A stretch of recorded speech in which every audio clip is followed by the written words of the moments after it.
Is it lonely where you are in there? Dead. Does the darkness know your name? Does mine? What's it like? Can you feel? She said her blood turns to ash. Laughing, Dad, do you know what you've done this time to me? Huh? Burning eyes, can't forgive you. Lonely moon drives on, and deep in me, your illusion, what you see in me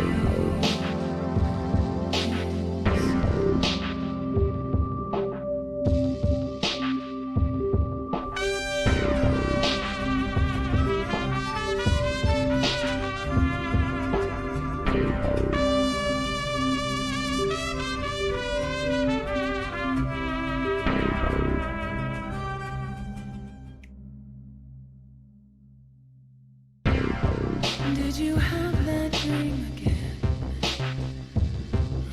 Release. Breathe. You're receiving what you said. Said she.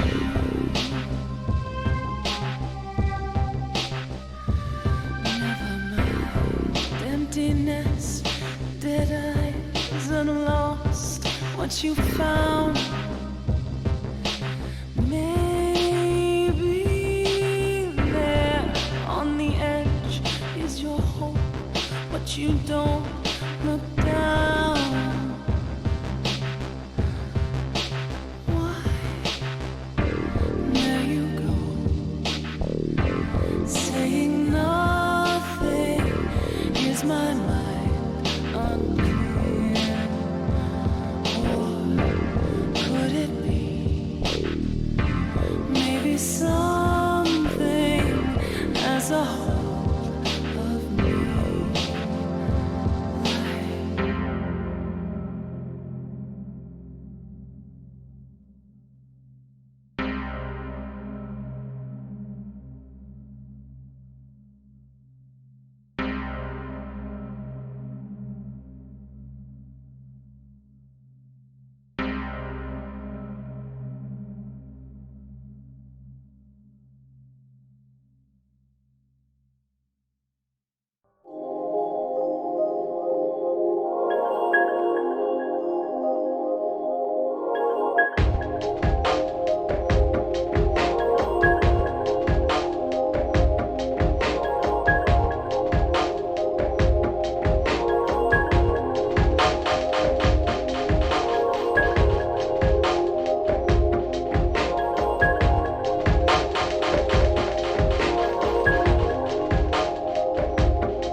Welcome to Queen Pib on Twitch, where your time is well wasted. Here we play the games of the 80s, the games of the 90s, the games of the aughts, and occasionally the games of the beyond. And now, your host, who totally isn't doing their own intro, Patricia Inga Bogart.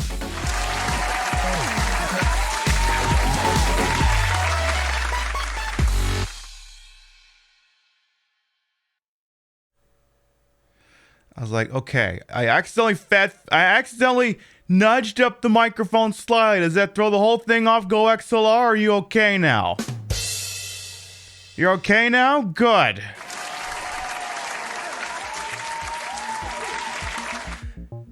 How does this speech go again? It feels like it's been a hot minute. It hasn't. Good morning, afternoon, evening, whatever time of day it is. Welcome to the show. Hope you're having a good day so far.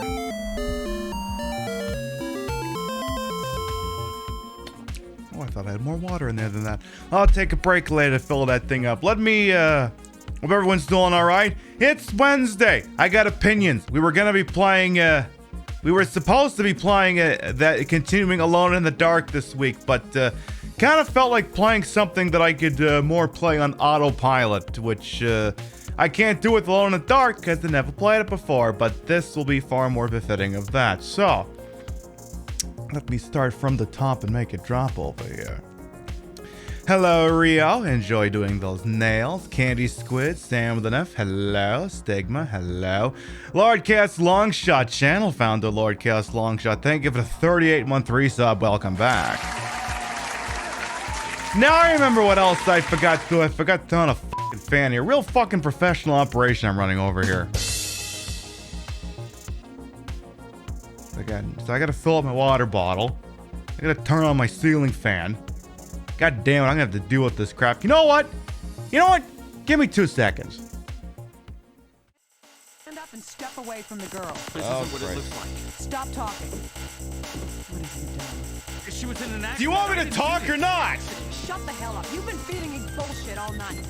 Stop talking. Do you want me to talk to you? Shut up. I know you're not Harry. Shut up, now speak.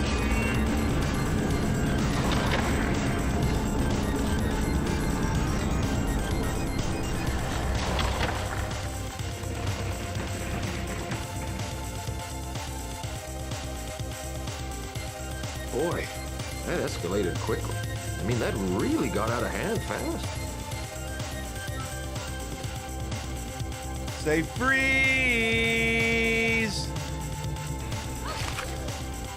And a lot of times, I'm not gonna lie, I game the system because there's a lot of people.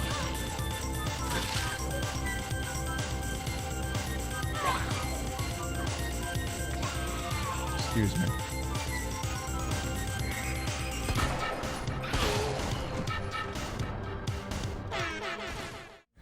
Okay, I think we got that sorted out. What were you supposed to do before you start the show? Fill up your water bottle and turn on the ceiling fan. What'd you forget to do? Fill up your water bottle and turn on the ceiling fan.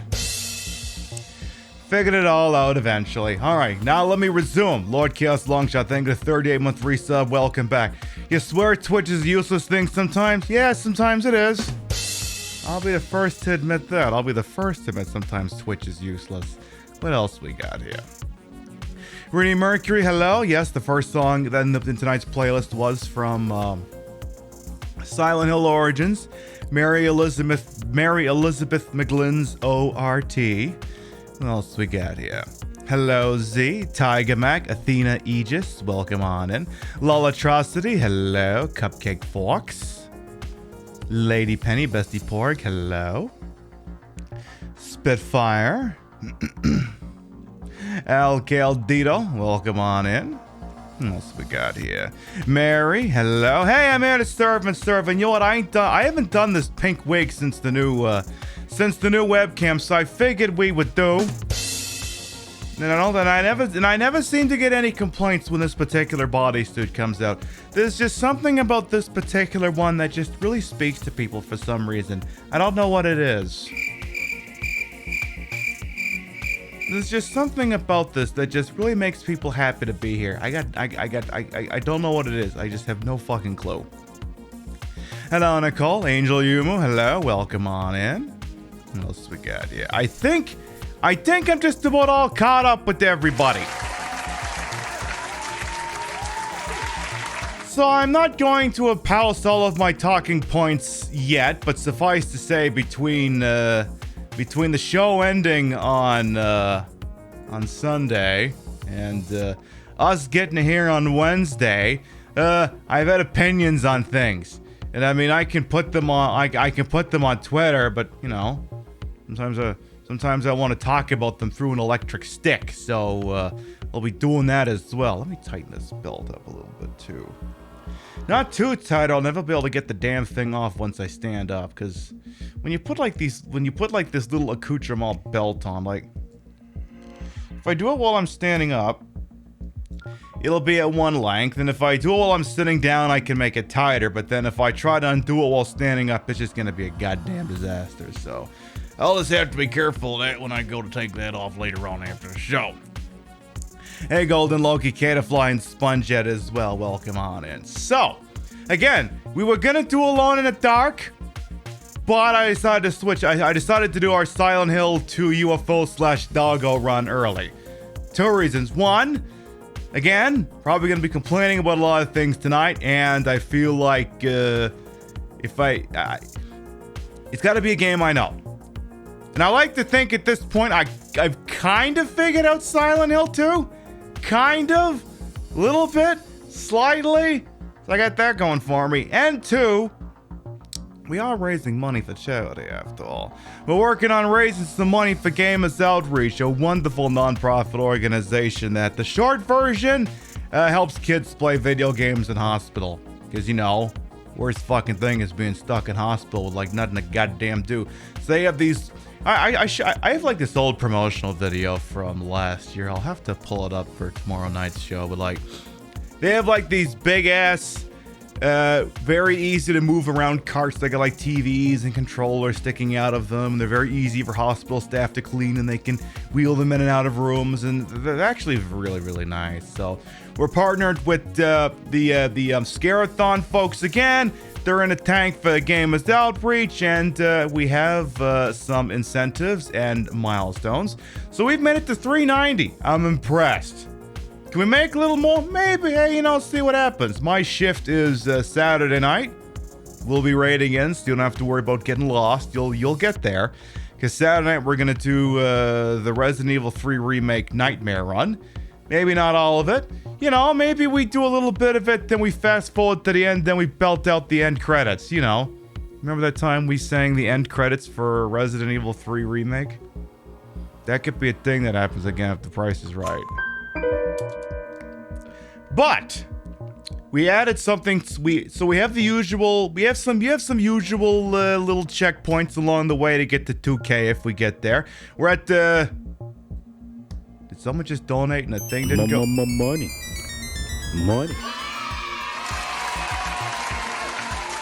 I looked up there and it was $20 ahead of where it was before, so I was like, did I miss something? Bestie Pork, thank you for the $20 reduce to the kids. At 500, said Resident Evil 3 Remake show on the Scarathon channel will have the mods activated. And if you were here for the last time we played Resident Evil 3 Remake, you know what the mods are. The Jill Gantz mod, the Carlos as Chris Redfield from Resident Evil 8 mod, and, oh yeah, Lady D is Nemesis. So... we get this thing to 500, those will be the mods that played during that show.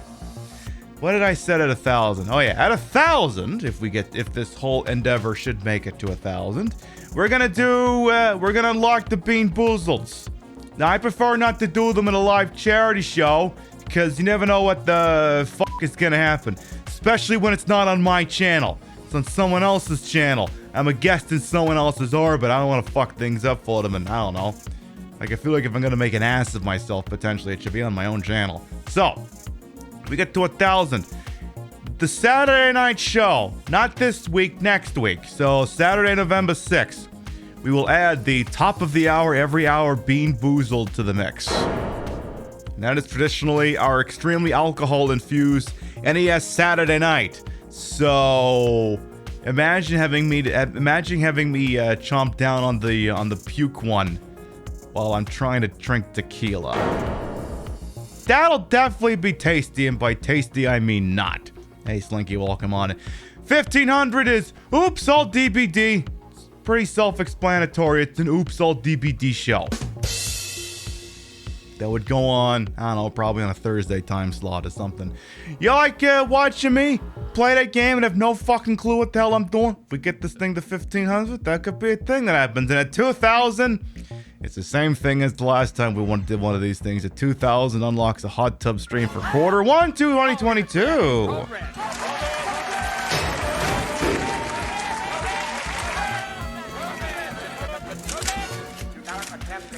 René Delay and Raiders, hello. Bonjour et bienvenue.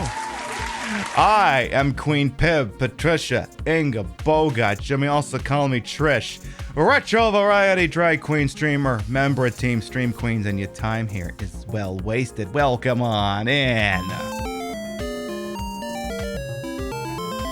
Hello, Katie Goodyear as well. Welcome on in. What was y'all up to on over there? We are going to be playing Silent Hill 2 this evening, and we're just getting started, so you haven't missed anything. Hello, Toyota Harlot as well. Welcome on in. Look.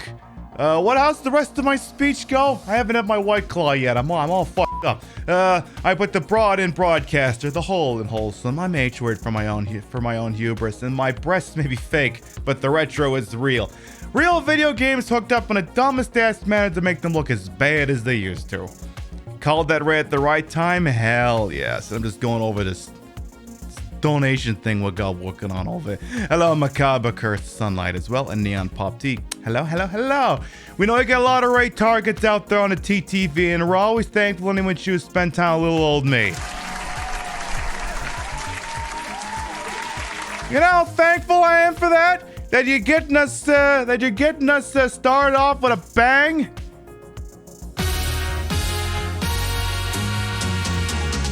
Exclamation mark play!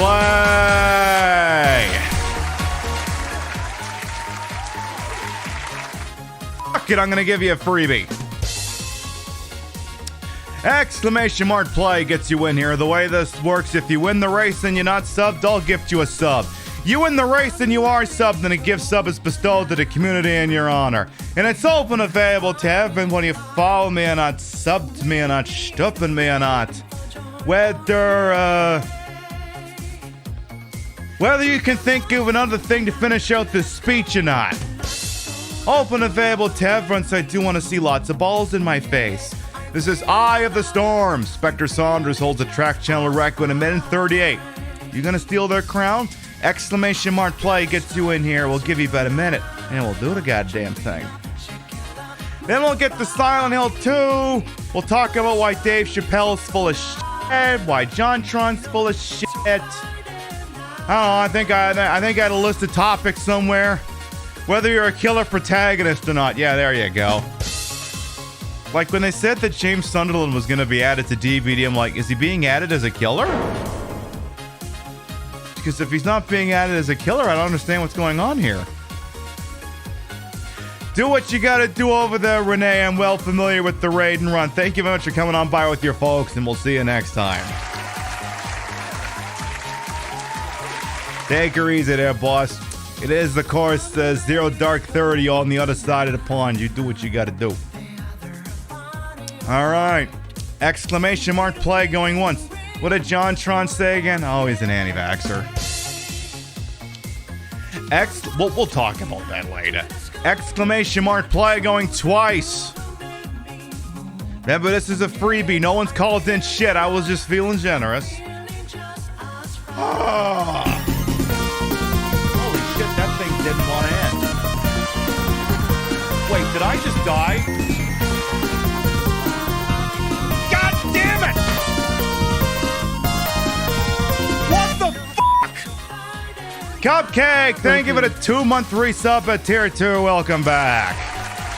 Hello, Monty Pixel as well. Hey, feeling as well. I see you over there. I see you over there. Welcome on in.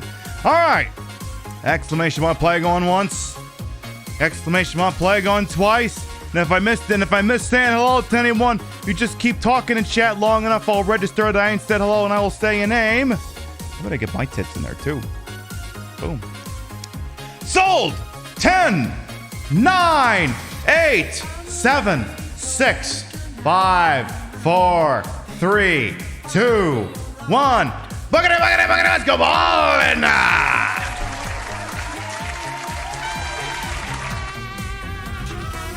Hello, Marginal Lime as well. Welcome on in.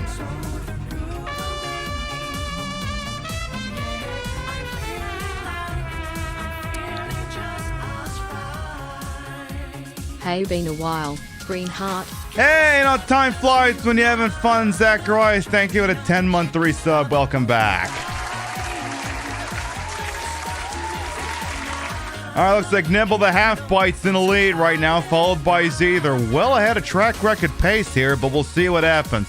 We're going to go with this mysterious camera angle. And it's got nothing to do with the fact that I don't feel like reaching forward for the mouse right now. It's got absolutely nothing to do with that. Absolutely nothing not. Any suggestions to the contrary are full of shit. Nibble the Half-Bite's still in the lead here. All right.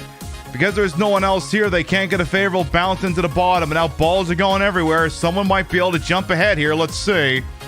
All right, Abandoned Ship, No Stigma, and Marginal Lime are shooting ahead here. They're able to take advantage of favorable bounces. Abandoned Ship, we're going to ride with you. You've gone sort of into the storm. You're not quite sure what the heck you're doing. All right, Shard Monster. Oh, geez, I'm going to have to point this camera now.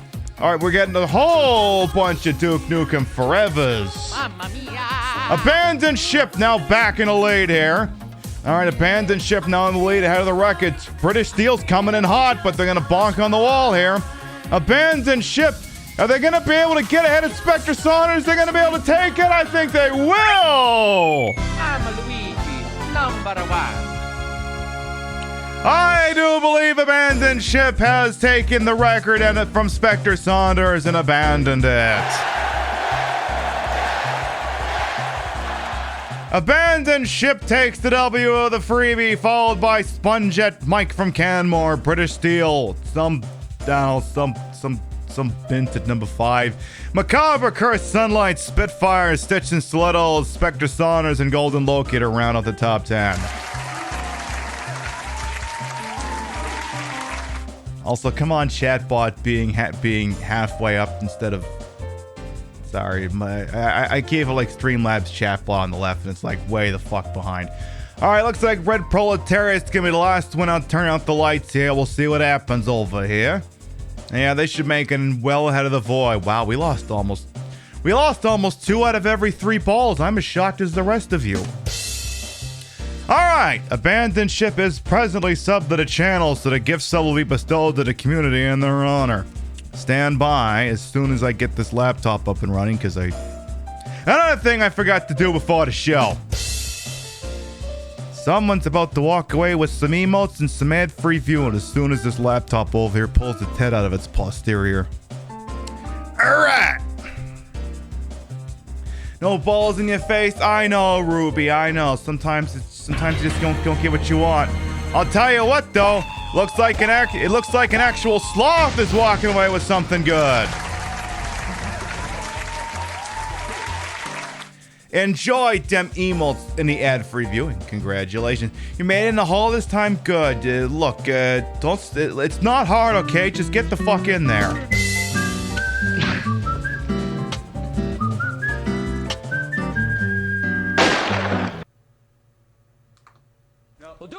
Spectre Saunders, what are you doing? You don't need to do that. I mean, don't get me wrong. I love subs, resubs, and all that shit, but I can't tell you not to do that shit. You'll just do it anyway. Indie Hype. Let's get over here. Let's go park our butts over here. This is a Silent Hill 2, what we'll be playing this evening there, eh? It's a video game. Stars some people. You may have heard of it before. Did you miss the marbles? Yeah, Felix, sorry. But it was a freebie round. It wasn't a wheel spin round. Wasn't a sub goal round. Wasn't me deciding that at an arbitrary amount of money for Gamers Outreach we'll just do a free round. It's just the round I felt like doing just to get us all going. Are we going for a particular ending? What an extremely attractive question, Macabre Cursed Sunlight. As a matter of fact, yes. We have never gotten the dog or UFO ending on the Queen Pib show. So, we're going to start laying the framework for that. This PlayStation 2 houses a save file that has completed the game twice. Once with a regular ending and once with the rebirth ending. This allows us to go, now it's the greatest hits version, so it's got both endings in it. We're going to be able to do that now. Exactly, Dilla, welcome on in. The hype train is gone. Look, most of you know the rules about it. I'm not going to repeat them. You can let it go if you want. I will not be offended. Now, that being said, I didn't finish explaining about what's going on up there, because here's the deal. Like I said, we're raising money for Gamers Outreach. We got a show on Saturday night, but if I can raise a little bit before then, why the f not? So, we've added a special incentive this time. For people who live in the contiguous 48 states of America, and who are apparently willing to trust me with their mailing addresses, for $50, I will send you a thank you card and 5 randomly chosen pieces of Pib swag. Hey, Mega Lucario, welcome on in. It could be a sticker. It could literally be this magnet. It could be a Red Claw drink coaster. Considering I got like 40 of these things, this is you. More often than not, you're likely gonna walk away with at least one of these. Gamer Girl Boob Sweat giveaway when? Shit. I should have added something like that. Should have done that. But, Cries and Brit. I know, that shit sucks.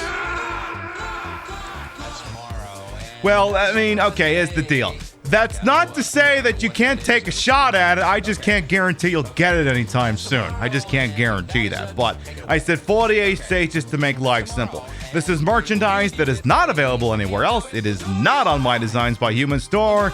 And, I don't sell drink coasters on there. This is all stuff that I order in bulk from somewhere else. And, you want a shot at that? $50 reduced for the kids will get you that shit. So there you go. You blame Brexit somehow? Yes, you should absolutely blame Brexit.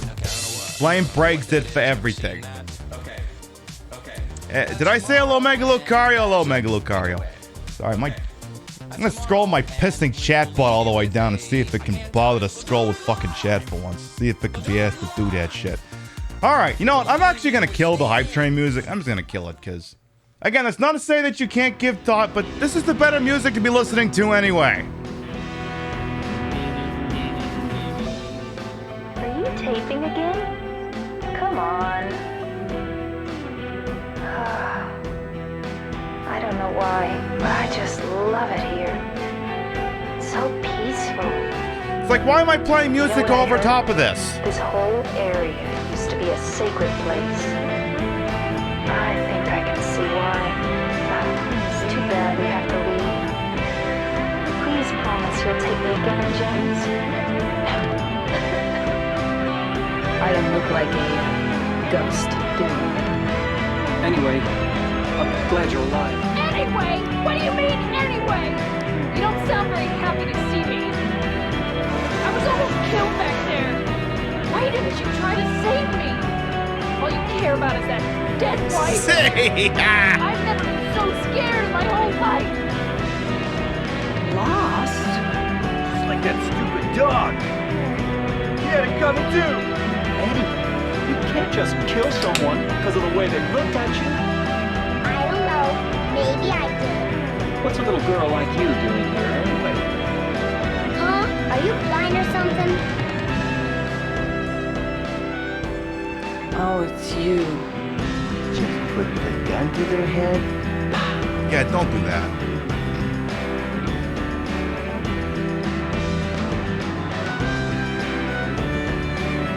footage, you happy at times. You want me to be?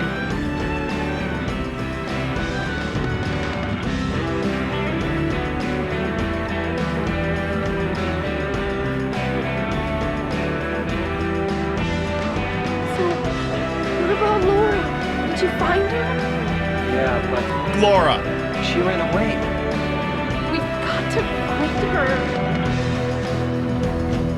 That kid, seriously. Tommy, thank you for the $5 reduce for the kids. Thank you.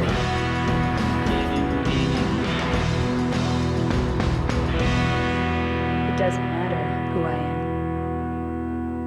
am. I'm here for you, James. See?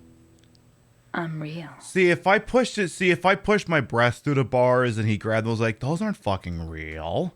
The whole thing wouldn't work. All right. So, I believe in this case, I believe all I gotta do is hit new game here. But, actually, two things I gotta do here. One, I gotta change my soundboard because I got it wired for Yakuza right now. Stock, thank you. Alright, let's see what we got for options over here. I think I should be able to crank up the amount of free bullets I get for shit, so let's see here. Weapon control, map zoom in, blood color. Ooh. What color blood do we want? What, oh yeah, Lady Penny. Oh yeah, you did that, didn't you? We'll get to that in a moment then. Blood color, I want normal, green, violet, or black. Yeah, let's do violet. Everyone seems to want the grape jelly. Let's do that. Bullet adjust. Yeah, crank that thing all the way up to 3. I know who I'm dealing with here. An idiot who needs lots of fucking bullets. I'll tell you what else I'm dealing with. I'll tell you exactly what the hell else I'm dealing with here. Lady Penny, what are you doing? What are you doing, Lady Penny? Seriously, what's going on here? Ain't that fight? Well, come on, man. If Silent Hill was on Vulcan, yeah, that would have worked. Hey, Busty as well, come on in. So, here's the deal. Lady Penny, you want me to expose myself, huh? Well, you better get out of your system now, because I don't think I can do that when we're doing a scare-a-thon.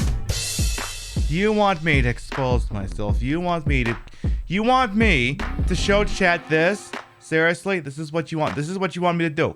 You want me to show off my gigantic, voluptuous, world-famous tit. Yeah. His name's Giuseppe. What happens when we squeeze my tit? Is adorable. In your restless dreams, you see that tit. Just hope it. I don't want to ask you if you woke up with a clean set of drawers after that or not. All right. I believe we've got all the business we need taken care of, so we will change the settings indeed. And let's get this shit show on the road, and I'll start complaining with all the things I'm going to complain about this evening. We'll do normal and normal. The only normal thing about this show. Hi, James. How you doing?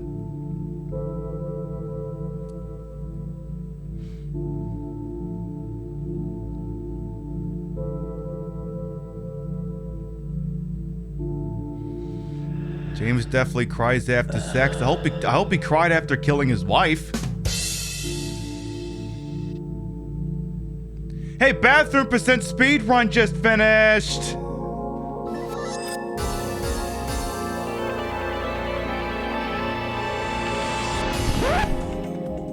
Inappropriate. Mary, could you really be in this town? I'm in the car, you jackass! I'm in the trunk, you killed me! So, if we have done this properly, there should be a gemstone somewhere here on the floor, and there it is. Similar to that time in Silent Hill 1 where we went for the UFO ending, there's a particular set of places in town where I do need to use that thing. My understanding is that they are not until at least after the apartment complex, so we got a while. we got a while. So, I hate to break this to you. If this is your first time playing Silent Hill 2, a couple spoilers are gonna fly free. They're gonna fly southwest. The spoilers and their baggage are gonna fly free. But Mary is dead. Well, I mean that's the thing. He admits she's dead. No, I'm just gonna let her talk. Silent Hill. You promised you'd take me there again someday. But you never did. Well, I'm alone there now. In our special place. Waiting for you. The special place is the trunk of that Chevy Nova? I got a letter. Did you? The name on the envelope said Mary. No, it said Pib. You donated $50, so I mailed you some shit. My wife's name. Yeah, but it's ridiculous. Couldn't possibly a be dead true. person can't write a letter. It's illegal. That's what I keep telling myself. A dead person can't write a letter. Mary died of that damn disease 3 years ago. So then, why am I looking for her? Because you've gone round the bend? Our special place. What could she mean? This whole town was our special place. Like even the rest stop behind the gas station where you two would do the nasty? We spent the whole day there. To that music specifically? The two of us, staring at the water. Could Mary really be there? Hi. Is she really alive? Pong La Pong! Thank you, 9-month resub with your Prime Gaming. Thank you. We know you got a lot of options out there for using up your Bezos bucks. And we're always thankful when she chooses to spend them on little old me. So here's the deal. He admits she's dead, but somehow she has written a letter. We also have to reach over here and get this map off the seat here, because apparently he just sat on the goddamn thing. So she's dead. She died literally last week. Word of God says the body's either in the back seat or the trunk. Like, it's not the sort of thing where you could just clip into the car and physically see it. It's just, that's what they said. The body's either in a trunk or the back seat. And she's not been dead for years. In fact, for all I know, the body is still warm. For all the fuck I know. Because, yeah, she could be in there. I'm pretty sure she's in there. What does he say if I try to get back in the car? So per the stories, Les lost his mind after murdering her. Something like that, yes. Some sort of thing has gone up there with denial and shit. There's nothing else worth taking. Now, that doesn't mean there's nothing else in there. Just that there's apparently nothing else worth taking. Because, you know, who wants to carry around a body if they don't have to? Alright. So, I don't think there's much else we need to grab up here. And then I want to say, so if we're going for the UFO ending, I think the first thing we have to hit is after... I want to say it's after the apartment complex. I mean, I'll double check my notes here real quick. First thing we gotta hit for the UFO ending is...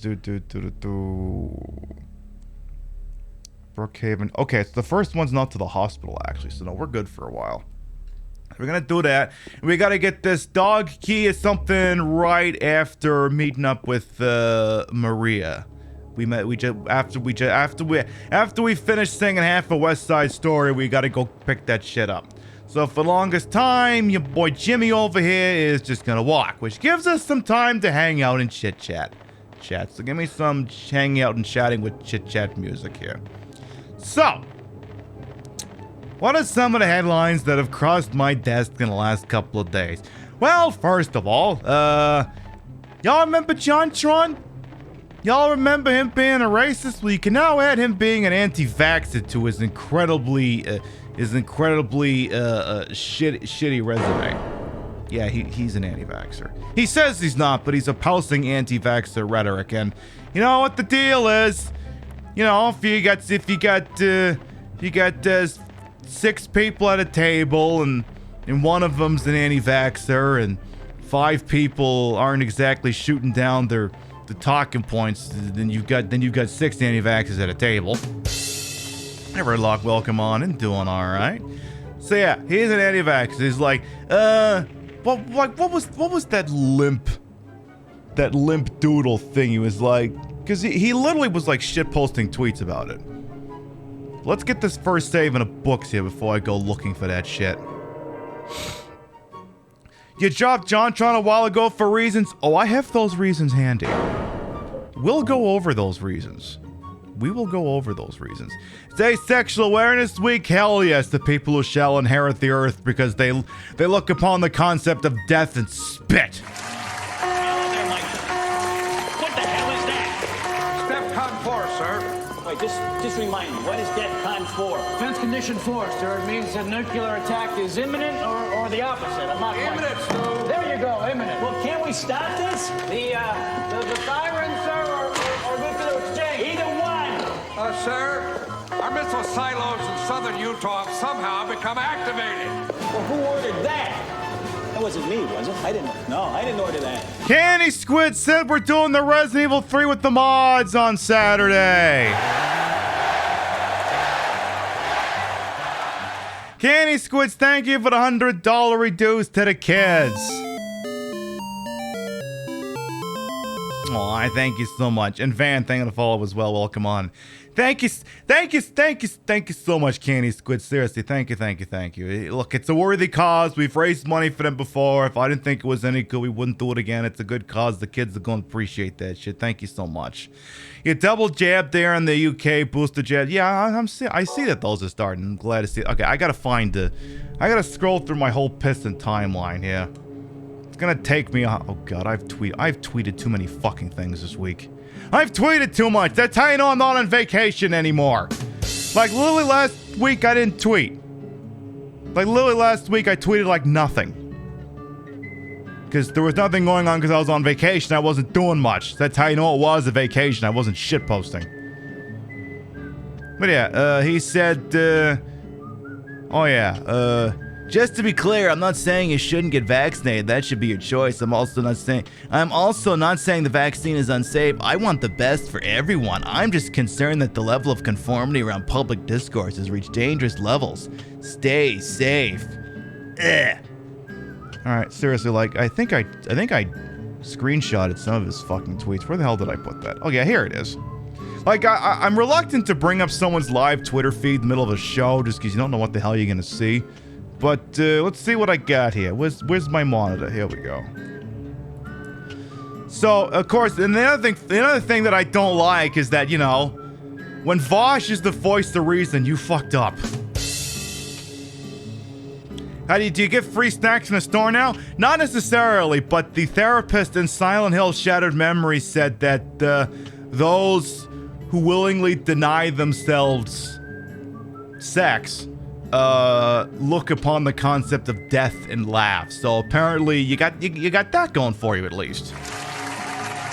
You literally will never die.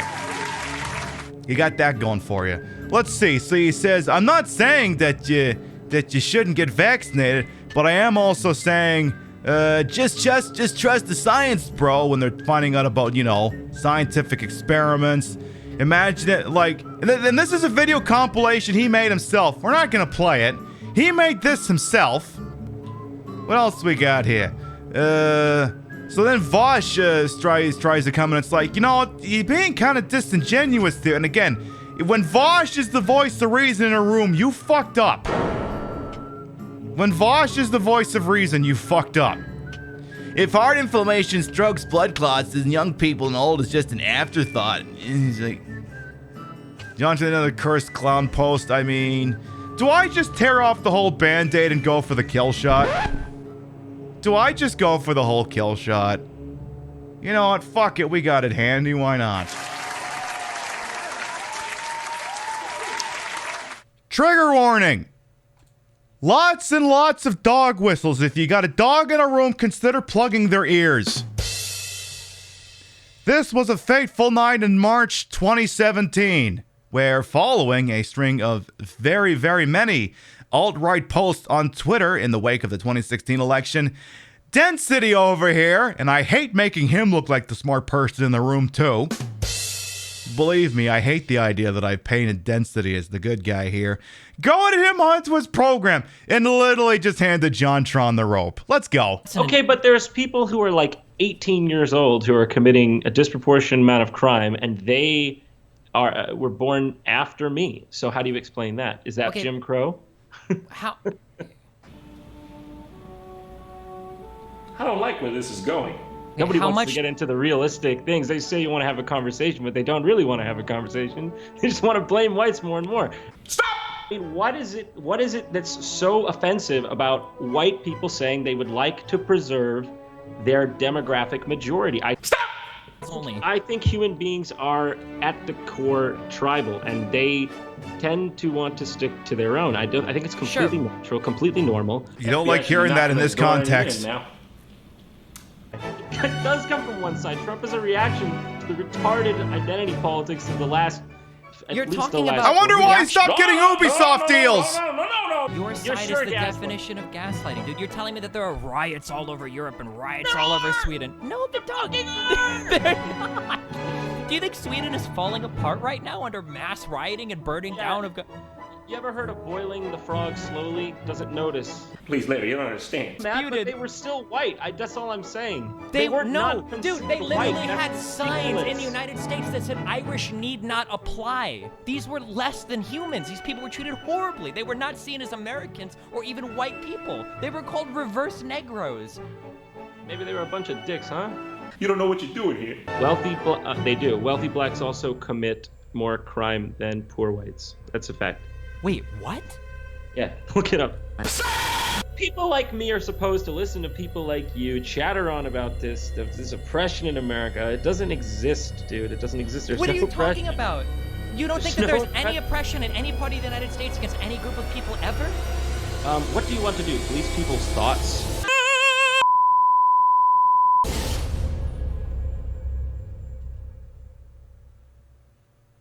Good luck with your endeavors and everything. You too, man. Hey, thank you for having me on. And rip my career. All right, see you guys. See you later. All right, see you. Oh, dudes. Fucking end my life. Okay, but there. I'm going to give you the link for that just in case you need that shit.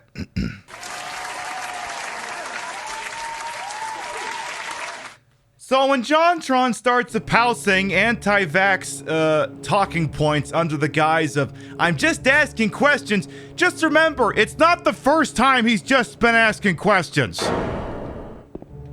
It's not the first time, and it ain't gonna be the last. The only thing to take seriously about JonTron is the thought of other people taking him seriously. Like, I'm gonna let this cutscene run, and then I'm gonna talk about that some more, because holy fuck, that's a masterclass in doing literally everything wrong. Like, even if you're a regressive who holds those opinions, I'm gonna let this run first.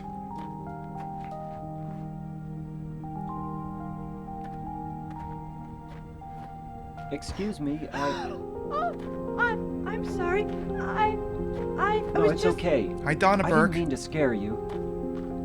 I'm kind of lost. Lost? Yeah. I'm looking for Silent Hill. Is this the right way? Yeah. It's hard to see. True, Freya. Welcome on in. There's only the one road. You can't miss it. Thanks. But... Yes? I think you'd better stay away.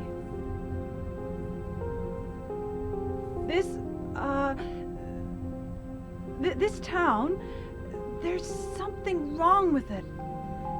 They don't pay for road maintenance here. Is it dangerous? Maybe. And it's not just the fog. fog either. Okay, I got it. I'll be careful. I'm not lying. No, I believe you. It's just, I guess I really don't care if it's dangerous or not.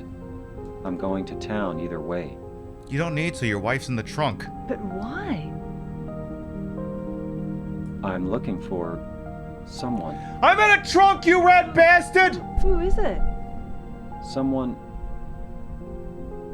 very important to me.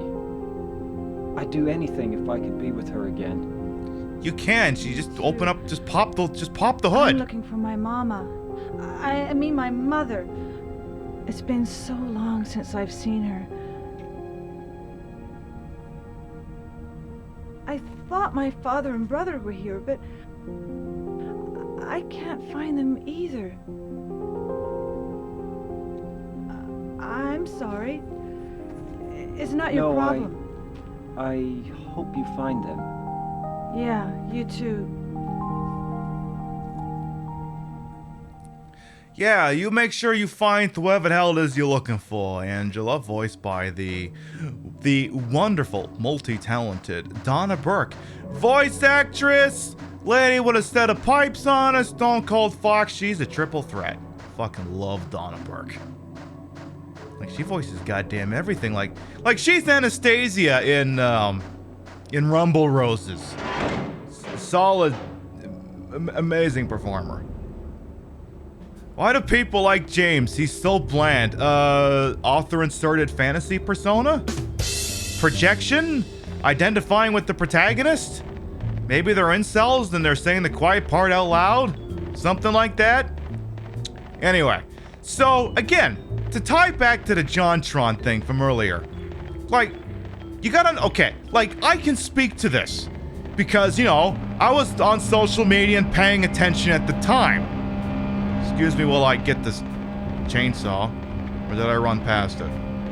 Did I run past the chainsaw? I ran past. I mean, I don't even want it. So, who cares?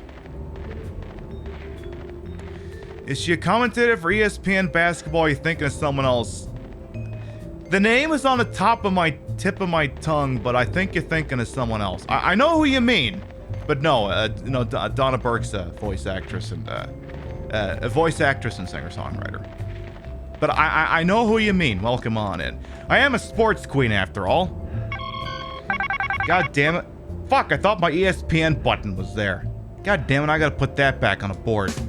I had the ESPN sports chime and everything ready, but nope, it's gone now. Alright, I took it away to have that VOD marker button instead. But, so, again, this was, the whole JonTron on the Density stream went down late at night on a Sunday in the second week of March 2017. Just no oversight, just, I don't know, the two of them got into a Twitter fight, so Destiny was like, hey, come up on the show. And it's like, literally all you had to do, JonTron, was just say no. All you had to do was not agree to be on this guy's show. Or not even that. You didn't even have to necessarily say no. You just had to realize that you could have been speaking to anywhere from thousands to tens of thousands of people at that moment. And that, you know, once you're caught saying something on the internet, idiots like me will remember that shit. Like part of the, I mean, it's the same. So sometimes you can be a political person and you put out what may be an apolitical product. So, as we've established, JonTron is vehemently right-wing. That doesn't necessarily translate into his YouTube product. However, he can leverage being a fan of him there to get you to listen to his political views. It's how... It's actually ahead of the curve because that's where a lot of the right-wingers are going. They want to put out content that isn't political to draw new eyeballs in so they can get them to listen to the political stuff. Whereas I just hit you with shit left, right, and center like I don't even pretend this is an apolitical broadcast because it's not. It's not.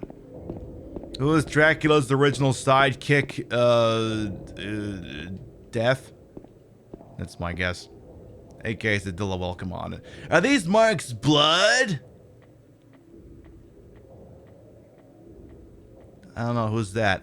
Is that your delusions, your psychosomatic things about your wife that you killed? Is that one? Like, I love that you literally can't advance the plot until you do this.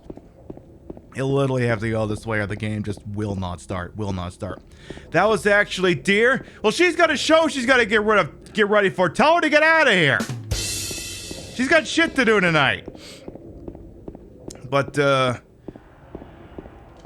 like, all you had to do was not go on the internet and say these massively advertised unfriendly things. Now, I'll say advertised unfriendly things too, but of a different kind. The kind of, seize the means of production. Hollywood can actually go fuck itself. You know, left-wing things. Not literally anything John Tron said. I'm not repeating a goddamn thing he said. It's not happening. Like, I say things that are advertised unfriendly too. They're just not gonna get me canceled. Do I start the Dave Chappelle discussion? No, not yet. Not yet, but we will get there. Yeah, I'm not punching down or punching at Jason. I'm punching up. Who's vaping right now and trying to find a dead wife? She's in a trunk of the car case, Esther. Welcome on, and how you doing? But, like a lot of right-wing reactionaries realize that the things that they say will not sound good if they hit you with all of them at once. They know that. So they hit you with the dog whistles, and they don't hit you with all of them at the same time. Whereas, John Trump went on Destiny's show and just apparently rattled off the whole fucking greatest hits album of all the ways you can deny systemic racism. Just really felt like playing off the whole greatest hits album. And I'd actually unfollowed him on Twitter prior to that because I'd just gotten sick of him at that point. Because, like, after the election, he turned this completely insufferable right-wing chud. Completely insufferable. I think we found Deer, though. Deer, is that you over there?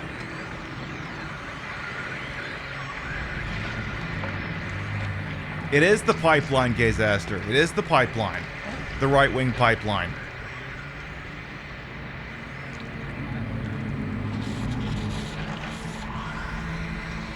Deer with no makeup? No, I don't think so. I don't think Deer has this weird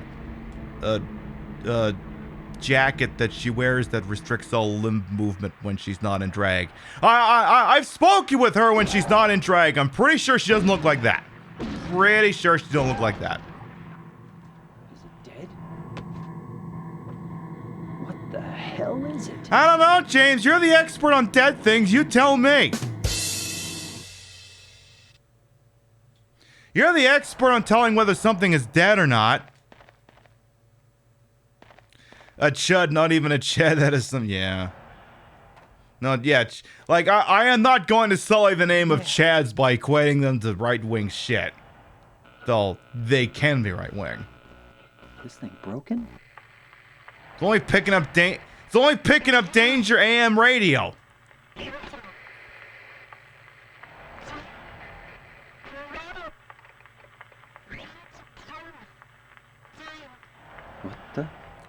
Look, I'm sorry, Mary, if you're trying to talk to me. I might need it. You're gonna need to pop the trunk. You can't get good reception in there unless you pop the trunk. So here's what's happened. Here's what's happened. She's dead. She's in the trunk of the car. She's trying to communicate with me. The problem is these old 1970s ass cars, they got like very, very thick metal plating on them. And it's blocking the signal. She needs to pop the trunk hood, and then I'll be able to hear her transmission. That's what she needs to do. Because she's dead, and she's in the car. Like, this guy's gonna grandstand on, oh, my wife, she died of the damn disease, but she called me, she wrote me a letter. It's like, it's all fucking bullshit. Hope she has plenty of legroom. I mean, they did know how to build a trunk back then. You could probably fit at least 3 bodies in there. You could probably fit at least 3 bodies in that shit. So I need to change a setting here. Like, it has bothered me this game feels too bright. Now I think I know why. Like, I think last time we played this, I don't know if we used... Oh, this is the... Oh, I know. Okay, I know what this is. The last time we played Silent Hill 2 proper... What's the brightness level? Yeah, I cranked it. Why the hell did I crank it all the way up to 7? Turn that shit down. Turn that shit down. Game is too bright. Okay, that's much better. Much better. Much better. Yeah, let's make sure I remember how to kill things. Is this a spoil? Is this a spoiler-free stream or not? No. I believe at this point we have all come to accept that we know the main points of Silent Hill 2. No, fire away. Fire away. Like I've literally said several times that the body's in a trunk. Pretty upfront about the fact this is like the 4th or 5th time we've played this game on this channel. You good apple pie. Where's the thing that's got all the swears on it? It's like right here. Yeah, this thing's got all the swears on it. Let's see here. Alright. Something is written on it. Too bad I can't read it because the surface has been rubbed away. Remains of swamp. The f***ers land surrounding the swamp was originally swamp but was later ago snake named Blood Swamp because poured the wash the extensions in here. Perhaps it's that many seem to have in the area. Did we all get that? Hey, Kukon, welcome on in. Hey, Apothecary as well. And Cruz. So there, now... So what the problem was before is, like, there was this... The police tape was up and you couldn't get past her earlier. Now that we are armed with Mighty 2x4, now we can. There's a few places I want to hit on the face real quick before we get going. Yeah, James, why go to Silent Hill when James could have one of them good old-fashioned pillow fights? Too soon. I say it's too soon because he killed her only a week ago. That's why I say it's too soon, because she's literally only been dead a week. Like again, he says, Mary died of that damn disease 3 years ago. I think in his mind that's when the disease started, not when she actually died, but he equates that to the death of her, and I think he's full of shit. I don't have to get like a key off of you or something. Thank you, body, you look suspiciously like me. Thank you, I gotta go now. Alright, so, like I said, all you had to do, JonTron, was not go there and say massively, unadvertised as safe things, and you went and did it, which kind of got you canceled back then, because suddenly, nobody wanted anything to do with you. And then, yeah, apparently, he hasn't learned his lesson, because he's apparently still a right-wing chud on the tweets, to the point where he's just, I'm just asking questions about the vaccine, bro. JonTron came out as, he says he's not anti-vax, but he's anti-vax. And the problem is when you got people on Twitter with fucking check marks doing this shit, it's like, if you have questions, go ask a fucking professional, don't ask Twitter. Twitter doesn't fucking know anything. I would know, I use it. Twitter doesn't know a goddamn thing.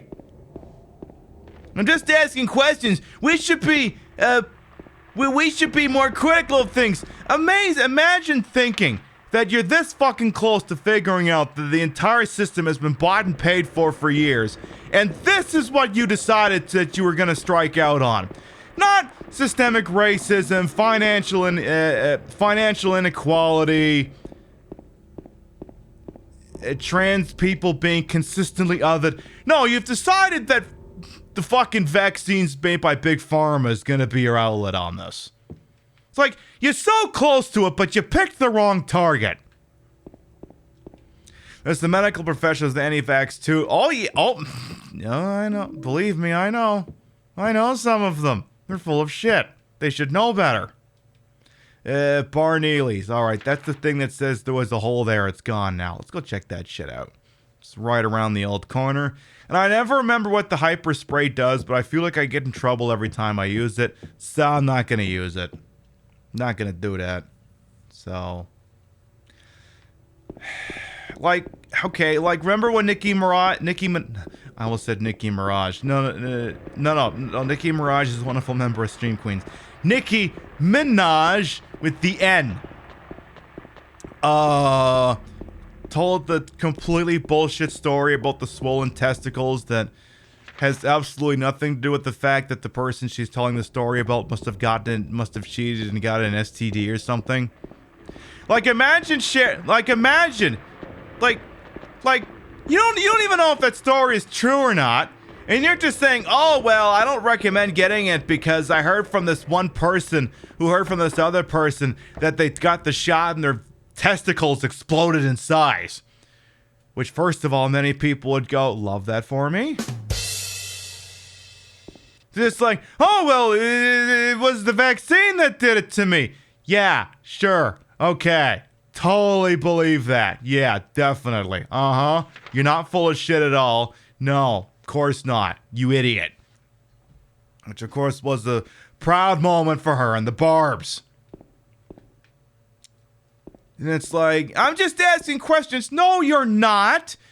You have at least 7-8 figure worth of. There is a hole here. It's gone now. Diana was in here. What happened? It's like you have an extremely It's twofold. One, you have an extremely impressionable group of people following you who will listen to the things you say and act on them. Because, oh, well, you know, I'm a stupid little teeny bop who doesn't know any better. Oh, well, you know, Nicki Minaj said that the vaccine gave someone's boyfriend huge swollen testicles. Well, I guess we shouldn't take the silly thing then. Based off a completely bullshit anecdote. Any other thing. The other fucking thing is the minute Nicki Minaj came out with that borderline anti-vaxxer take, the minute they did that, here's what happened. All of the right-wing grifters started circling the wagons and coming on in. Suddenly, Fox News wanted to talk to her. Suddenly, Ben Shapiro, who probably wouldn't normally want to be caught dead with her because she would spread the apparent lies that vaginas can become moistened. Apparently, suddenly he wants to talk to her too. Imagine that, because that's the thing. Like, an artist could look at all these right-wing people who are suddenly very interested and go, this is a possibility for marketing. No, it's not. They're getting something out of this. They get to say, oh, well, you know, we had a person of color on the program, and they agree with the things that I said. See, I'm not an unhinged jackass. Like, if she had turned up on fucking Fucker Carlson's program, that's literally the only reason he would have had her on the show. So, it's like, what the fuck? Anyway. So it's like, yeah, I'm just at, like, there reaches some point in your Twitter, in your Twitter adventure where you kind of have to stop shit posting. I'm clearly not there yet. I'm not there yet. Hey, Borby Doll, welcome on in. You're new here, but you love that you jumped in with me talking about Nicki Minaj and his swollen testicles. It's a banner evening on the Pib Show. It's a banner evening. It's like, oh yeah, we haven't found the flashlight yet, so we'll get the free map before I forget about that thing. It's like, at some point, you have to accept that you are a person of more than slight public interest, and it would behoove you to not use your Twitter account like it's not use it like it's a fucking rented Malibu. Like, at some point, it behooves you to not use it like I use mine. Which, you know, if I suddenly was a very important person with 100,000 followers, probably wouldn't shitpost nearly as much as I do. Because at that point, I am a person with some facet of importance and a responsibility to not be a fucking jackass. And people like JonTron and Nicki Minaj are obviously people who should know better. And, you know, I don't even have to say their names. Father Gary, nice. I only have to say one name, and you're already going to know where this is going. I just have to say one name. You might even know the name. You might even know the name I'm going for. Okay, here's what you're going to do, chat. Take 30 seconds. I'm going to say person who posted too much on Twitter. No, it's not Trump. I'm going to mention one person who overshared way too much on Twitter and was canceled as a result. I'm going to give you until I kill this thing. Just think of a name in your head. You don't have to post it in chat. Just think of it. Prominent person with a check mark and a big following.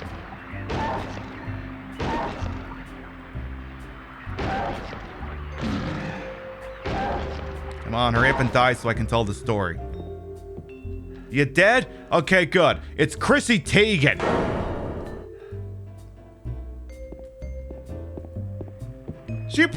She got way too invested in social media.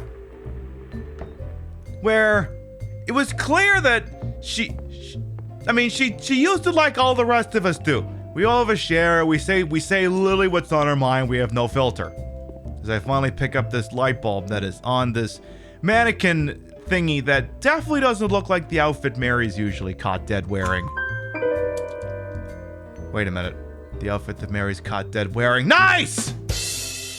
Oh, I didn't plan that one. Yuck. But yeah, Chrissy Teigen, basically, literally, what she wanted is, okay, she's a mommy blogger now. Like, she used to be sort of like, hi, I'm a hot I'm a hot model, and, you know, all that fun shit. And then she did the same thing that happens the minute any prominent YouTuber with a uterus when they become pregnant. And I'm sorry, it may hurt to hear this, but I'm just spitting facts over here. They immediately turn into a mommy blogger. I'm sorry, it's a complete involuntary pivot that takes over everything they do. And I'm not saying that it shouldn't do that. I'm just saying it's a natural phenomenon that occurs. I'm not saying that it shouldn't happen. There is an audience for it. There absolutely is an audience for mommy blogger content. It's just usually not the people who are there for you in the first place. Not usually. Like if Jenna Marbles had kids, she would have ended her. She would have stopped being what she was a hell of a lot sooner than she did.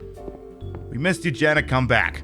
Anyway, she overshared. Like, what she wanted, what she really wanted was a giant group of followers who would swear fealty to her and love everything that she did. Be it posting about her extravagant lifestyle, her really expensive adventures, whatever. What she wanted was a completely subservient group of people who would love everything she does. And I mean, okay, let's be honest here. That's the goal of everyone on the Twitter. But a lot of us have realized that's just not fucking realistic. You know, there's all kinds of things I want too. Doesn't mean it happens. Doesn't mean it fucking happens, because it won't. It's impossible.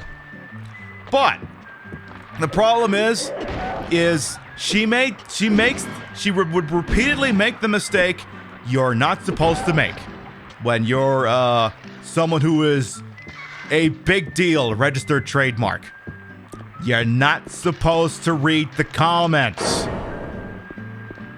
You're not supposed to read the comments.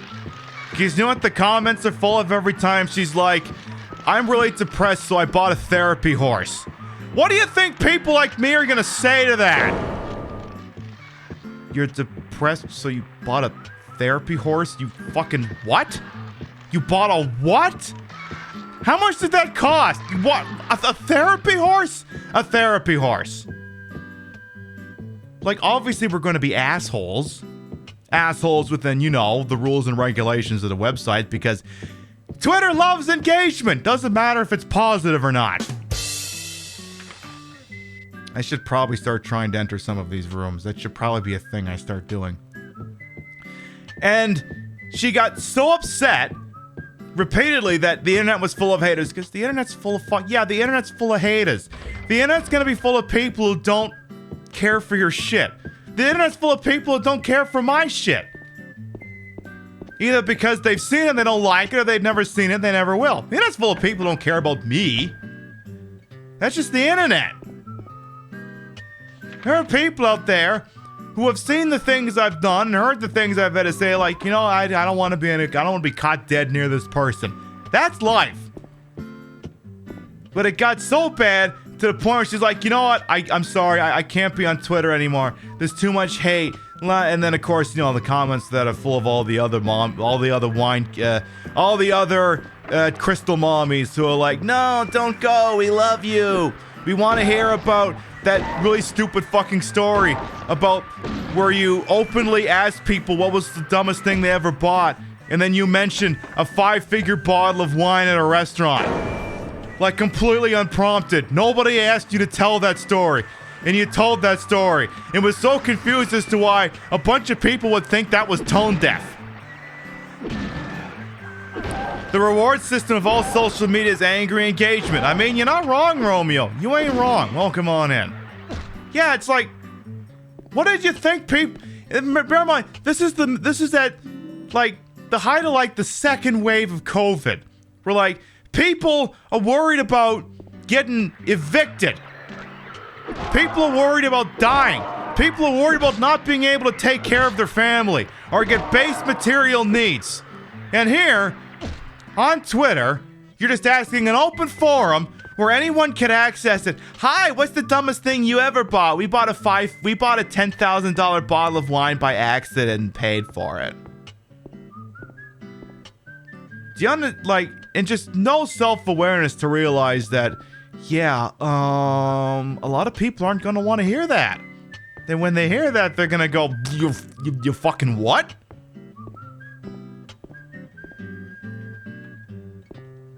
So again, she wanted an army of followers that would swear fealty, and obviously she had that, but she wasn't willing to accept that it wasn't total. That it wasn't literally everyone who ever interacted with her would think that she was the greatest thing since sliced bread. And I mean, look, I've had negative interactions with people too. There's people I know who I won't be on their Christmas card list, and that's fine. That's fine. Like, you know, I had a dust up with someone a couple months ago. I'm not gonna say names, it's not important. We just don't like each other. You know what? That's fine. That's fine. I want them to succeed in what I think they put on a good thing, and I want them to succeed. But that's life. We're not all gonna get along. That's okay. We don't have to. We literally don't have to. You walked into the $10,000 bottle of shit. Hey, Ramses, welcome on in. Celebrities did a lot of dumb things during the 2020 pandemic, and of course, as it got a sequel in 2021. Like, they were so tone deaf or desperate for attention when people realized we didn't really need them. Yeah! We don't need them. Ultimately, we don't need them, especially, like, you know, the micro-influencers and shit like that. We don't need them. They don't really they don't necessarily serve an interest that fits a public need. Oh yeah. Kukan spitting fire. Yeah, when Ellen said they're a prisoner they felt like a prisoner in their home, and it's like I'm just gonna turn off the dumb music here because I think there's something good going on in here. But yeah, Ellen said that, and it's like, are you fucked in the head or something? Sounds good, Fred. Do what you gotta do. Thanks for coming by, and we'll see you next time. There's the newspaper here. It looks like it's very old. Like 1970s old? Is it TV? Television? There's nothing unusual about it. Okay, for you Zoomers out there, this is what a television used to look like. It had a dial and a curved screen, kind of like the one you see here. Kind of like the one you see here. Kind of like that. Yep. Oh, yeah. I mean, everyone can think of situations over the last year or so where someone of means was crying about something or other where, you know. So this is the Harry Mildred Scott's. This says 9:05 and 15 seconds or something like that. 9:15 and 15 seconds. But, like, for example, like, Rio and I are relatively well off. We are dual income, no kids, and we live under one roof. So a lot of expenses are theoretically halved because, you know, you don't have to pay for Hulu twice. You're only paying for it once. So now if we had kids, that could be a different story. We wouldn't have the kind of discretionary income that we do now if we had kids. It'd be gone. No ifs, ands, or buts. It'd be donezo. So, like, if I were to sit here and go, I have to pay to reside my house, feel sorry for me. No one's going to feel sorry for me. And nobody should. Because we can afford to deal with that. The problem is when people of means have these issues and then they try to elicit sympathy from a larger community. That's when it starts turning in. That's when you start getting people throwing cheap bottles of wine at Chrissy Teigen's head in Minecraft or whatever the hell. TVs used to be furniture sized. You had to make a part of decor. Exactly. So like no one wants to hear that. Like we had, like during the pandemic, we had to buy a new air conditioner. We had to buy a whole new HVAC. You can afford it. I'm not gonna elicit sympathy for that. No one wants to hear that shit. Oh, you spent, what was it, 10, 12 grand on that? You spent that to make a major home repair? Yeah, I'm getting evicted.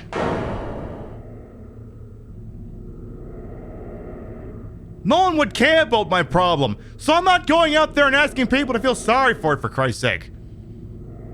That was Chrissy Teigen's problem. There's a key on the ground on the other side of the bars. Let's stretch out and pick up that shit.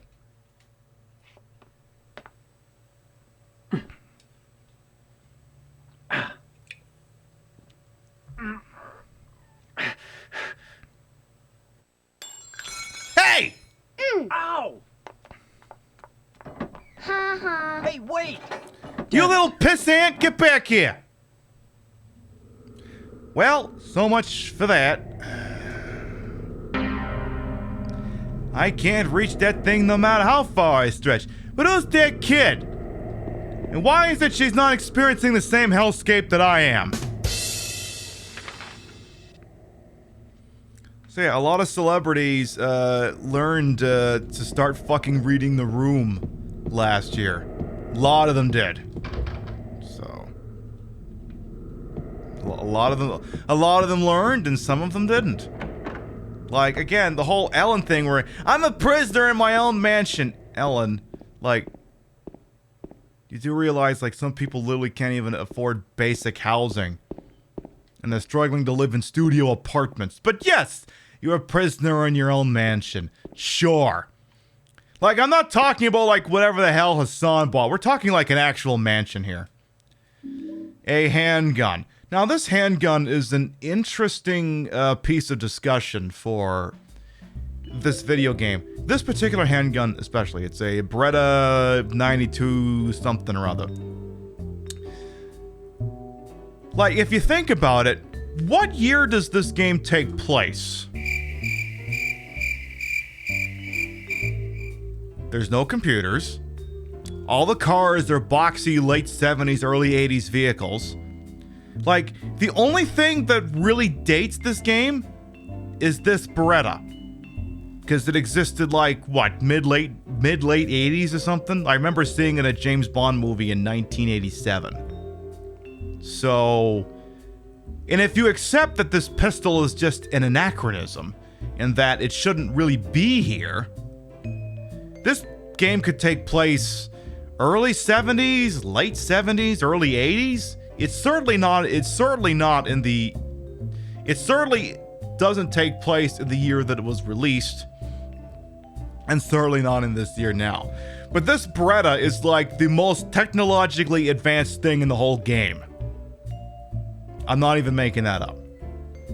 Like, I forget when it was introduced, but that's what that is what people use to date when this game takes place. How much bullets we got? Need more bullets. So, what will I do with every single room I have? Decorate? Redecorate? Exactly. Yeah, exactly. We all wish we could be prisoners in our own freaking mansions. Can't have that.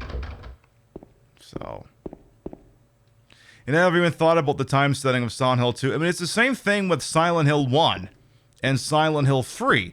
Because Silent Hill 3 seemingly takes place in the modern era, but then that game is like, what, 16 years after Silent Hill 1?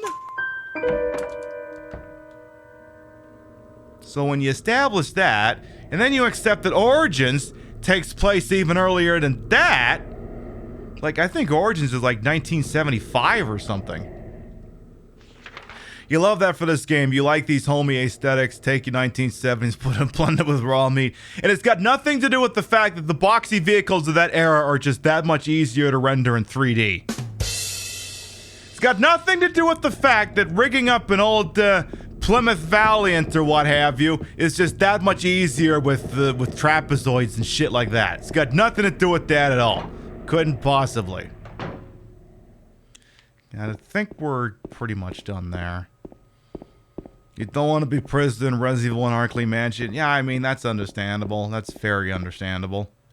So I want to say at this point, I think Pyramid Dude starts showing up. I think. Yeah, 3, like 4, I think is like... What was that? Some kind of noise north of here?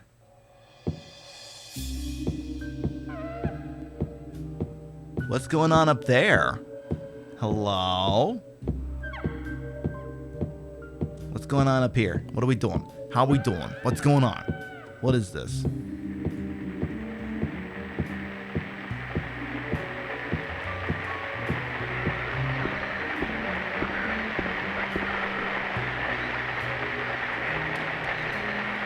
Hey, it's that Dead by Daylight person! Should I practice being a toxic survivor? Am I doing this right? I don't understand how the flashlight works in this game. Am I doing this properly? I don't play enough DVD to know if this is the thing I'm supposed to be doing or not. It doesn't seem to be having any effect. Yeah, whatever. Whatever.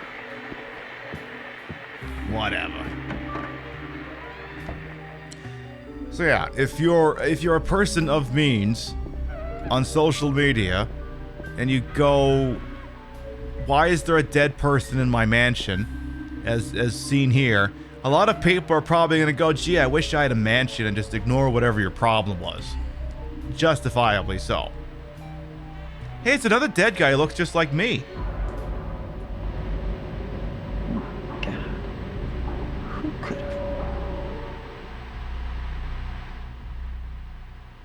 My goodness. Did Big Daddy Pyramid Head get you all ready? At least the TV still works. 25 bucks for James Sunderland and DPD. Is he the killer? Because if he's not the killer, the whole thing doesn't make sense. So I got the key for room 202. So that's another one of the... Oh yeah, this is the Harry Mildred Scott room. So that so there's a very important thing I have to remember after we meet Pyramid Head.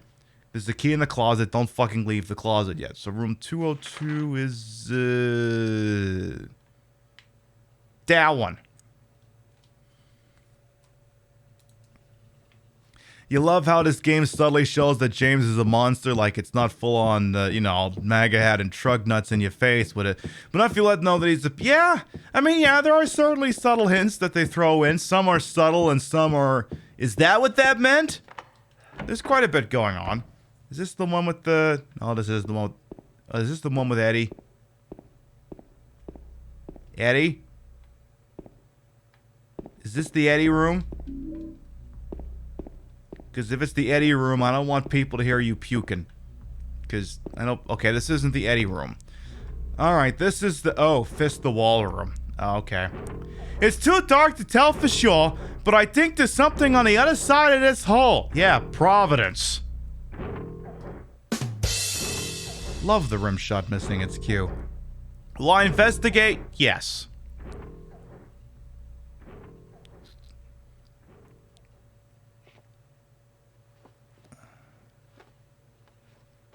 Hey, don't bite it! God, I'm past my elbow.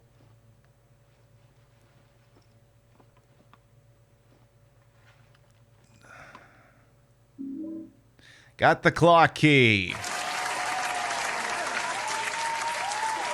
You were keeping a key in there? You should have gone to the emergency room. Why are you asking me to remove this shit? Serious silence of the land vibes in this room. Indeed, Chew. Welcome on in. Hello, Mount Pain as well. Welcome on in. Good evening. Truck nuts can be cool if you're trans. I mean, they can. See, if I had a Toyota Prius, I would just put truck nuts on it, ironically. Because if I'm driving a Toyota Prius, I'm driving it ironically. And I guess because it's also a good vehicle, I suppose. That'd be another reason as well. We're playing Silent Hill 2, the ultimate goal of which is to get the UFO and doggo endings, and I'm also shooting off at the mouth at everything that's pissing me off in the world lately. So it's a banner evening here on the show. So we gotta go deal with that key, so let's do that. Alright. And I didn't even touch the Chappelle thing, and I got a whole thing lined up for that. We've got a good read on that will put his complaining about it in perspective. Very much so. Because comedians are complaining that they're under attack and that they won't soon be able to tell jokes. Yeah, they've been saying that for 100 fucking years. This is not a new concept. But we'll go into some of the history of that in a little bit here. So I gotta undo the doors so I can fuck with the clock in here. It's gotta be like 9:15 and something seconds. Oh, so it's okay, just 9:15 because the second hand is perpetually stuck in the 15 spot. So that's the happy spot. Yeah, stick that needle there, yeah. You used to like Chappelle, but you saw, you saw some, that's the thing, there's people who are fans of Dave Chappelle, and they're going, this isn't even funny by your standards. Like, they're people who would otherwise enjoy his content, who are going, dude, this just ain't it. This just ain't it. And it's not it. Because it's like comedy, traditional stand-up comedy is observational humor and attacking institutions of power. Just willy-nilly going after trans people for no fucking reason. And then openly saying, I'm Team TERF. You do realize that Team TERF isn't just transphobic, right? Like the sort of person, like Dave, who are you imagining here? The sort of person who isn't a racist, understands that institutional racism is very much a real thing, is in the tank for gay marriage, and believes all the other progressive things, but somehow is just really, really stuck on the fact that people should be the gender they were assigned at birth? Do you think do you think that's the only regressive viewpoint that these people hold? Like, you do realize that when you're aligning with these people, that's not the only thing about them. A lot of them are fucking racists and homophobes and pieces of shit on other things too. Like, if you're a transphobe, it's not usually the only thing you're an asshole about. It's like, what? Are you envisioning a happy, well-adjusted transphobe? That person doesn't exist. You're aligning yourself with an idea that does not exist. Sorry. Why am I fucking apologizing? No, it's a concept that doesn't exist.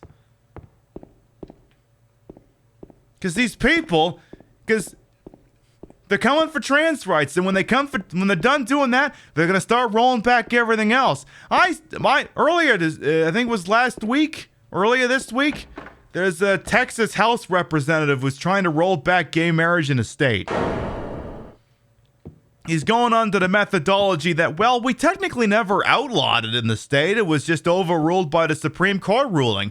But you see how much we don't give a shit about the previous Supreme Court rulings. What if we just went back to not recognizing them? And literally every gay in Austin who pulled up the ladder behind them and just assumed the fight was over was just, you fucking what? Not that one, the record scratch. Like, whoa, hold on a fucking second here. We thought you were cool with us. No, the fight never ended. The fight never ended. You were just the first wave. So yeah. They often say you can't put the toothpaste back in a tube, but my fuck are these people trying? And if they establish a beachhead attacking the trans community, they won't stop at them. They won't.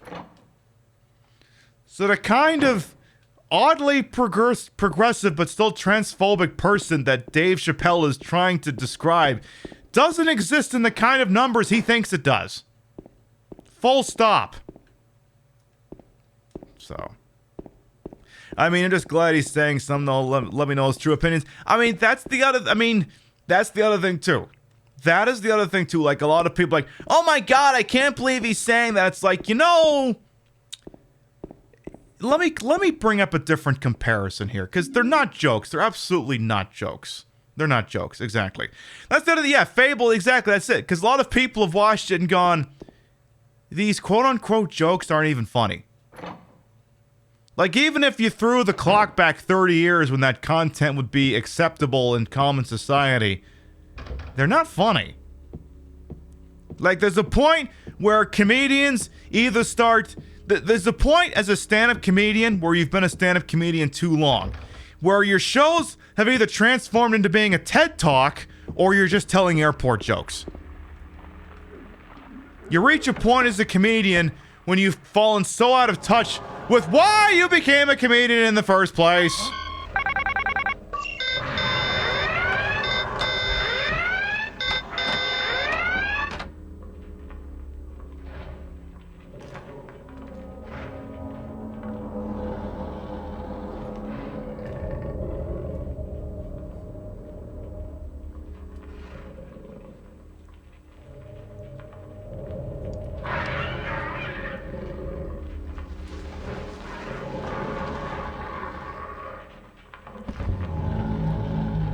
Did you obtain consent for that? Not that James would care. Honestly, just kill James right here. Just kill him. He deserves it. What is this dance he's doing? I mean, James, I know white people can't dance because we just can't. And if this guy's a projection of you, it makes sense why he can't dance.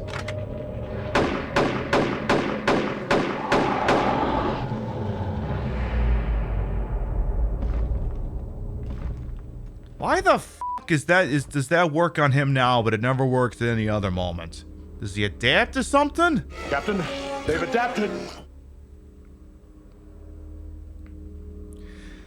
So here's the mistake that new players make, and that I frequently make whenever I play this game.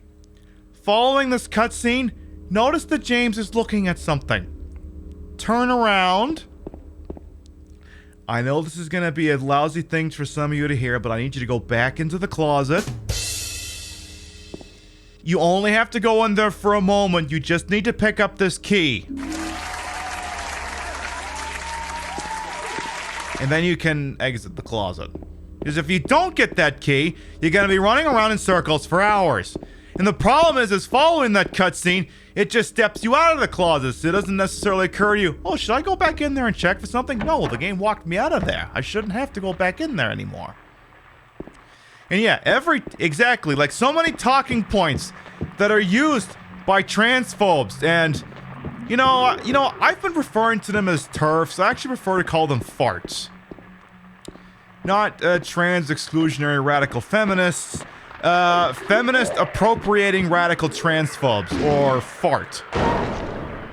Plus, if you call them fart, they won't find it when they're just doing keyword searches on Twitter, so you notice the mentions don't get shit up nearly as bad.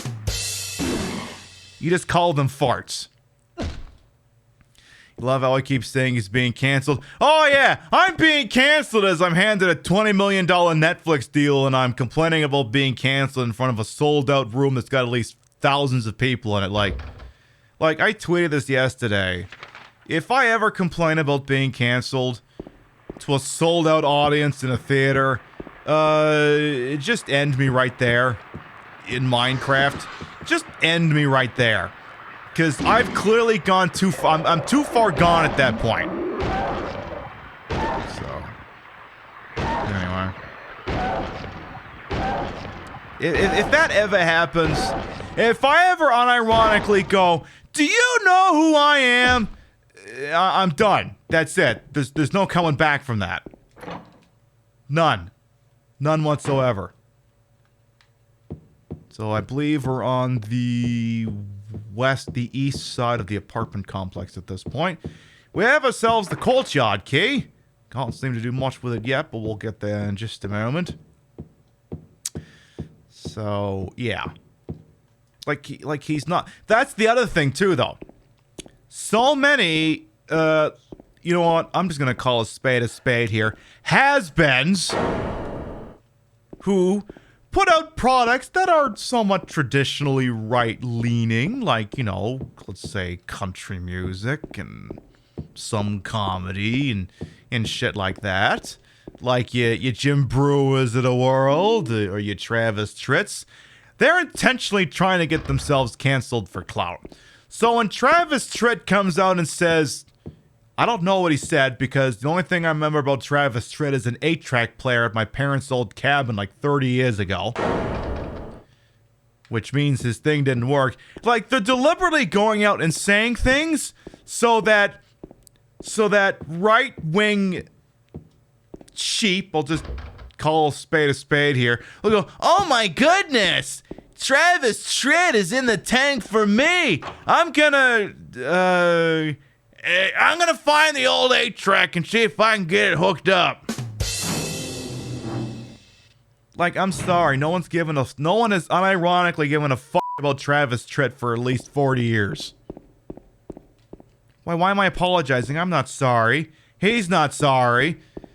So, and then you had Jim Brewer, who, another SNL alum, who actually pulled this hissy fit like 2 days before Norm Macdonald, is it 2 days before or 2 days after Norm Macdonald died?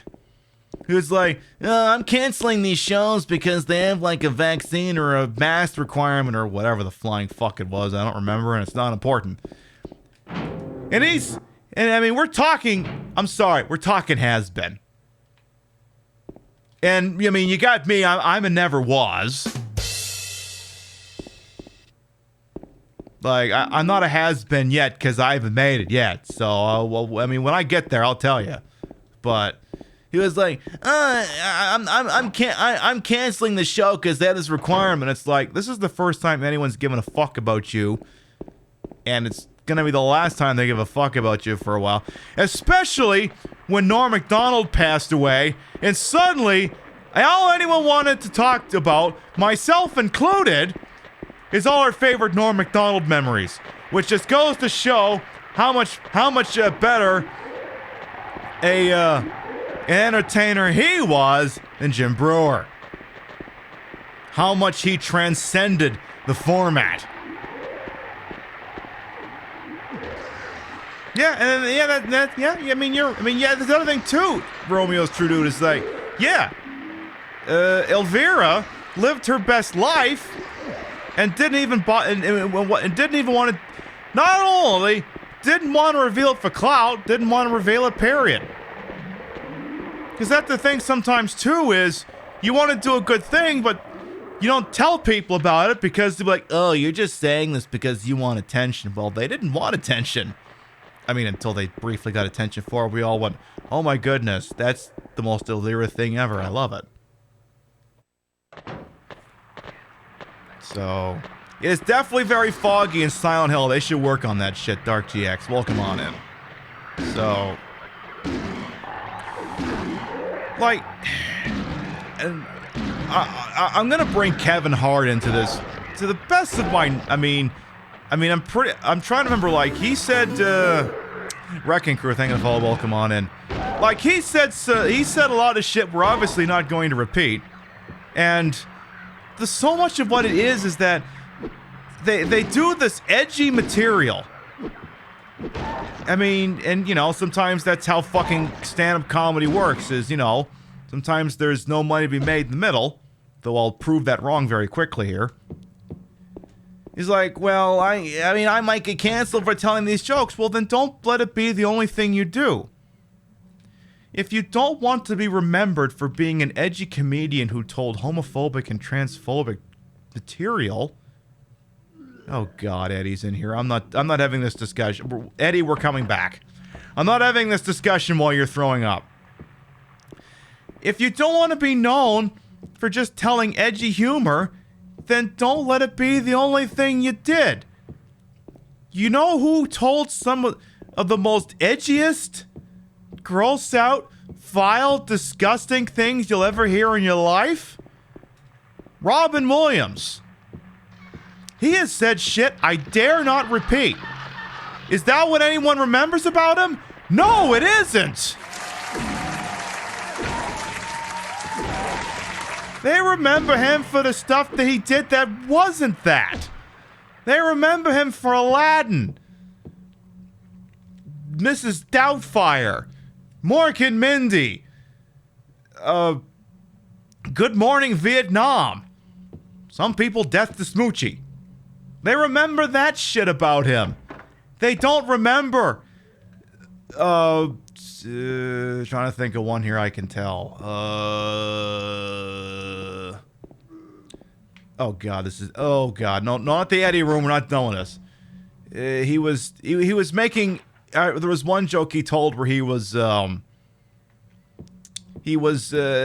doing a situation in which in which George Washington and other members of the Continental Congress would beat the shit out of Bin Laden, and at the gates of heaven.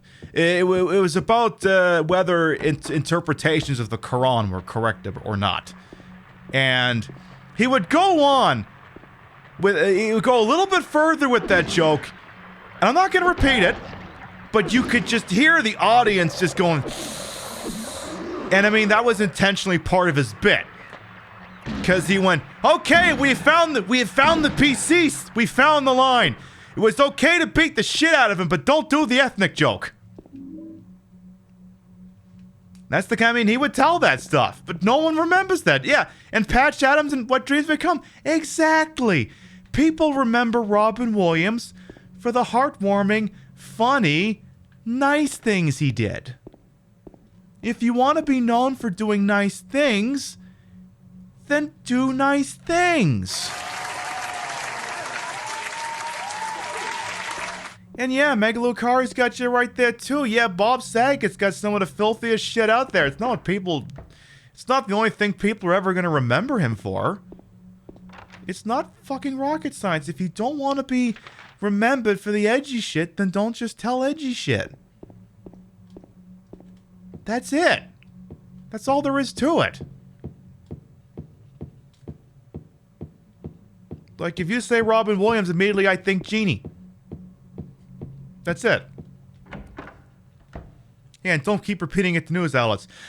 Alright, for those of you who are not big on barfo noises, I'm going to try and have the Eddie thing done as quickly as possible.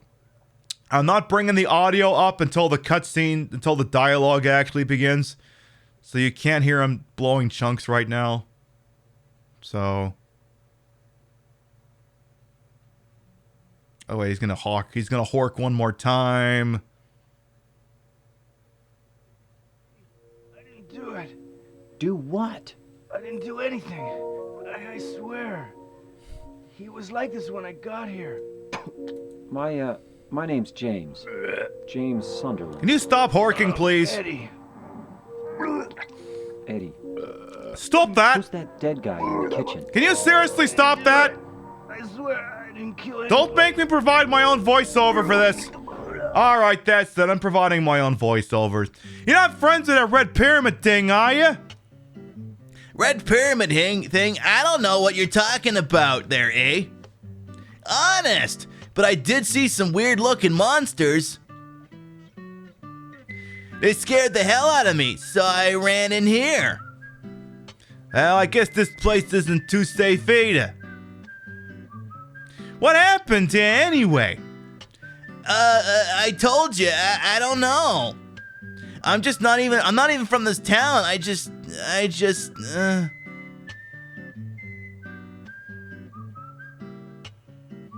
You too, huh? Something just, brought you here, huh?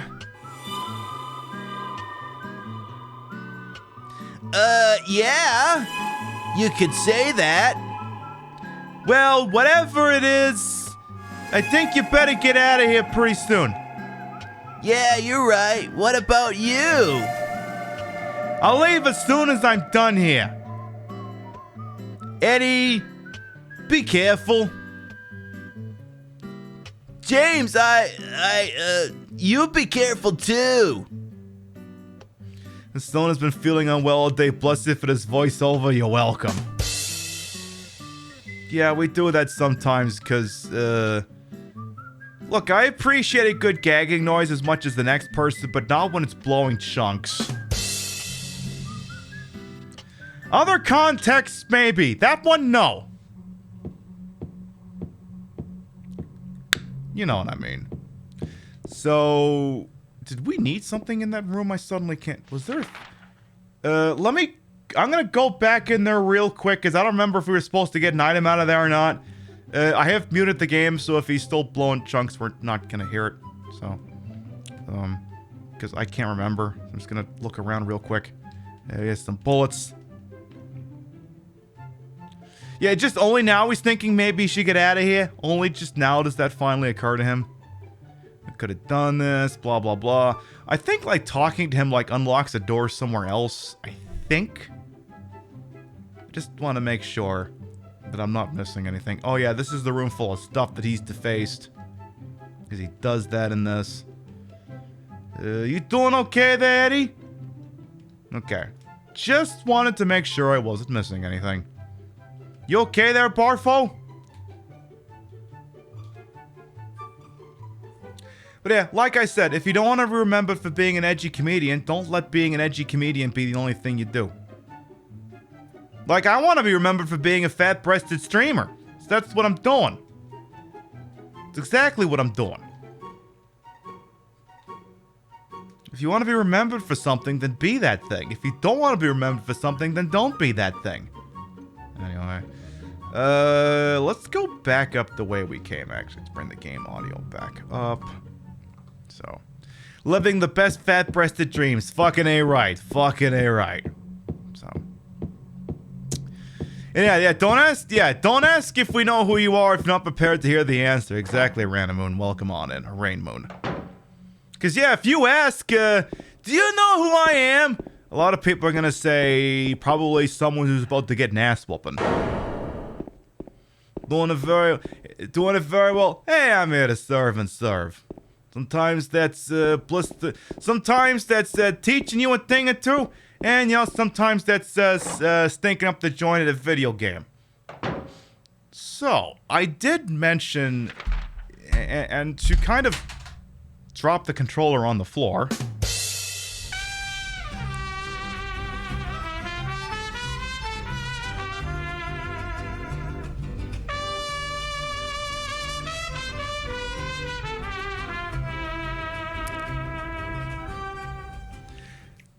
Party face, party face, party face. Oh, so dainty, party face. Feigned Attack, thank you for the 2-month resub. Welcome back. Your bitsy trades and subs will never be quiet, always appreciated. Hey Maxwell as well, welcome on. You've already learned that question is very hard to use in genuine context without looking terrible. Oh yeah. Oh yeah. Like, you've got to be like, only like, what, like 30 different people could get away with that, and most of them are Lady Gaga. So, I actually do want to bring up an article here in a series of tweets. Let me see if I can, I don't think I have to scroll that much further back to find them here. Okay. Did this guy have the freaking decency to put them in a thread, or did he make them all one-offs? Okay, he made them all one-offs, so I'm just gonna have to go off the ones that I retweeted here. So I'm pulling up a series of tweets as well as an op-ed. Okay.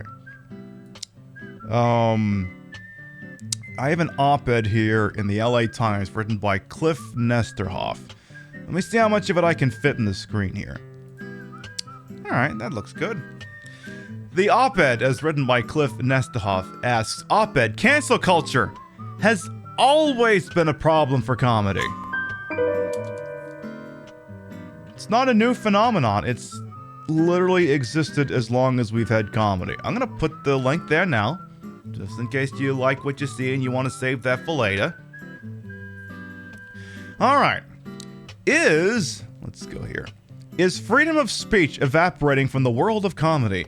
We hear a familiar mantra whenever someone like Dave Chappelle comes under fire. You can't joke about anything anymore. PC police, cancel culture. People are too sensitive. But does this premise hold up to scrutiny? Studying history, it seems clear comedians have more freedom of speech today, not less. At the start of the 20th century, ethnic minorities objected to the way they were portrayed on stage. Instead of airing grievances on the yet-to-be-invented internet, many delivered their objections in person. Irish and Italian immigrants were vocal at the turn of the century. Vaudeville comic Walter Kelly received a letter threatening his life if he did not immediately cut out several Italian stories in his act. And an Irish betterment organization called the Clan na Gael pelted comedians with eggs for perceived slights against the Irish. A newspaper editorial in Kansas feared this would inspire other groups to do the same. Actually, for this sentence, I'm going to have to change to snooty music here. This one here. If the well-known and almost indispensable Irish policeman is to be abolished from the stage by decree of the Clan na Gael, what is to hinder the Afro-American societies from following suit and threatening dire consequences on the heads of players who represent the stage type of... I mean, that's an acceptable term, but I'm not repeating it.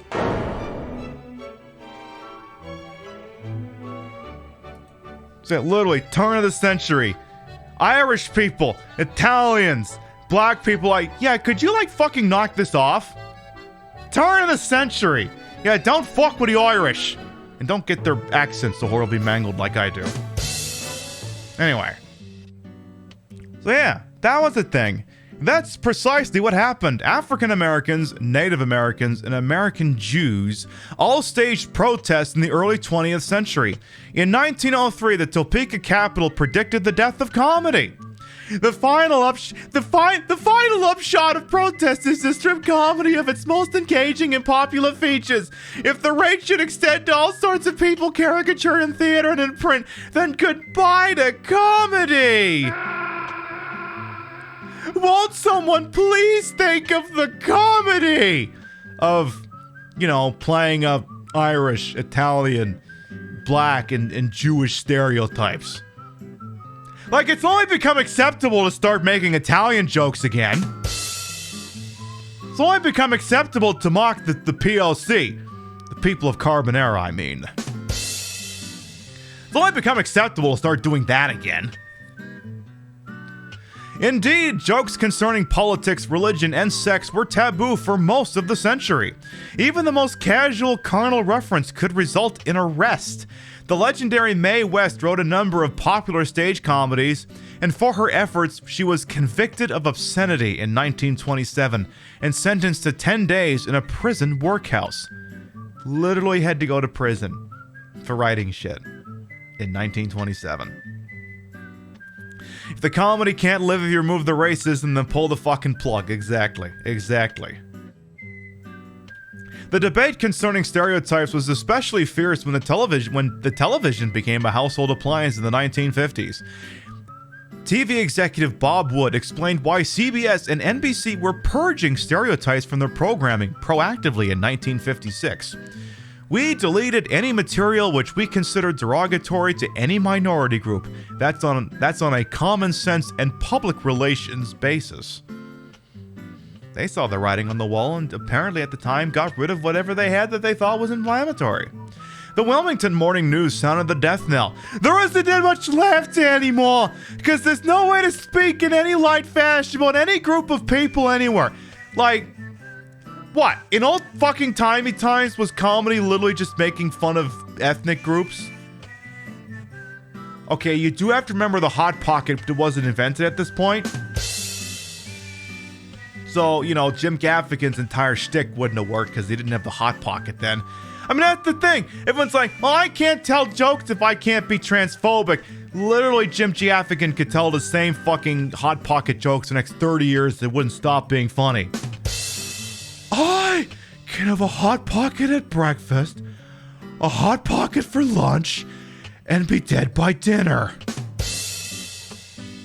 That shit will never stop being funny. There is no universe in which Hot Pocket jokes will never be funny. None! And yet apparently he can't find a fucking problem in all this. I think some people just need to adjust their fucking material. Some comedians intentionally provoked their detractors out of spite. From now on, I'm going to use as much dialect material as possible in my guest appearances, said comedian Danny Thomas, claiming he was sick of all the sensitive groups that were too thin-skinned.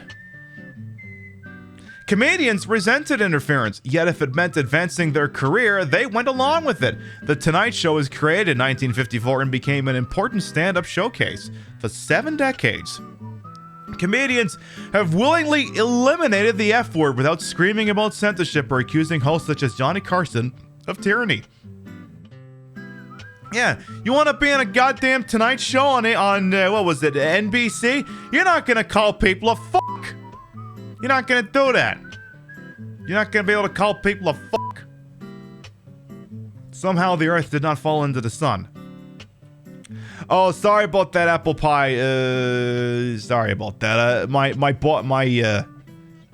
chat bot and my automod are not on the same page. They'll get you. We'll get you taken care of. See if I can do that real quick here. Oh, thank you, Rio. Thank you. Anyway, the obscenity laws used to prosecute Mae West and Lenny Bruce were deemed unconstitutional in the late 1960s.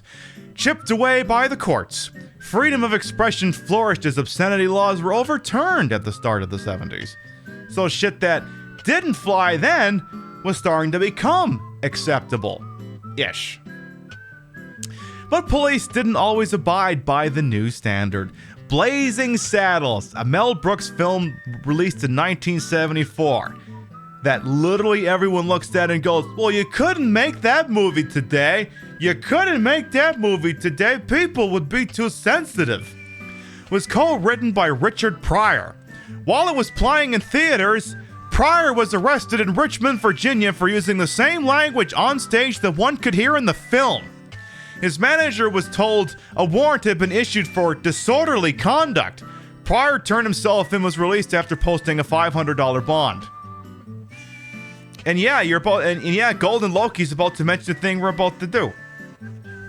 In the same decade, Sears pulled its sponsorship of Three's Company due to religious pressure. George Carlin was arrested after cussing. as Golden Loki just told you. And Welcome Back Kotter was banned in Boston over fears it would trigger disorder. Pray tell, what kind of disorder is that? What kind of disorder would that show have triggered? Let's see here. What is this article? From Boston Magazine. Throwback Thursday, when John Travolta was not safe for Boston. In the midst of the busing crisis, Boston's ABC affiliate declined to air Welcome Back Kotter. What is this show? We're in the month of new network TV shows, and while some of them may offend our artistic sensibilities, network affiliates probably won't have to go out of their way to tailor the schedule to Boston's politics. That wasn't always the case. In 1975, ABC premiered a new sitcom, Welcome Back Kotter, centered on a teacher who returned to his old high school to teach a rowdy group of students. Among them, a young John Travolta. When the show first premiered, it didn't air in Boston, where the ABC affiliate WCVB declined to pick it up on their schedule. The star, George Kaplan, recalled to the USA Today, they were very scared over something nobody else in the country noticed: the ethnic background of all the different kids. While the rest of the nation probably wasn't entirely colorblind, integrated classrooms were of particular note in Boston that fall. In 1974, a judge ordered that Boston racially integrate its schools by busing students to different schools. The ruling set off protests and riots, and by September 1975, WCVB might have been concerned that Kotter's depiction of a happily integrated classroom would irk some viewers. But the show was an immediate ratings success, and 5 episodes later, the Boston affiliate relented and put it on the air. By June of 1976, the Boston Globe was calling Travolta TV's newest sex symbol. That same year, Kaplan came to the State House as part of a young voter registration drive. He toured the State House amid similar flurries of excitement, strolling through the marble corridors like the Pied Piper with a throng of agitated adolescents trailing behind him, the Globe reported. For Boston, busing and reintegration remained a controversy, but here in the rest of the country, Kotter was a hit. So yeah. A sitcom got canceled because they were worried about people seeing integration being portrayed favorably. Go ahead and tell me how it's so difficult to do comedy these days. Anyway, back to the op-ed. In the 1980s, comedy team Bowley and Wilson were arrested for flatulence humor. In the 1990s, Andrew Dice Clay canceled a show fearing he'd be arrested on an obscenity charge in Texas. All this occurred long before the words and phrase millennial, safe space, or retweet came along. Comedians have far more freedom today. Subject matter involving sex, religion, politics, or profanity does not result in jail time. The tug of war between censorship and free speech has been part of comedy its entire existence. It is likely to continue. Yeah, exactly. And Clay was just unfunny. But, you know, you got comedians who don't appreciate history, who assume that literally they're the only people in the field who have been vilified for their content, be it negative in terms of, yeah, you can't tell jokes about the Irish, the Italians, the Jews, and people of color and African Americans. We're kind of not cool with that as a society anymore. Or a sympathetic portrayal of an integrated classroom also being canceled. It's like, sorry, Dave, you're not the first person to have to deal with this shit, and you're not going to be the last. Let's see what else we have here, because the author of this op-ed also found a bunch of old news articles and tweeted out a bunch of them. Stephen Wright, oh god. Fucking Stephen Wright. Like, I almost feel like I could do a Stephen Wright impression, but that's beside the point. Let's see what we got here. We've got April 1903. A newspaper editorial warned that if racial and ethnic stereotypes were no longer acceptable on the stage, you could say goodbye to comedy. Oh no. What else we got here? An editorial in the Macomb Enterprise Journal in 1961 lamented the things you couldn't joke about anymore, blaming the death of comedy on the restraints of race cautiousness. I'm not even going to click on these things just because, you know. June 1954, Jack Albertson lamented the loss of blackface and felt minority groups were making life rough for the comedian. Yeah. Hey, Dave! Hey, Dave! Do you think maybe we should have canceled this person? Feel like you're in a unique position to decide whether that's gauche or not. Should we cancel this guy? Is this a regressive opinion? Mr. Chappelle, should we cancel this guy for this? I'm just asking. I'm just asking a question here. Grandpa from Willy Wonka? Could be.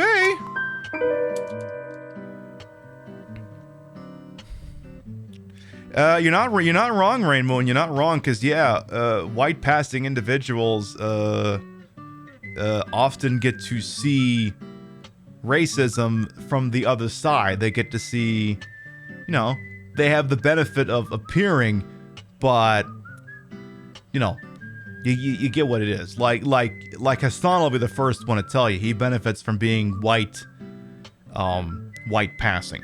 Now, white passing and white presenting are not the same thing. Do not mix those two up. Do not mix those two up. Do not mix up white passing and white presenting. Don't mix those up. That's a freebie. Don't mix those up. A newspaper editorial from June 3rd, 1952 says America is losing its sense of humor and that you can't joke without unleashing a wave of outrage and hostility. Yeah. Yeah. What else we got here? We got, is that the same one? I don't know. Is this? Yeah, this the same one. 1962. The broadcaster Arthur Godfrey complained, "Now you can't kid anyone anymore. And Italian jokes are out. It's sad."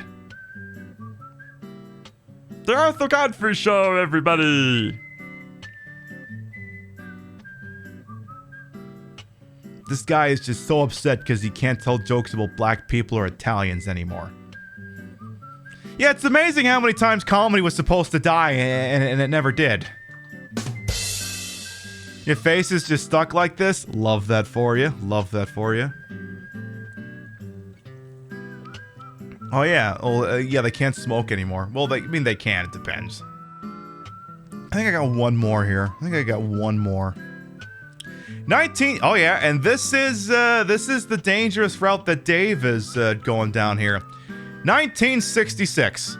Lenny Bruce grew obsessed with his own persecution. Abandoning jokes, he read court documents from the stage and lashed out at detractors. Buying the hype that he was more philosopher than comic, a tragedy played out in real time, and the comedy vanished from his act.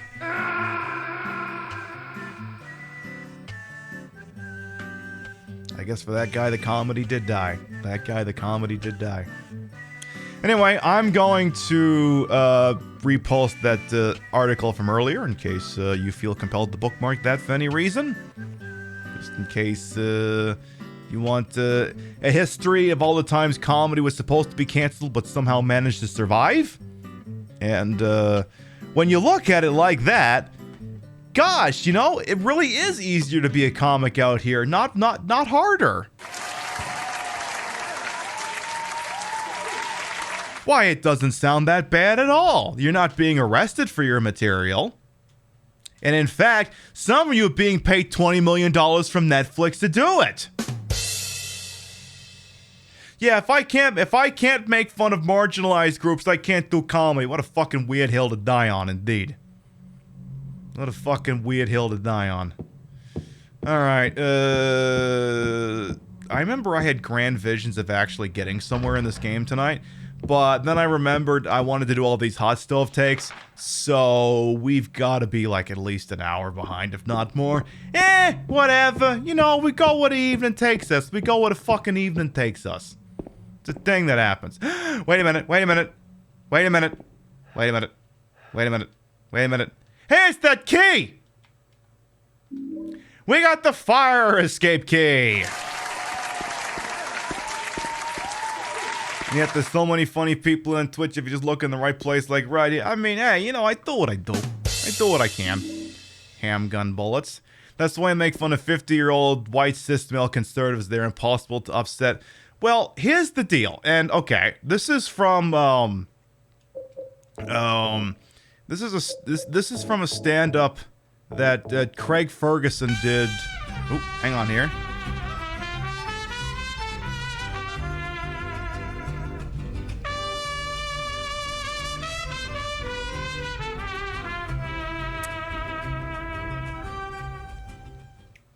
Love the pink we get, Queen Pib looking gorgeous as always. Charn Jess, thank you for the year of put up with my bullshit. Welcome back. Your bitsy rates and subs will never required. Always appreciated. Thank you. Mwah.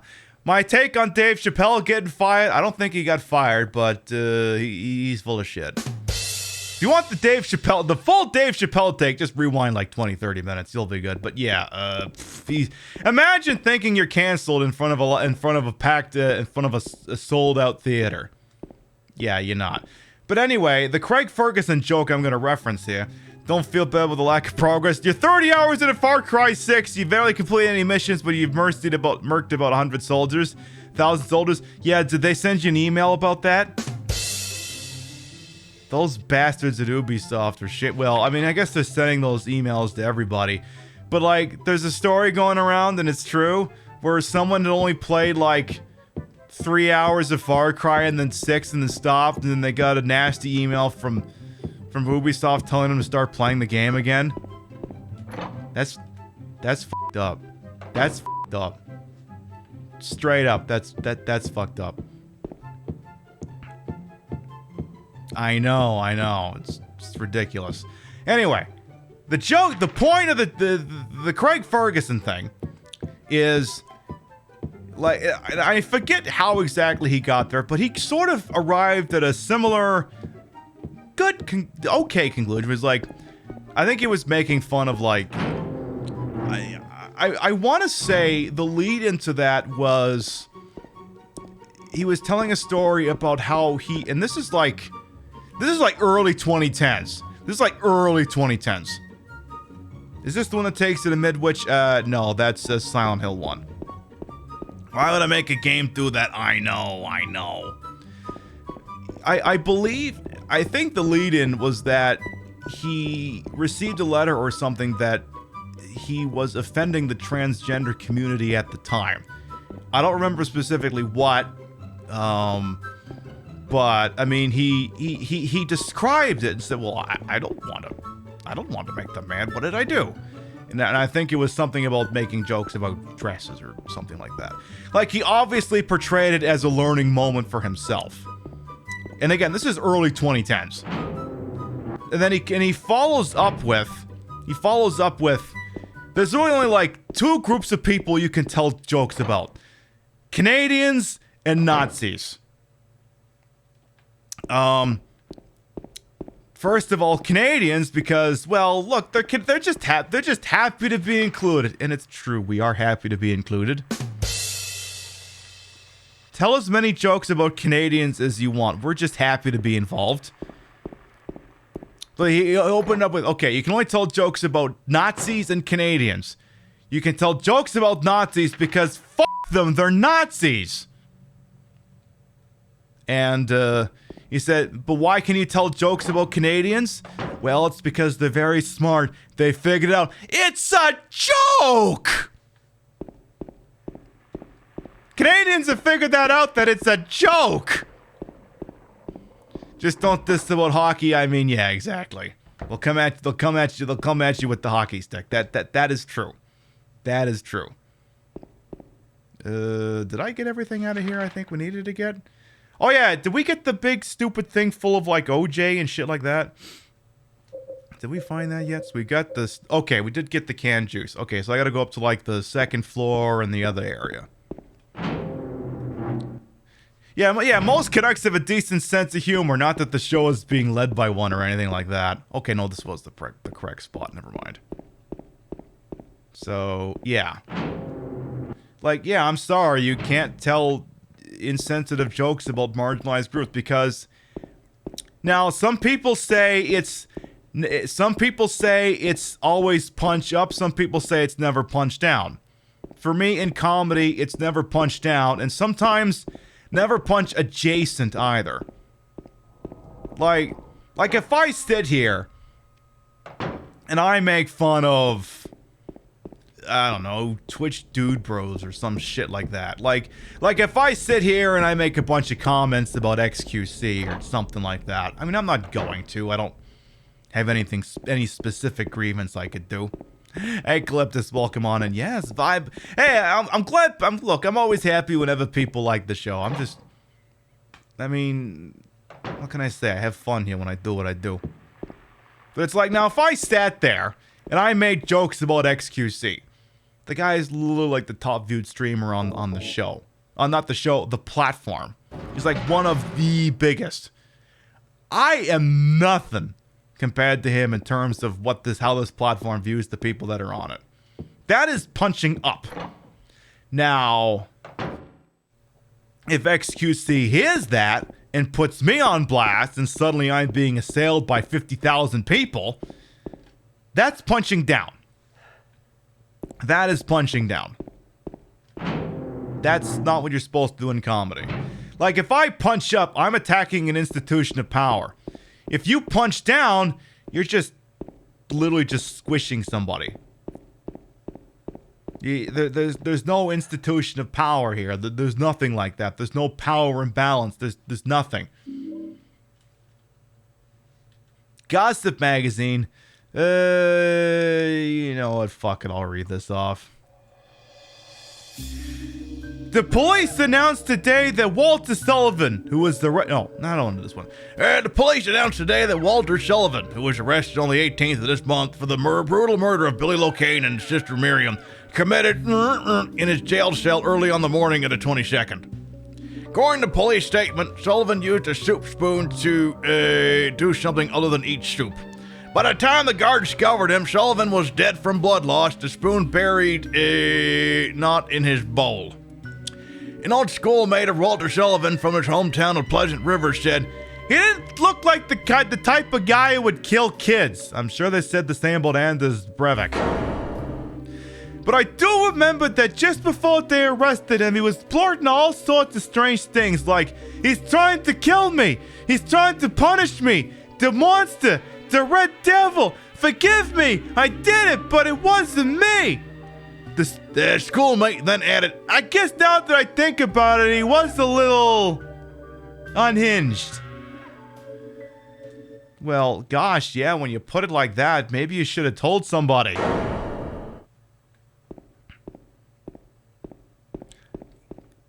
Yeah, I guess you're right. He did log himself out in a manner of speaking. All right, right, we got the fire escape key. That's second and third floor. All right. So, yeah, you're not supposed to punch down. You're not even necessarily supposed to punch sideways. Like I mentioned earlier that, you know, I've had some disagreements with people on social media. People I would consider equals. Am I going to bring that up here? No, I'm not going to do that. That's not attacking an institution of power. That's just me being an asshole to somebody else who's being an asshole to me. There's no comedic value in that. There's no power imbalance. In fact, I'd argue it's it's an equality of power. There's no content to be made from that. So I'm not going to do it. There's no fire escape outside the door. Maybe they knocked it down when they built the building next door. I think I can get into the building next door if I go to the window in front of me. Yeah, you should probably do that.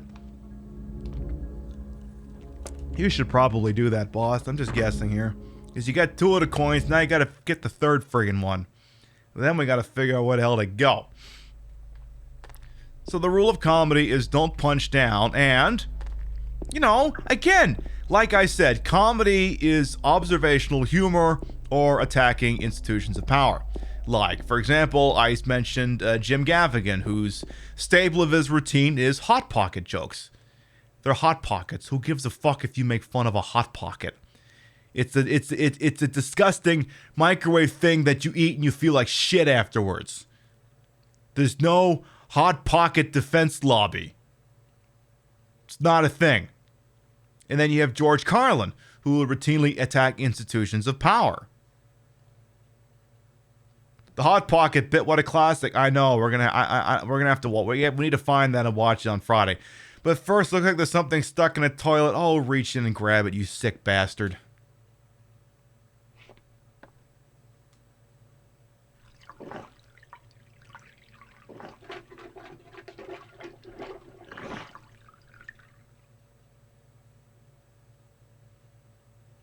It looks like a wallet. There's some kind of memo in it.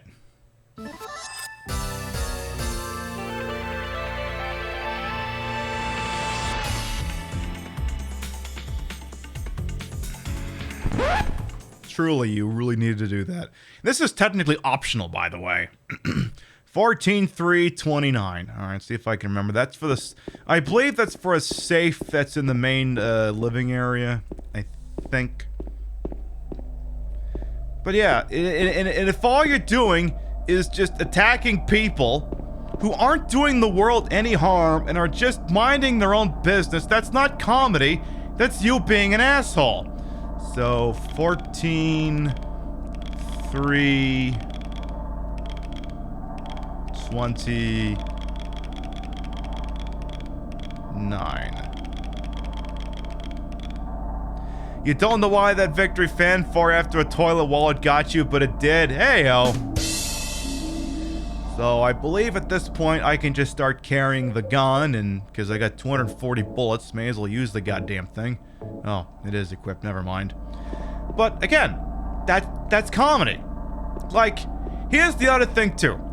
And I wish I could remember the comedian who said it, but there was a transgender comedian who was trying to argue that trans people are not off limits for telling jokes. But, you know, some of it has to be, you know, it's not the sort of material that you necessarily tell unless you are and can speak to that. Or, you know, if they're, you know, not offensive. Like this, and again, I wish I knew their name, because I would give them credit for this. I'm sure if you just look up the phrase, you'll find it. Where they said, they told a joke where they said, people say that we want to transition so we can beat up women in sports. And they're like, well no, if that's what we wanted, if all we wanted to do was that, we wouldn't have transitioned. We would have just become cops.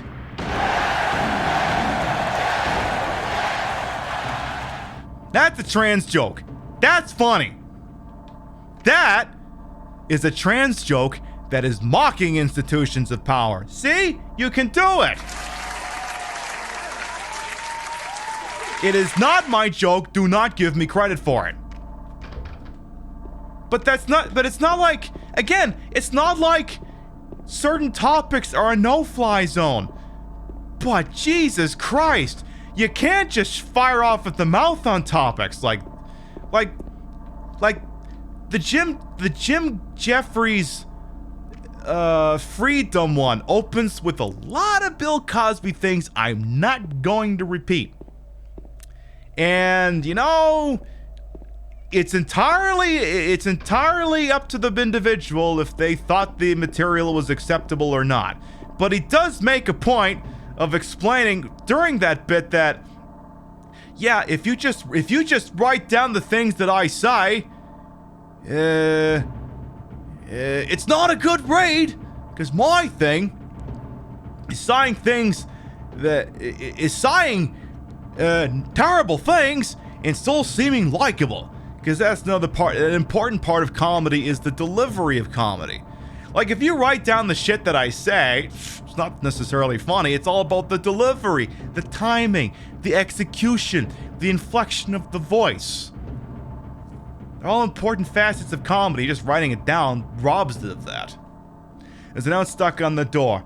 Dear Tim, I have to run an errand, so I'm going out. I left the house key with Uncle David. You know where he lives, don't you? The key is in the room near the first floor staircase. I'll be back as soon as I can, so please watch the place while I'm gone. Oh yeah, like this section's like literally what, 2 minutes if you're doing it right, I think. I want to say it's like 2 minutes. So yeah, like the map is like there. So yeah, make sure you grab that. So yeah, comedy isn't dead. Comedy as a concept is not being canceled. Superhero thing and follow. Welcome on in. It's not being canceled. It's not the comedy isn't done. But Jesus Christ, you cannot do that kind of material in 2021 and expect to not hear about it. And to suggest that it could somehow be any other way is to just perpetually live inside your own asshole. Imagine having class with comedy, you haven't done it. Oh, hey, well, like I said, Moon, I do what I do. But, and again, I mentioned it, and it bears repeating. There are two signs when a comedian has lost it. Because comedy and drama are two sides of the same coin. That's just how comedy is all. Comedy and tragedy. Comedy and tragedy. Always two sides of the same coin. Comedy comes from tragedy. Like a lot of people's jokes and routines come from negative experiences they've had. Negative interactions, negative family interactions, negative social interactions, abuse. Comedy comes from tragedy. So, the two ways you tell when a comedian has been in the business too long and they've lost their edge is airport jokes. And Jim Jeffries did tell airport jokes. Airport jokes and your stand-up turning into a TED Talk. Because there's the white chrism. We're not going for that, but we got it. Like Chappelle going off like that, it's literally just a TED Talk for transphobia. Like, okay, Hassan, one of the big streamers on the platform, he's a huge Dave Chappelle fan. He watched it. He watched the whole thing. He goes, this was at best a mid-special, and the stuff's not even funny.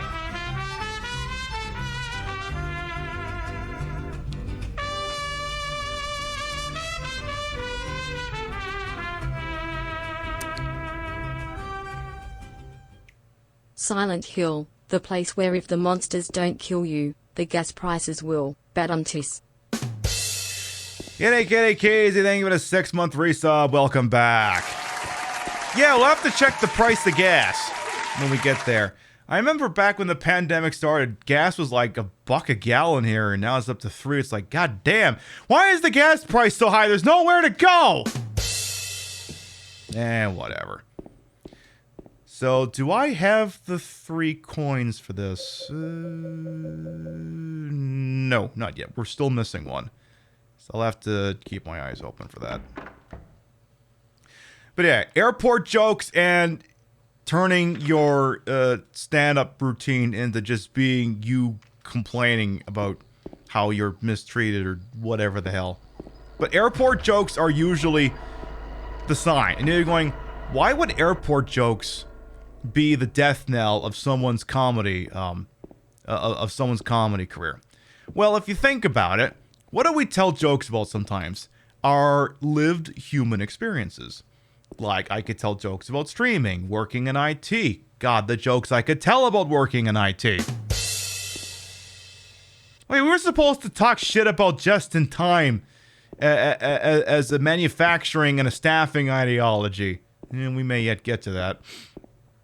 But, handgun bullets. So, if you're telling jokes about airports, it means, generally, that you have been in airports enough times to formulate an opinion. Oh, sorry, hold that thought. Voice acting masterclass coming up. Yeah, I'm James. Angela. Angela. Okay. Peb. I don't know what you're planning, but there's always another way. Really? But you're the same as me. It's easier just to run. Besides, is what we deserve. No. What? I'm not like you. afraid. I'm afraid of the replacement voice acting. I'm sorry. It's okay. Did you find your mother? Not yet. She's not anywhere. Did she live in this apartment building? I don't know. So, all you know is she lived in this town. What did you say?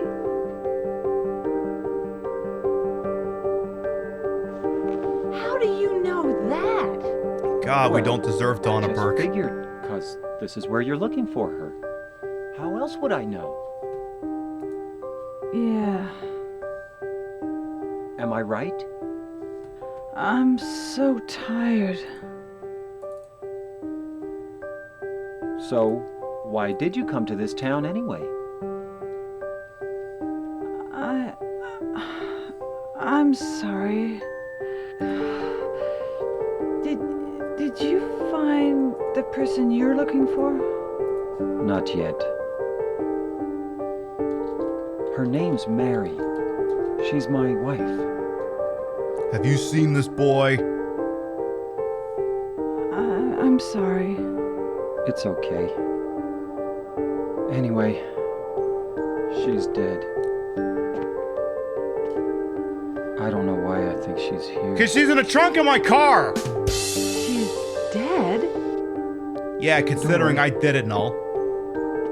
I'm not crazy. At least, I don't think so. I've got to find my mama. Should I go with you? This town's dangerous. Now I know what you meant back there in the cemetery. I'll be okay by myself. Besides, I'd just slow you down. What about that? Will you hold it for me? Sure. No problem. If I kept it, I'm not sure what I might do.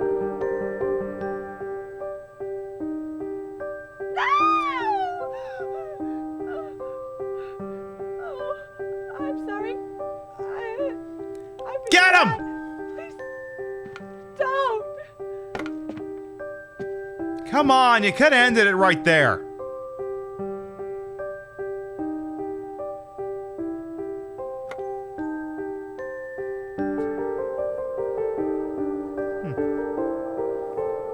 Cool. I'll hold on to this for her, I guess. So, something I didn't know about this room, as I pick up the coin here, there was something I didn't realize about this room. Like, there's, and you can't see it too, you can kind of make it out a little bit, but, because again, we're playing this on an original PlayStation, he doesn't look at it, but there's a thing on the floor. There is a thing on the floor. Right in front of him, right here. There's a thing on the floor. A photo. Torn in half. Looks like we see a mother, a kid, and some kind of male figure.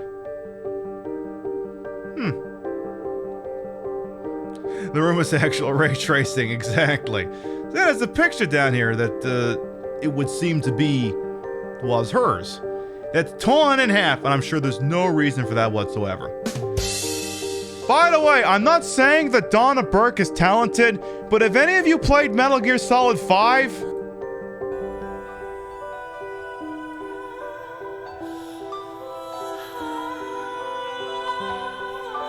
That's Angela.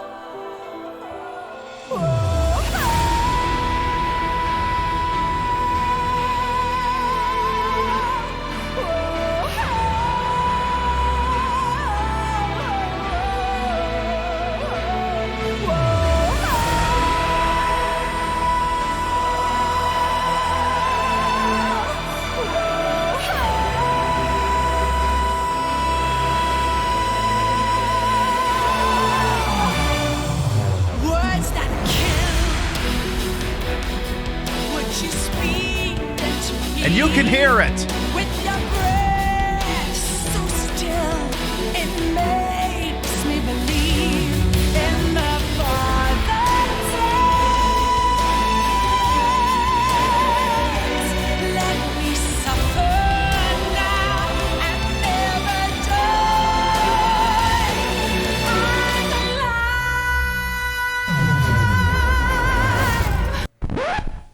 The multi-talented Donna Burke, everybody.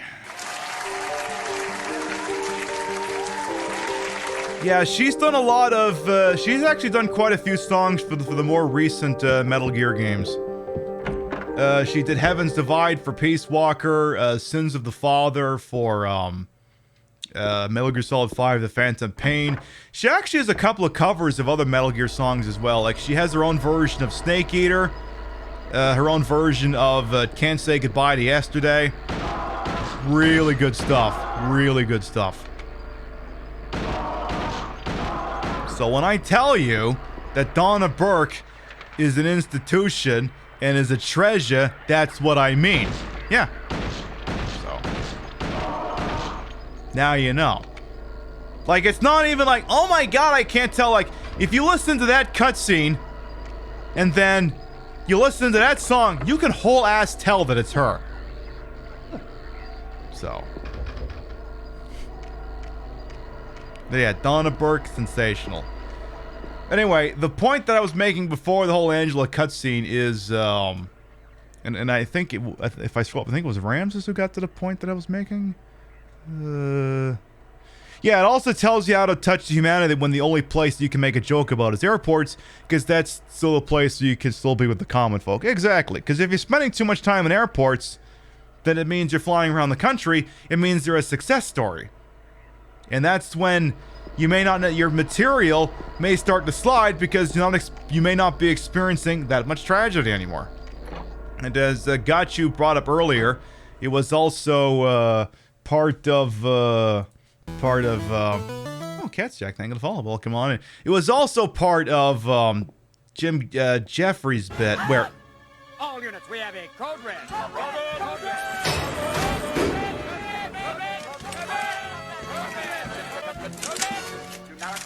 Hunter and Raiders, hello! Welcome on in, Hunter and Raiders. CK Horror as well, thank you to follow. Welcome on in. Welcome on in. I scroll here. CK Horror, Tim Hemme, welcome on in as well. Hunter, how you doing? Welcome on in. How was the DBD treating you on over there?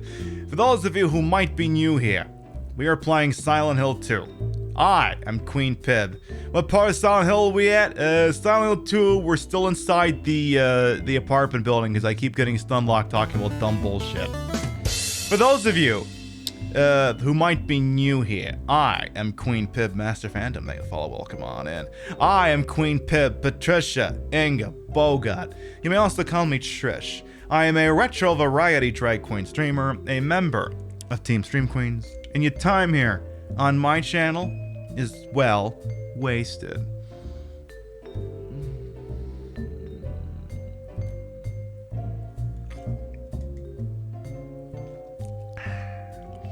I put the broad in broadcaster, the whole in wholesome. I'm H-word for my own hubris. And though my breasts may be fake, the retro is real. Real game, real PlayStation 2 hooked up in the dumbest way to make things look as bad as they used to.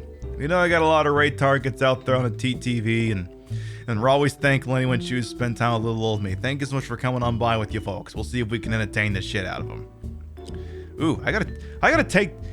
Has that Yakuza Like a Dragon thing been in the timer all fucking night?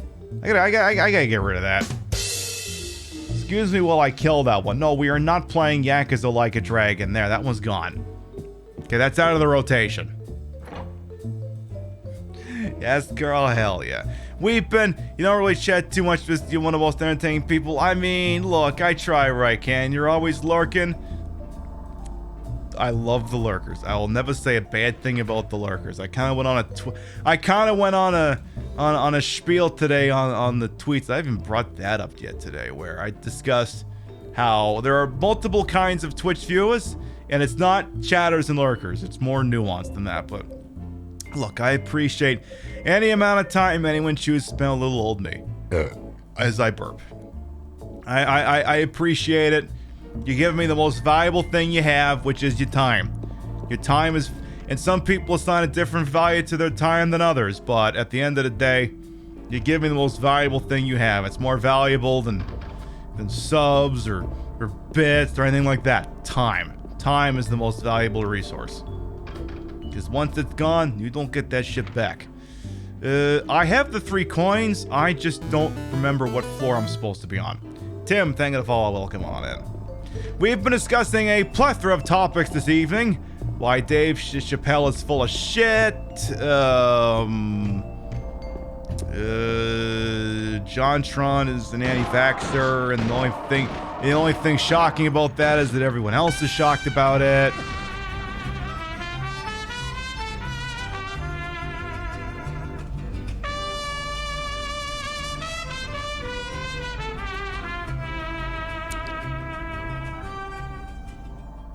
Pin B sip.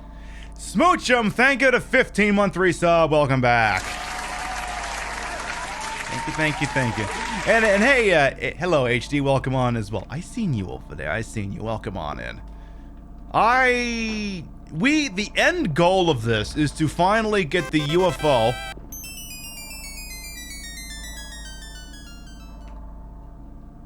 Please make baseball better tonight. I'll see what I can do. Enigma, thank you for the hundo biddies. Will this make baseball better? If we do it a Major League Baseball starring Ken Friggy Jr. Is game 2 tonight?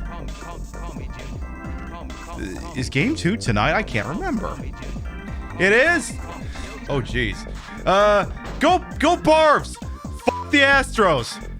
Braves are down 5-2. God. Come on, Braves. Look, I'm not normally in a tank for you. Because I'm not a big fan of that whole chop thing you do. But I hate the Astros more than I hate that. Fuck the Houston Astros. Fuck them in perpetuity forever. Go Braves. You can rebrand as firefighters and keep the name. Whatever. We're not having that discussion right now, but...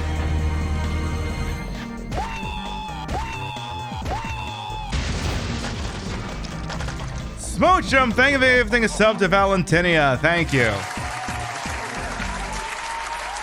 It definitely did not participate. I mean, look, it's a euphoric thing. I wouldn't have judged you even if you had, but I do like hearing that. There should be the hammers for Hank Aaron. Exactly. There you go. There's an idea. There you go. That would work. Perfect. But yeah, go Braves, because fuck the Astros. How is it that the Astros go to the American League and suddenly turn into hot shit? They were, what, the Dragons of the NL Central? And suddenly they go over there and they're hot shit. What the fuck? Like, Rio was talking about that yesterday. She's like, she's offended. Like, they immediately leave the Brewers division, suddenly they're the cock of the walk. Yeah, I know the Astros that were hot shit. I'm a baseball fan. I was there. Oh, jeez. There's something written on a desk. How does this go? 3 bright coins and 5 holes B. Well, I only got 2 holes. I can't help you with that. At one end sits the seducer as she. The wind from behind the woman doth play.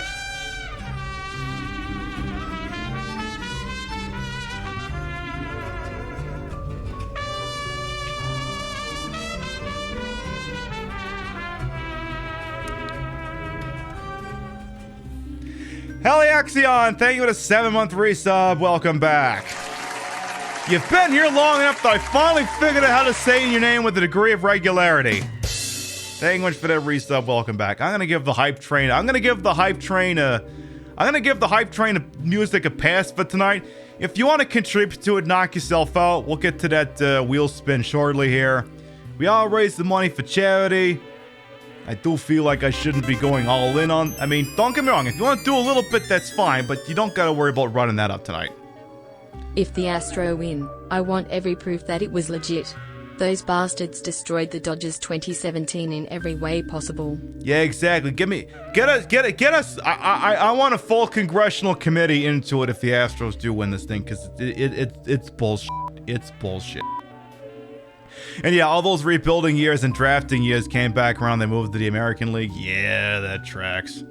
The old ones beside the serpent sits not. 'Tis to the prisoners left that he doth rot. God damn it. I don't remember this.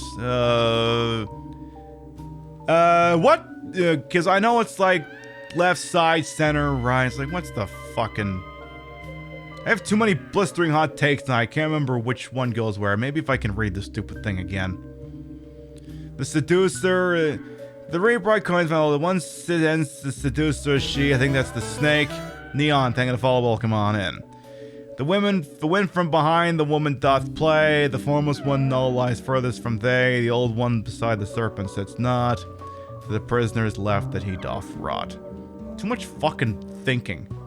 Too much thinking. Alright, come on. So, the snake. I want to say the snake is on the far right. Like JonTron. We'll put them in the JonTron spot. And then, I want to say old man goes in the center. If you recognize me going, old man, it means you've been on the internet a very long time. Old man.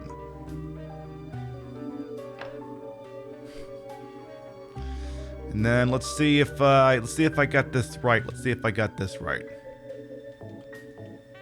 Survey says exactly, Maxwell. Exactly. Okay, I think I've got those two on the left transposed. So I think I got to take those two out. So put the silver one on the left. Come on.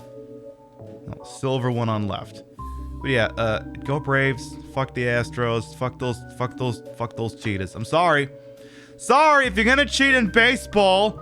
Like, that was the worst. Like, okay, there are so many bad things about the pandemic, not of course least of which is that 700,000 people are dead and that the world has been irrevocably changed. But the worst thing about it is that after winning the World Series and the cheating scandal being blown open, nobody could be in the stands to boo the Astros for the fucking season.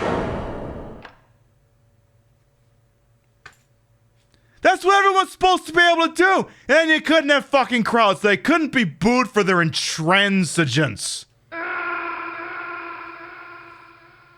It's bullshit.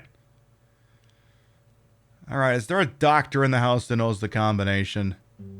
Because I'm blanking out on this, apparently. Love the Instagram. Hey, like I say, I serve in many ways. In looks, and in takes. I tell you what. While I figure out if I'm going to look up the fucking solution on it, because I'm being an idiot, let's get that wheel spin taken care of. Let's address that, shall we? Baseball's always been a trip. Remember the steroid scandal? Yeah, remember that brief moment in the late 90s when baseball was actually watchable for the regular person?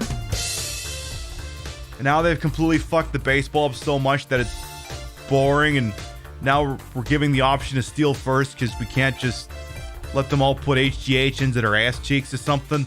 Anyway, the Wheel of Pinification is a feature on this channel whereby every 10 subs, resubs, and gift subs, we spin this wheel.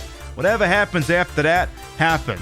We could be handing out gift subs, we could be playing marbles, I could have stopped the whole show dead and play Dead by Daylight.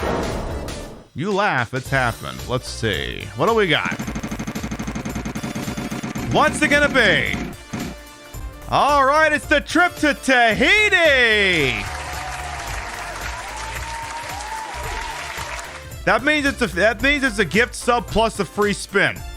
But the free spins do not stack. So it's a gift sub plus what? Gift sub plus what? Alright, 2 gift subs. I can make that happen. Hey, Obs Kebabs, welcome on in. Alright. Tool use. About to walk away with some ad-free viewing Gar. Thank you all. Welcome on in. Two of you about to walk away with some ad-free viewing and some of the finest emotes on Twitch. Let's see what the hell's about to happen here. Who are they going to? They're going to... You don't know the name yet. Here for your Bentertainment and VR Commander. Enjoyed them emotes in the ad-free viewing. Congratulations. Alright. I belch. Alright, I scroll up just to see on the offhand if someone posted this solution or not. Alright, doesn't look like it. I'll have to figure it out. Oh, well, we'll do it live. Anyway, while I am attempting to figure it out, one ends, this is she, the win for mine, the woman doth play. A foremost one, no less for this from lay. The old one beside the serpent sits not. Okay, so it's serpent, prisoner, old man. That's what it is. Serpent, prisoner, old man. Okay, and I already put the serpent on the right side, so serpent must have to be on the left side. So serpent goes on, the Serpico goes on the left side. So Serpico, prisoner, old man. We'll do it live, fuck it. Exactly. No. We'll do it live. Fuck it. Fucking thing sucks. Hey, that's the unofficial mantra of the Queen Pib show. Fuck it, we'll just do it. Just do the goddamn thing. So that. Anyway, the reason why I kind of downplayed that hype train, because, you know, normally I'm hamming it up on telling you, hey, all the amenities that one can be achieved through the hype train is this week, we are raising money for charity. We are raising money for Gamers Outreach in conjunction with the Scarathon, which is a charity event we participated in earlier this year. And I figured, what the hell, we'll do it again. I have a time slot on their show Saturday night. We'll be raiding into it, so it won't be hard to find, because we'll get you there. What Gamers Outreach does is they provide entertainment for children in hospital. I'm not even telling jokes here. This is exactly what they do. They build these wonderful little carts that have like TVs attached to them. They have all like smooth edges, so they're real easy to wipe down. They have controllers sticking out of them. They're modular. They can put like Xboxes and PlayStations and shit in them. And they give them to kids in hospital to play with. The staff can move them in and out easily because the things, they got wheels on them. And you know, if I had to spend a long time in the hospital, I definitely would not want to be bored off my ass. So if I was a kid, video games would probably be a nice thing to have. The old fart's supposed to be on the left. All right, that's probably right. That's probably correct. Let's support a good cause, and we have some incentives. We've already reached the first milestone, which is good, because I kind of wanted it met before the Saturday show, and if it wasn't there, I was gonna nudge it. The first, I think the information's in there, but we hit 500. So what that means is we're going to, when we do our Resident Evil 3 remake spot on the Scarathon, we're going to be using mods. Now, if you were here the last time we played Resident Evil 3, the remake, you know what the mods are. Jill in the Gantz outfit, Carlos looking like Chris from Resident Evil 8, and Lady D herself as Nemesis. There are some other ones too, like different gun sound effects and shit like that. And we're gonna be playing it on Nightmare, which is one of the more difficult difficulties in the game. Because if you haven't played Resident Evil 3 on Nightmare and Inferno, you literally haven't played the game. It's like completely different. It's amazing. Hey, speaking of amazing, hey Lucia, welcome on in. How you doing? See you over there, Lucia. God damn it, I had it down pat and I'm fucking it up. Lucia! I'll have to invite you to some kind of game night on Discord so I can get that shit nailed down. That'd be a thing I do. But please check out Lucia, the great friend of mine, wonderful advocate for the trans community, easy on the eyes. They have a sensational stream set up. They're great. We have had the pleasure of rating them several times. They're fantastic. I love them so much. You're a hoot? I mean, if I'm not a hoot, I don't know what else I am. Alright, that's it. I'm looking this fucking thing up. That's it! I just, like, I'm not drunk. I just don't care. Coin puzzle. So you think it's... Alright, I'll try... Alright, I'll try that, Angel Yumu. I'll try it. So I guess I'm being too into this coin blank coin. Alright, are they still on the... Yeah, they're still on the fucking thing.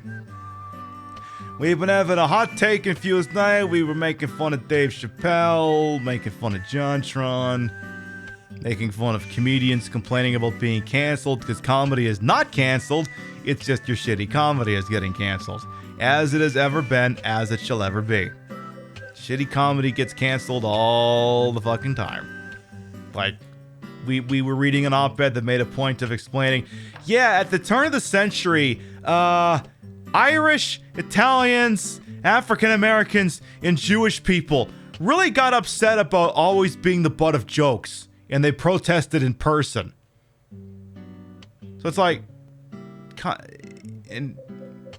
but no, apparently we've only just invented the concept now. We've apparently just invented now. Those made a bad joke. Why am I being canceled in a full in a sold out arena?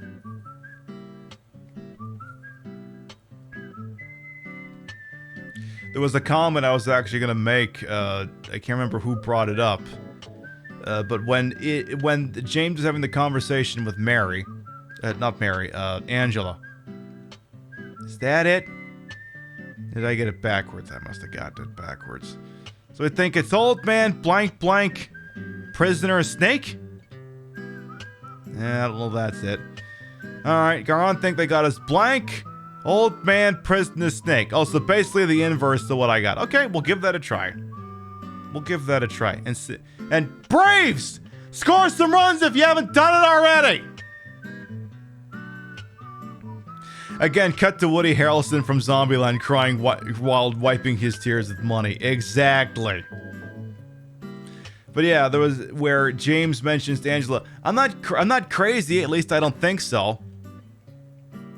Jim Jeffries had a joke for that. And as the chatter pointed out, yeah, it's very difficult to self-diagnose that, especially if that is what you are. Oh god, which coin did I pick up? That's this. Is that the old man? Or the prisoner? He said, that's the thing about... And I know this isn't necessarily the most accepted vernacular anymore, but I'm just going to present it as it was. That's the thing about crazy people. They don't know they're crazy. I think, therefore I am. Everything else is open to interpretation. This is the Jim Jeffries bit. He says, you know that you exist. After that, like, I think I'm in a room talking to people about guns, whatever it was. When really, I could be in a potted room somewhere going, I hate guns, I hate guns, I hate guns, I hate guns. Like, usually if someone says they're not going round the bend, that's usually your indication that they're going round the bend.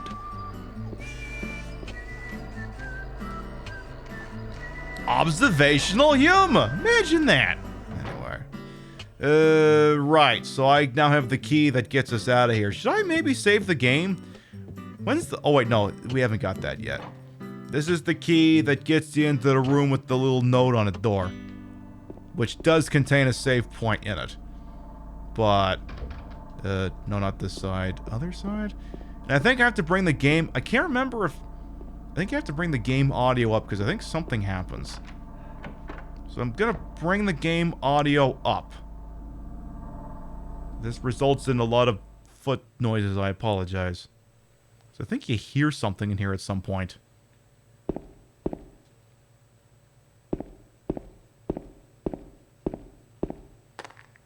Like, I've come in here, and, like, you hear, like, something talking, but I've never been able to make it out.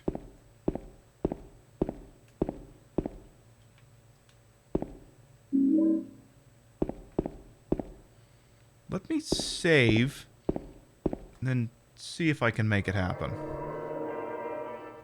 See if that's a thing I can do. But yeah, actually, you know what? Let me... I was gonna continue to talk about the charity, but no, let's let this play out first. So, sound is up.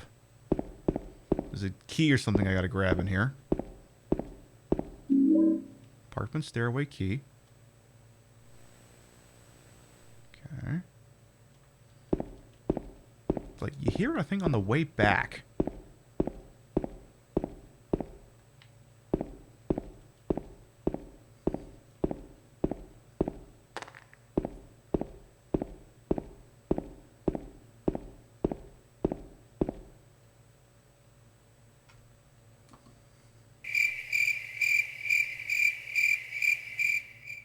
Or I could be full of shit. I could just as easily be full of shit. I must be misremembering something. Or maybe it was the Xbox version that did that, I don't know. Alright, so we saved the game. Let's go say hi to Big Daddy Pyramid Head, huh? I'm not wrong, the room has whispers, but they're also... Oh, okay, if it's RNG, then that explains it. Alright, you know, I'm not even gonna do a preamble for this.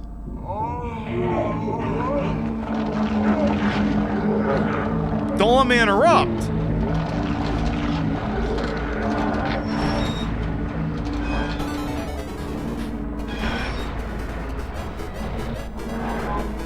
So... James! You're being added to DBD as a killer, right? Like, the two of you should be besties. You two should definitely be besties. Okay. Now, don't sleep on him, because sometimes he gets real quick with his little stabby stab. Sometimes he gets some quick on you when he wants to. I've gotten killed here multiple times with my own hubris. Because the problem is when he gets too close to you, he's gonna go for that swing, and he might swing real fucking fast.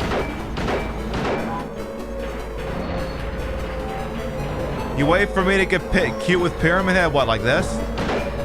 You mean like this? You mean like this? You mean like this? You mean like that?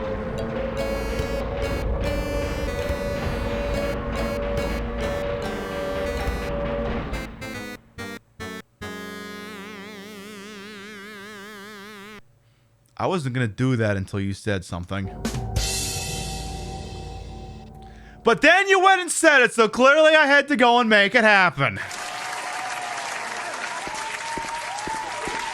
That went well, didn't it? Alright. Anyway, as I said, we are raising money for Gamers Outreach. They improve the entertainment for kids in hospital with video games and stuff like that. We hit the $500 checkpoint, which means that when we do our Scare-a-thon shift Saturday night at 7 p.m. Eastern, don't worry, I'll make sure you... Oh, I didn't pick up the fucking key, goddamn. Don't worry about getting lost or forgetting it, because if you tune into our Saturday afternoon show, we will be raiding in there. We will be, I believe... Oh, is Jeff before my number or after my number? I think Jeff is the spot before me, so we'll be raiding in while Jeff is playing, I think they had like a puppet combo game or something picked out. Holly, thank you to follow, welcome on in. So we'll be raiding in while Jeff is doing their spot, then I'll do mine, we'll do Resident Evil 3 Remake on Nightmare with fun mods. You know, appropriate mods, but fun mods. And we have a couple other milestones, and here's the other thing too. When we do that shift, there will be penalties. I get hit, I die, other criteria, I will owe the charity money. And sometimes we've seen the bills for that go up. I love playing API error. There you go, you got it. The last thing they played was Silent Hill 2. I remember that. That was a good run. Oh yeah, Enigma was on comms for that. So there you go. Alright, let's try to not get murdered in the face this time. Anyway. At 1,000. Uh-oh. I don't think he's got the range on this one. If we reach 1,000, there is a Saturday show after this all takes place. So like, Saturday, November 6th, I want to say. Our boozy Saturday night. We'll have an added stipulation. Top of the hour, every hour, Bean Boozled. So I'll be there, drinking White Claw and tequila, and also having to do Bean Boozled. Now, I know some people like to do Bean Boozled during an active charity event, but it's not going to be on my channel. and I don't want to get someone else's channel in trouble, especially if something unfortunate happens. So I'm just going to do that exclusively on my channel as an incentive later on. So $1,000. And you know what? If I'm feeling generous, maybe I'll even spread it to the Sunday show afterwards. That should have killed me. 1,500 is Oops, all DBD. You know how much I love the DBD, right? How it's just my most favoriteest game in the whole wide world? Well, if we raise 1,500 for charity, we'll do another Oops, all DBD show. Where I just get murdered indiscriminately, but, you know, at least I generally have a favorable time being a fish out of water situation for the troops. And at 2,000, another hot tub stream.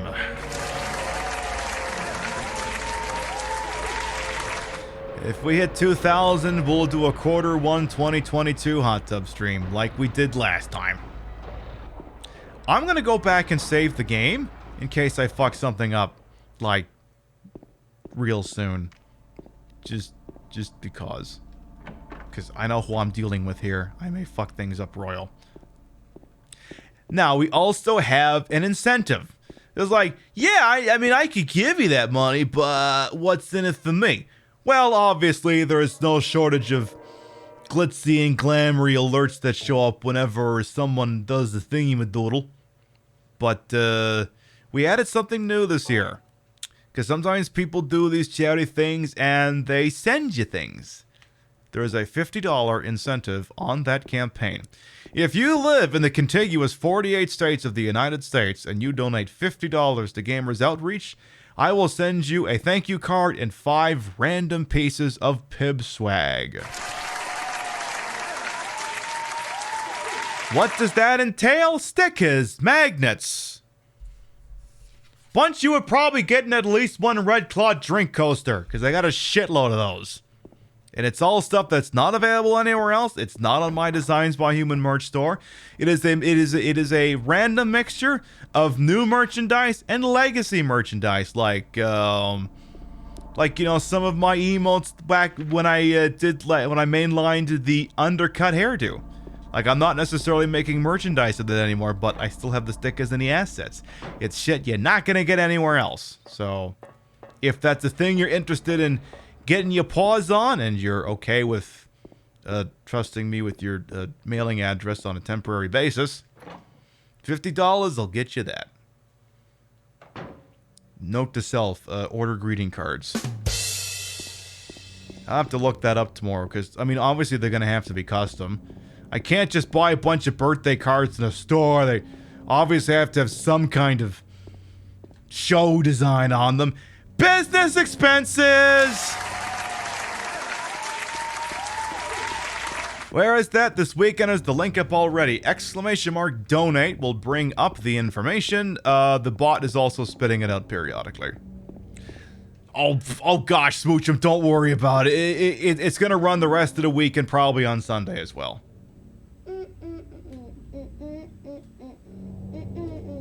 Hey, DJ Angel Writer. You! It was you, wasn't it?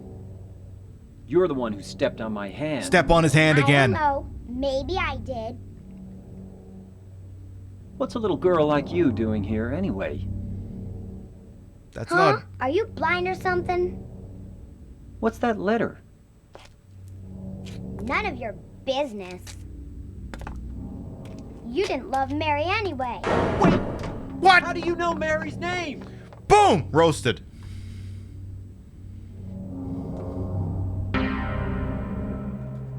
I like this kid. Knowing what I know about this bastard, I like this kid too. Big fan of this kid. Kid's like, lol, GG easy. Ugh. Kids these days. I mean, seriously, he killed her friend, so, like, you know, the least you could do is, you know, step on his foot, and, I mean, you know, that sort of thing. Like, how do you know? James, honey, darling, James, sweetie. Well, how can you forget that you used the clown silencer on your wife? Why, how could you forget a thing like that? Like, come on, dude. Like, I forget all kinds of things too, but I think I would remember if, you know, I did that to somebody. Kind of tends to...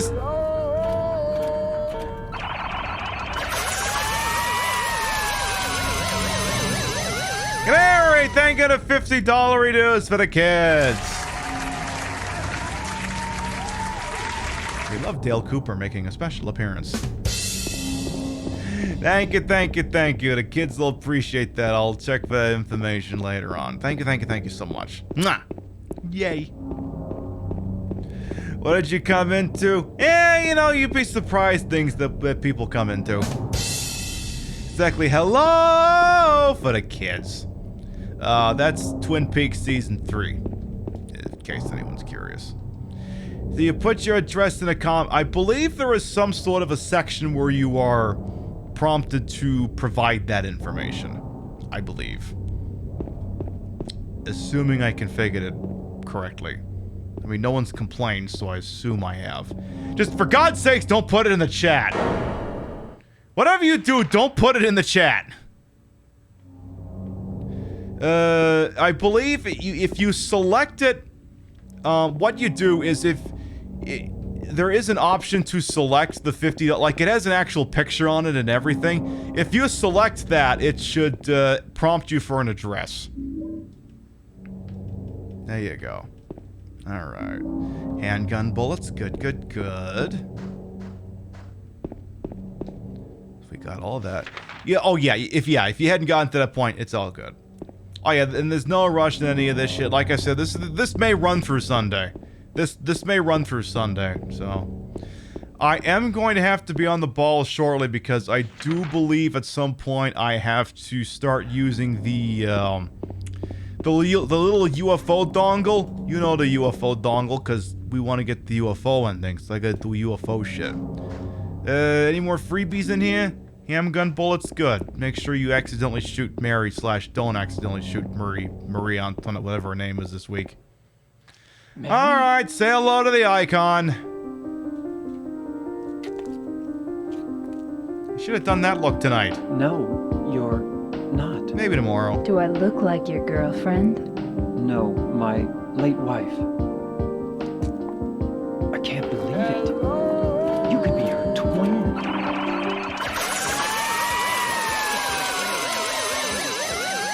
Thank you to $50 reduce for the kids, Smoochums. Thank you, thank you, thank you. See? Feel how warm I am? It's because the heater's on. Really not Mary. I told you. I'm Maria. I just met a girl named Maria. I was confused. Where are you going? I'm looking for Mary. Have you seen her? Didn't you say she died? Oh yeah, 3 years ago. But I got a letter from her. She says she was waiting in our special place. And that's here? Anyway, I haven't seen her. Have you looked in a mirror lately? Is this your only special place? Well, there is that rest stop off the gas station.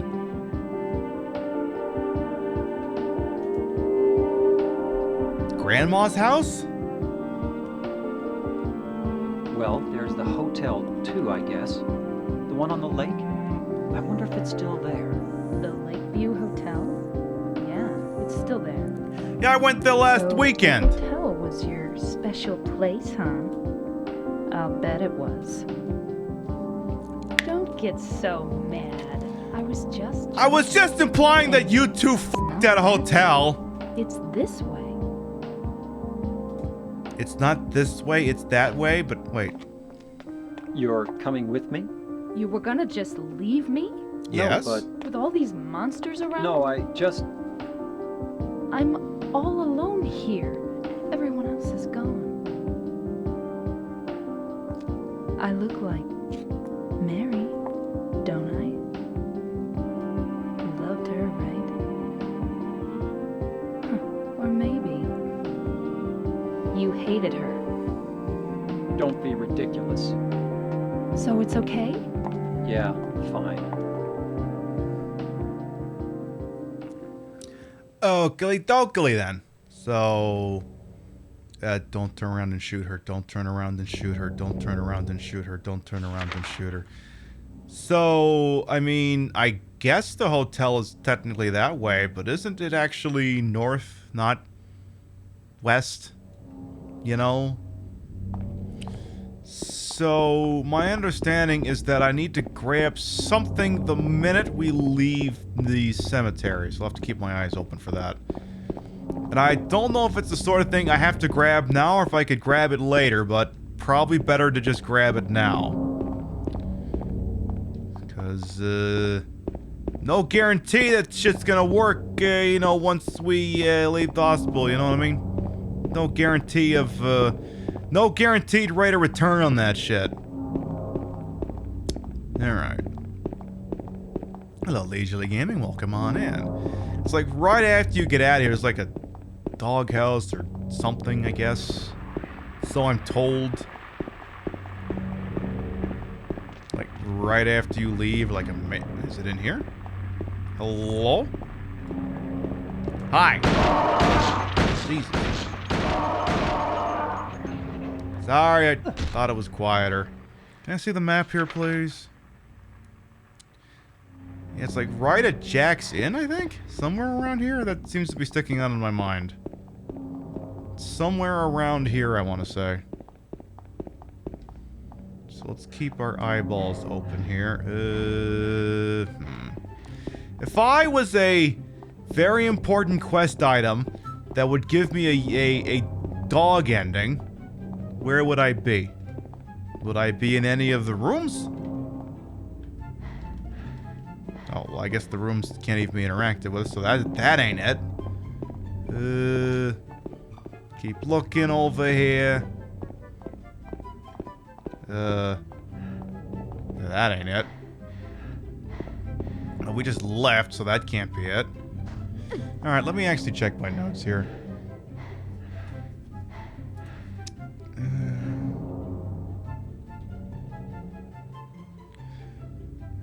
Inside of the doghouse in the lot directly across from the exit of Rosewater Park.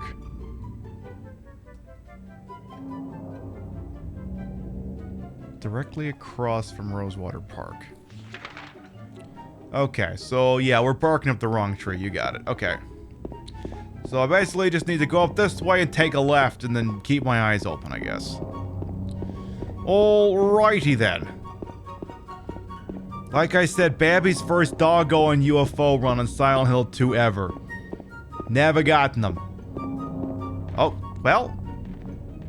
I mean, I guess this is a doghouse, but I'm not sure since don't seem to be any dogs around. I got the dog key from the doghouse. Aw, come on. He doesn't... Oh, come on. You could have said the thing. Come on, James, you bastard. You could have said the thing. Not who let the dogs out, but welcome on all the same, Sky this. Not who let the dogs out. The whole thing about it not being a doghouse because there's no dog around, then immediately he's getting jumped by one. Alright. Ow. The ball blast, man.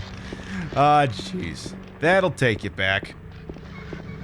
Does everyone remember the Baja Men's hit song, Who Let the Dogs Out, as seen in the 2003 film Rat Race? Zach, do you remember that movie? Starring an all-star cast that included John Cleese, who at this point in existence can go fuck himself, as well as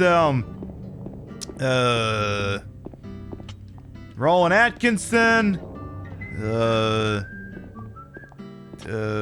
fuck, what's his name? They always joke on SNL that he's dead. You know, it was the critic on The Simpsons. Shit. I mean, you get where this joke is going. You'll get where this joke is going. Alright, there's a bully Rammy here. I'll wait here.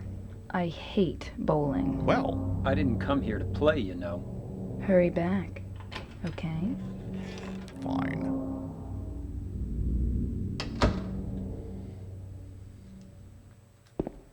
That's it, John Lovitz, thank you. Also, banger alert. Banger alert incoming.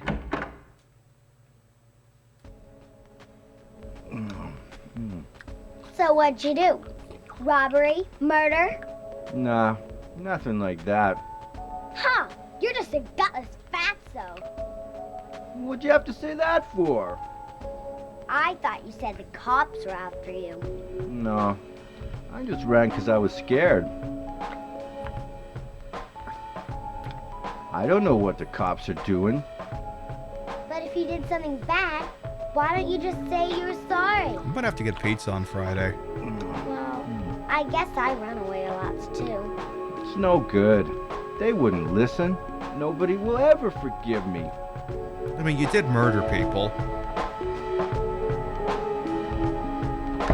I'm so happy we were both thinking that. The lady you're looking for? What's her name? Mary?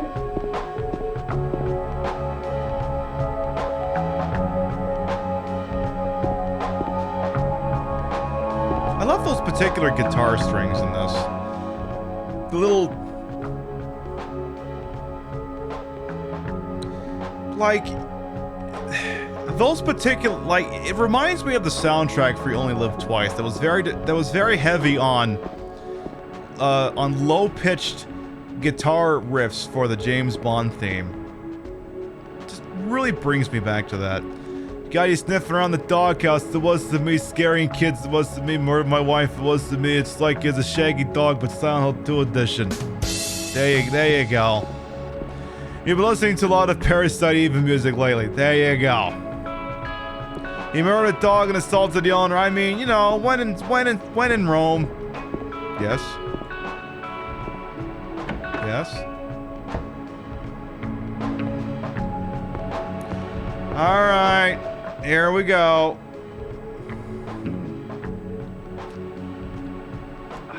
Timeless cutscene alert. Oh. You're... James. We Paul. met in the apartment building? Yeah, I remember. But, How you were throwing up? Are you alone here, Eddie? No.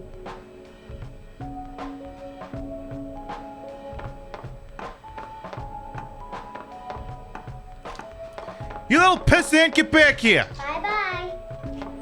Wait! Come back! Eddie, let's go after her. Huh? Laura? But why? Laura. Is that her name? That's what she said. This town is full of monsters. How can you sit there and eat pizza? She said she was fine by herself. She said a fatso like me would just slow her down. Forget you. Forget you.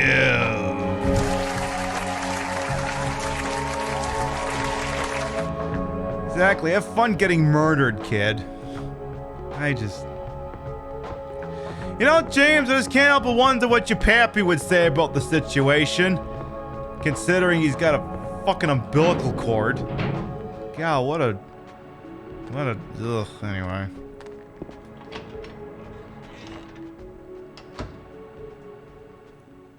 Now look, just because we ain't in there anymore don't mean we can't still listen to that song. We could still... that can absolutely still be a thing. My choker's getting loose. Is there any chance for me to fix that without taking off the wig? Let's see here.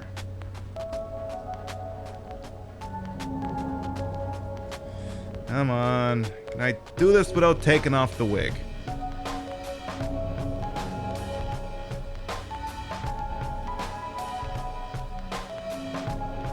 Come on. Where's the other side of this?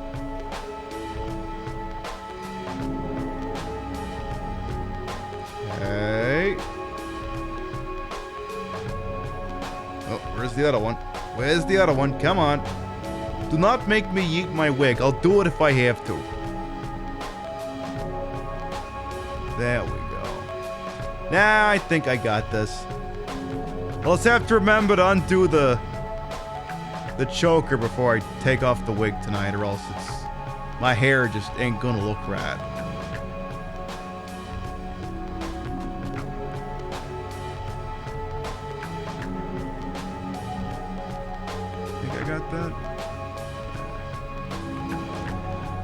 Alright, hey Maria, did you just see some little pissant walk through here? Did a little girl run out of here? Yeah, she was too fast for me. Aren't you gonna go after her? Me? Why don't you go after her in those heeled boots you're wearing that totally aren't gonna be a pain in the ass to run in?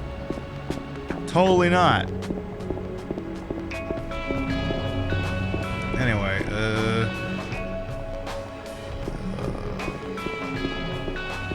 sorry, my thoughts have been everywhere this evening. We've hit so many wonderful topics, and there's no time to do them all, so we'll probably hit them all again tomorrow really hard, and then we play this game again tomorrow.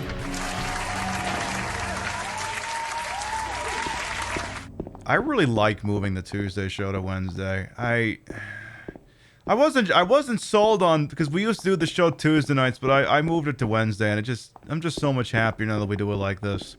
I like being able to do shows back to back, and it gives me more time at the start of my week to prep stuff and, you know, She went through there. hang out with Rio. She went through there? Is there any other way? Yeah, there is. Right through there. Oh. What do you mean you can't fit through there?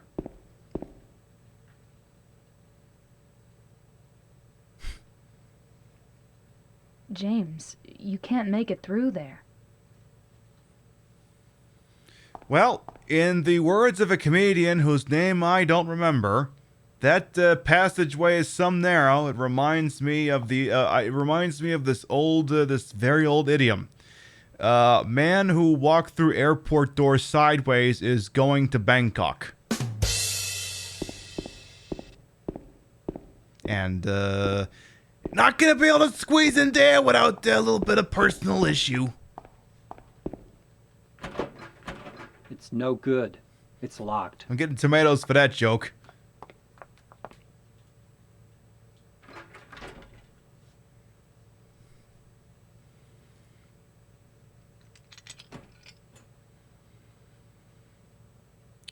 How many keys does this place need? What is this? The vault where they keep all the evidence that the Astros cheated? Is that where MLB keeps that shit so that they can continue to make money off the Astros? Ooh, more banger alert. What is it with this game having the 1-2 punch of these two bangers right next to each other? It's where all the local congressmen gather. Oh, good lord. Not Senator Larry Craig. Wait a minute. Don't they usually gather in that airport restroom in Minneapolis? Don't they usually gather there instead? Because I thought that was their favorite hangout. Alright. Just keep going.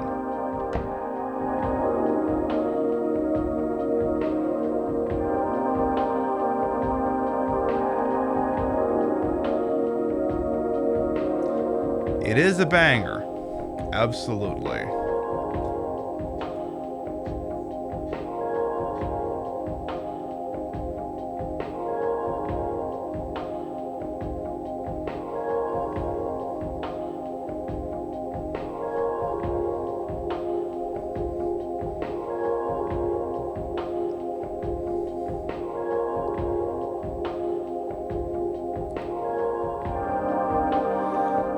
Oh, that's the good stuff. That's the good stuff. God, they don't fucking make soundtracks like that anymore. They don't. Not if it's Titty Thursday on Thursday. This is the spot to be. Hell yes. I am down with. I am very much down for a Titty Thursday. Well, let's do that one again.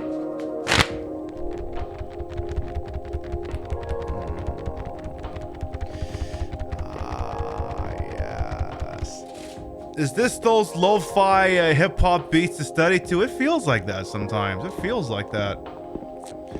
Like, I really feel like video game soundtracks have become a lost art in general. And it's something that, for me, really started I mean, the PS2 obviously was still capable of great soundtracks, but as spoken dialogue became more ubiquitous in video games, I really feel like just great quality compositions in video game music just started falling by the wayside. I don't know if it's just me getting older or if the music in video game is just not as good anymore, but I believe it's just video game music's not as good anymore. Alright, down here, and Jesus, what are you already doing down here? Does this every time, scares the shit out of me. So then I believe the pissant kid went into the hospital, right? What if I don't want to go in the hospital? What if I just want to keep going? You can't tell me what I can and cannot do. You can't do that. It's illegal. There are laws against that shit about telling James what he can and can't do. Mostly because he'll just kill you. Oh, hey, what's Travis Grady doing here? He leave his truck here? Or is this where the UFOs parked it in the meantime? Wherever there is a professional musician, there's someone trying to pay them less. Exactly, partial recall. Hey, Clockwork, by the way, as well, welcome on in. Over there! I was already pointing at it. I had to turn around to look at you. Like, I mean, like, even, like, military shooters used to have pretty bomb-ass music. Now it's just, you know, just, stuff that plays in the background going, Ramirez! I need you to get that Predator LAV off the rooftop and defend Burger Town! And, you know, all of that shit. It's all crap that just plays while a B-list Hollywood actor is screaming at you. That sort of thing. I have to go after Laura. I can't just leave her all alone. Also, maybe she'll be able to tell me something about Mary. Are you telling me that there's something about Mary?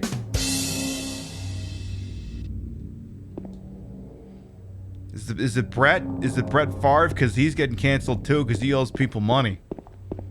Brent owes people money, but that's a whole separate discussion. Octopath Traveler. Well, yeah, Octopath. I don't know how much voice acting Octopath actually has in it, but when you've got like text-heavy JRPGs that don't have a lot of voice acting in it, the music has to be on point. There's just no other way. Like, it has to be. Because it's the shit people are going to be listening to while they're reading stuff off inside of their brain. Right, exactly. Okay, so now we're inside the hospital. Now, wait a minute. Is this the hospital from Deadly Premonition? Is this the one from Deadly Premonition? Because, Zach, do you remember that hospital? The hospital that had, this sign in it? You know, this one? Yes! Your doctor told us that you... why do I still have this in OBS? Yes! Your doctor told us that you are to be our patient. Accept our enthusiastic...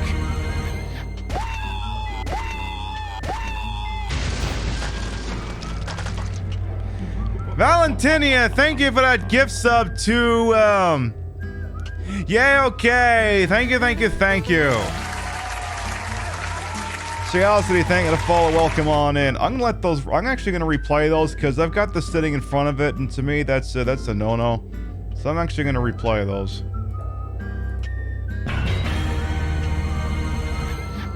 Oh, that's not it, but I'll replay it anyway.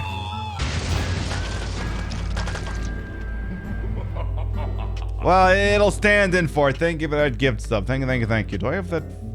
Can I pull that follow back out of the ether? Well, sorry about that. But yes, Curiosity, thank you for follow. Welcome on in. For those of you who might be new here, I is Queen Pip, Patricia Engel Bogart. You may also call me Trish. I am a retro variety drag queen streamer, a member of Team Stream Queens, and your time here is well wasted. This is a real console. Hook up the real VCR designs, look old-timey.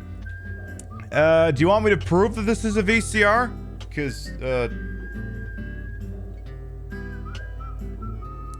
Give me a second here, actually.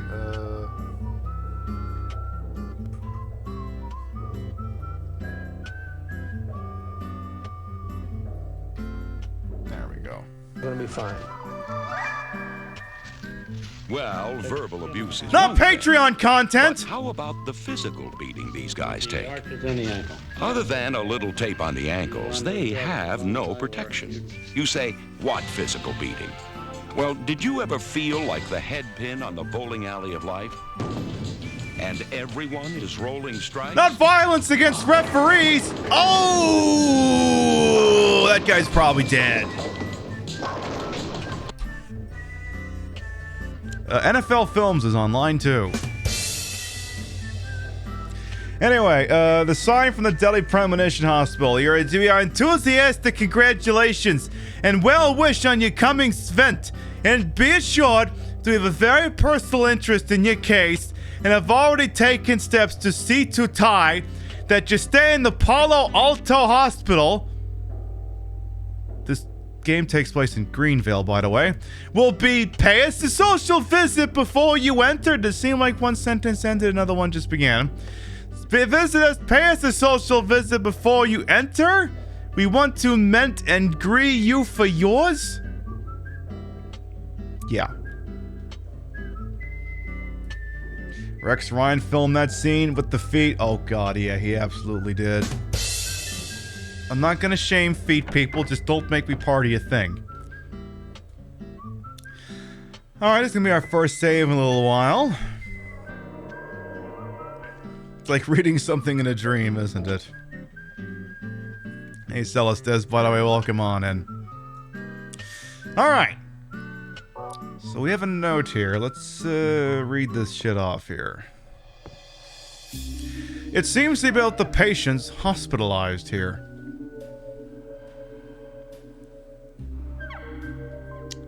Jack Davis. He has attempted 3 times in the past for reasons unknown. Although he is normally a model patient who follows doctors' and nurses' orders, he must be watched closely due to his past pattern of sudden and violent attempts to vote for Ralph Nader. Joseph Barkin. Okay, that's it. Anytime that the game is making a suicide reference, it's being read off. I'm just going to replace it with voting for Ralph Nader. His illness seems to be rooted in the fact that he believes he is guilty of causing his daughter's death. His symptoms suggest a paranoid break and paranoid delusions. Normally calm, but has a tendency towards violence when excited. Okay. Joshua Lewis. History of hospitalization as well as numerous assault, battery, and other violent offenses. He has a strong persecution complex and a tendency to solve things through violence. Extreme caution necessary.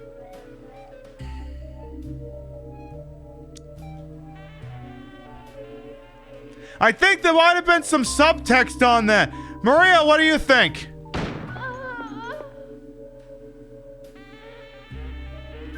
She disagrees.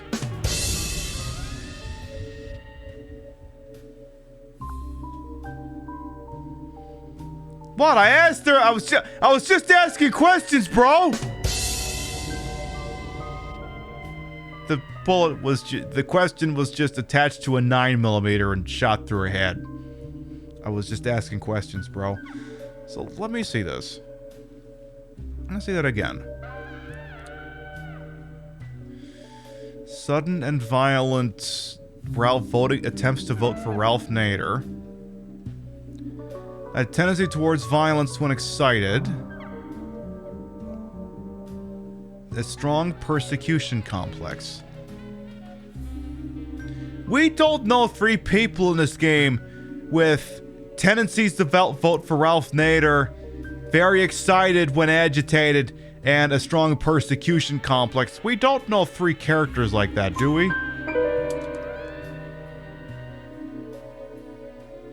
Nah, I'm sure this note means nothing. I'm sure this note means nothing. Anything useful in here? So yeah, supporting the whole theory that, this game takes place in the 70s and 80s. I mean, it's not a theory, it's an actual fact. You don't see computers in this hospital. Like I mentioned earlier, is that, the only thing possibly dating this game is this Beretta. Everything else is boxy cars from the late 70s and early 80s. And then, like, again, it's totally got nothing to do with the fact that those cars are so much easier to render in 3D. Is there a voting for Ralph Nader hotline? I mean, if people still do that, you would hope that it did exist. Something is written on it. The potential for this illness exists in all people, and under the right circumstances, any man or woman, or NB, would be driven like him to the other side. The other side perhaps may not be the best way to phrase it. After all, there is no wall between here and there. It lies on the borders where reality and unreality intersect. It is a place both close and distant. Some say it isn't even an illness. I cannot agree with them. I'm a doctor, not a target. Fucking Bones over here. Damn it, Jim, I'm a doctor, not a philosopher or even a psychiatrist. But sometimes I have to ask myself this question. It's true that to us his imaginings are nothing but the inventions of a busy mind, but to him there simply is no other reality. Furthermore, he is happy there. So why, I ask myself, why in the name of healing him must we drag him painfully into the world of our own reality? Because he murdered his wife. Okay, it's probably not actually talking about James, but I've decided it's talking about James. I got the key from Joseph. It's probably the key to that box. I got the purple bullshit key. Perfect. Anything else on his typewriter? Mary, you want to maybe step out of the freaking way? No, you don't want to do that? Okay, fine. Anyway, we're not going anywhere quite this second, but I will point out that our next show is tomorrow night, 7 p.m. Eastern, same time slot, same video game, right the hell where we left off. Where we'll find even more blistering hot topics to discuss, like how my own workplace proves that just-in-time staffing doesn't work. How there is absolutely a ratio to your IT staffing needs, and you should be staffing it accordingly. And I don't know, that thingy I went off on Twitch earlier today, maybe.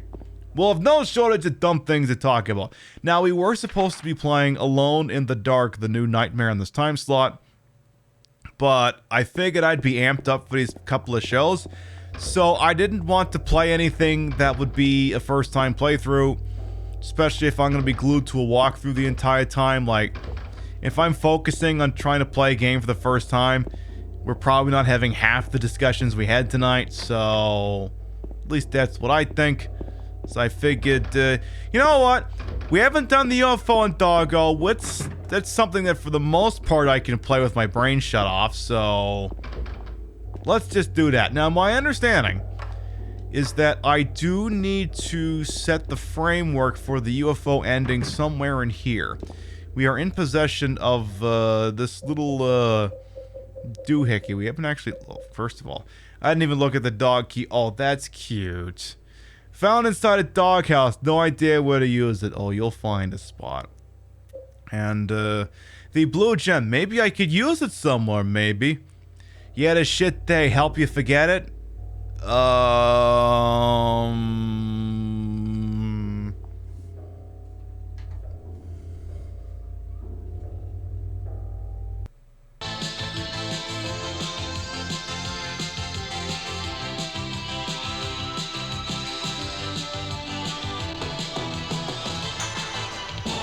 Did referees getting destroyed help you forget it? This is all irrelevant to interest. I can't decide if that's a good thing or not. I'm thinking it's not. Alright, hospital time. I got this map, right? Like, I think only some of the floors up here actually enter into a bubble. I can't remember, but we'll figure out what we can do. Hey, Hina Waffles, welcome on in as well. Door is locked, can't open it. Hey, the Braves come around yet? I should pull up the ESPN psychic website here. I used to have an ESPN link up here. Let's see. ESPN, what's the score? It hasn't improved. That's all I'll say is it hasn't improved. No.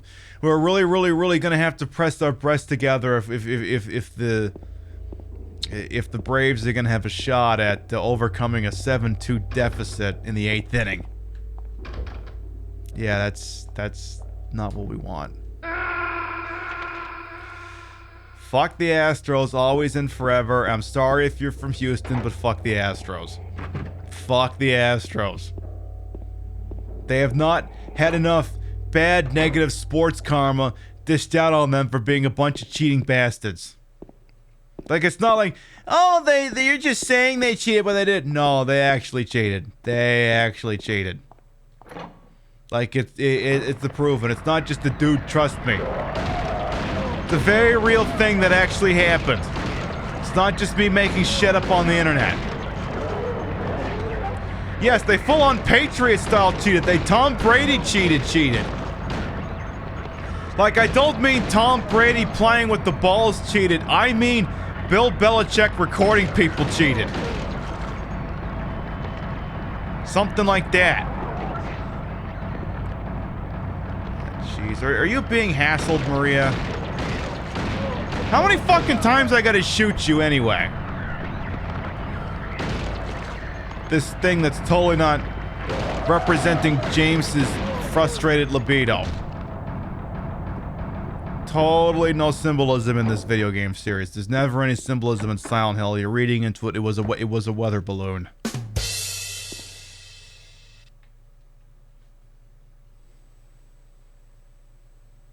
Ow. What's wrong? I just pricked myself. You are a prick. Are you okay? Yeah. I'm dying over here!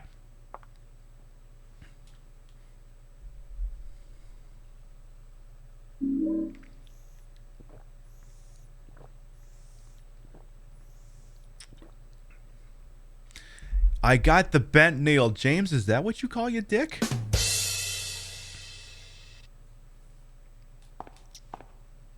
Okay. Shotgun. Why is there a shotgun in a hospital? 'Cause America and freedom, baby! Oh no, the stream has gone fantastic. It's just there's a tape and a VCR. It's there because reasons. I don't know. It's there because who the hell knows why. No, and it's been a good show. We've been playing, playing Silent Hill 2, which is never a bad thing to do. We've been reading Dave Chappelle for filth, because fuck him. Is he ruined forever? I mean, it's going to be some difficult to walk that shit back.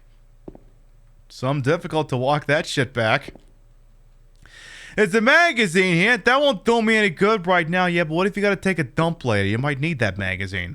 You might need that shit. The locker won't open. I mean, everyone, and I'll mention at this point, everyone is worthy of and capable of redemption.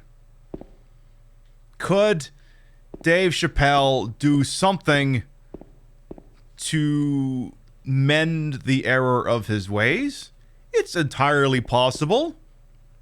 I don't know what it is. And I'm not gonna lie, I don't see him making any real effort. As I pick up an examination room key. Hang on. Is it an examination room or an examination room? Not that one. That one. Is it an examination room? Oh, that was just my tweet deck. There's literally nothing problematic on there. No, the examination room is a different one in that. God damn it. Never mind. Fuck. Note to self. Don't have that sign next to the monitor. Let's move that down here. Just in case. So we got an examination room key, huh? But yes, theoretically everyone is worthy of redemption. But, they got to put in the work. And I can't even begin to imagine what the hell he'd have to do to walk that back. That's not to say it's impossible, but ooh. See, he's so, like, it's the wildest thing with him. Like, if many of you don't, like, some of you maybe don't remember, but yeah, he had on Comedy Central, you know, the Dave Chappelle show, which was his sketch comedy show. And I mean, he would mock everyone. He would mock himself, he would mock people. And then at some point at the height of his career, he just quit, stopped, left. What happened is, you know, with some of his characters like Clayton Bigsby, he figured out that people were laughing at him, not with him. And that was when he realized, oh, I fucked up. And then that was just it out of him for the longest time. Like, he realized that, you know, some of these jokes are harmful. Like, when he was doing that bit, he realized that it wasn't people who were appreciating him for his jokes. They were just literally laughing at him, not with him, at him. And then that was it for him for the longest time. So it's like he's been here before. He's realized that this material can be incredibly harmful and just doesn't make the connection. You hate to see that. Scattered paper is just plain white paper, then why are you remarking on it? Yeah, I mean, I guess that is true, partially. I mean, yeah, that's part of it. To protect the world from devastation. To unite all peoples within our nation. To denounce the evils of truth and love. To extend our reach to the stars above. Jesse. James. Team Rocket, blast up at the speed of light. Surrender now or prepare to fight.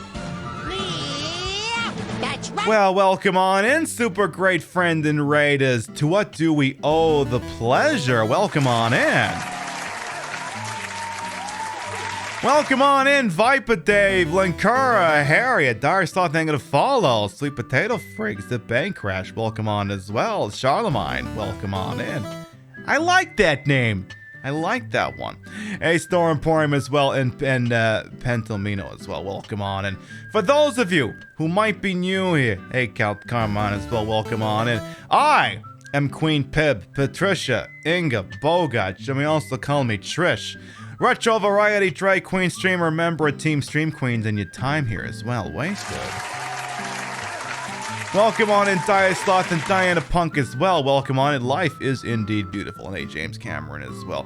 To what do we owe the pleasure and the honor? Thank you for coming on by with your folks. Is this my first time playing Silent Hill 2? Yeah, I can't lie to you. It's not. Can't do that. Trying to decide on the benefits of a monster wife husband. They look like if... let's see. I mean, you know... I'd have to think on that. I'd have to think about a requested rate. Oh, well, my goodness. I mean, well, thank you very much, I guess, whoever directed them in my direction. Did I introduce myself? Did I go through the whole spiel? Fuck it, I'll do it again. For those of you who might be new here, I am Queen Pib, Patricia, Inga, Bogart, you may also call me Trish. Retro Variety Drag Queen Streamer, member of Team Stream Queens, and your time here is well wasted. I put the broad in broadcaster, the whole in wholesome. I'm H-word for my own hubris, and all these breasts may be fake, the retro is real. Real PlayStation 2 hooked up in the dumbest way possible to make the games look as bad as they used to. Because, yeah, these aren't the usual high-def, super-duper color-enhanced, anti-alias ones you see on the other programs. I make this shit look as bad as it used to. It's, you know, someone's gonna have a calling card. I guess I decided that's mine. Glorious CRT indeed. It's, RF switches and composite video captures and shit like that. Anyway, we are playing Silent Hill 3. This is not my first time playing. This is like 5th or 6th one, if I'm being honest. We're laying the groundwork to do the UFO and doggo endings. We've gotten the dog bone, but my understanding is that at some point in here, I'm going to have to use the blue gemstone at like a garden or something. So I am going to have to keep, after the boss. So I'll have to keep my eyes open after we do that. And the amount of times I'm running into her, I mean, thank goodness we're getting those 2 endings, because we're certainly not getting the ending she wants the way we keep running into her like that. Doggo ending is canon ending. I mean, I can't spot the lie. Jesus Christ, I thought he just died. Holy, I literally thought he just died. That wouldn't be cool. Would not be cool. Anyway, we know you have a lot of raid targets out here on the TTV, and we're always thankful anyone chooses to spend time with little old me. Thank you so much. Make yourself nice and comfy. Feel free to sit in, lurk, vibe, let your brain slowly ooze out the side of your head. We are all crushed under the weight of days. You want to relax? Knock yourself out. You want to watch me gouge the living shit out of this nurse here? I suppose that's the thing we could do too. Prior to your arrival, we were the senior parenting and follow ball. Come on, and we were discussing the alleged death of comedy, which has not died. Comedy just tends to go through situations where we move the goalpost because it's not respectful to punch down on people who frankly are just minding their own business. So, and we're also discussing the fact that James totally killed his wife and the bodies in the fucking car. Mary died of that damn disease 3 years ago. She's been dead a week. The body's still warm, you asshole. Like, I literally think... hang on here. Now, here's the deal. If you listen real carefully, you can still hear her screaming from the trunk. James! Why do you keep telling people I didn't kill you? Or that you didn't kill me? You killed me, you bastard! What's the deal with this? How dare you tell that apparition that looks just like me that I died? You murdered me, you son of a... Anyway. And move faster. For where you are in the game, you're going way to hell too slow. Boy, I love the closed captioning having a time with that one. BB, thank you to follow. Welcome on in. Hey, Gus Grimm as well. Bienvenue. Anything fun in here? Just whatever you do, don't shoot Maria again. I already shot her once. I don't want to shoot her again. At television, it seems to be broken. Not another poor CRT going down the drain. You hate to see that. James, can you order me a 10-piece nugget? No, you can't? Okay. And that sort of shit. Sorry, I got a lot of stupid buttons here on the Queen Pib show. Because she got a great ass. And you got your head all the way up it. Sorry, this is what I do. Alright. Who's coming to kill me and not my wife this time? Okay, so we gotta check out M2 and M1. Then keep going. Hey! Nobody kills Maria but me. And maybe the dog. Excellent, excellent. Excellent. Alright. M2 isn't it? Wait a minute, M2? Isn't that the song that plays at the end of Mass Effect? Or am I barking up the wrong tree here? Lapis eye key and some free bullets because, you know, America! Bucky Smalls, thank you to follow as well. Welcome on in. Why is there a shotgun and shotgun ammunition in a hospital? Because American freedom, baby! Welcome to America. We're dadgone. We can't ameliorate your material needs, and by God, we can't provide you with a job or education. My fuck, we give you a gun if we want to. Fuck, we load you up with that thing, and you can use that thing to pump some poor sucker full of 30-odd buckshot or whatever the fine fuck this thing's loaded with. That's just freedom, dagnabbit. Freedom to go ahead and wander into a hospital and completely blow away your repressed sexual libido. Or whatever a fat-breasted nurse in this game could possibly be representing. There's no subtext in Silent Hill games, right? It's all made up, I believe. Yeah. There's no such thing as subtext in a Silent Hill game. Never, ever. Did we get everything that was in here? It's also not a survival horror game until I've looked at a map 10 million times. That's what happens. You wonder if the James version of going in raw just means taking the pillow out of the pillowcase. No, actually, he said when he takes off the pillowcase, he says, "I'm removing the silencer."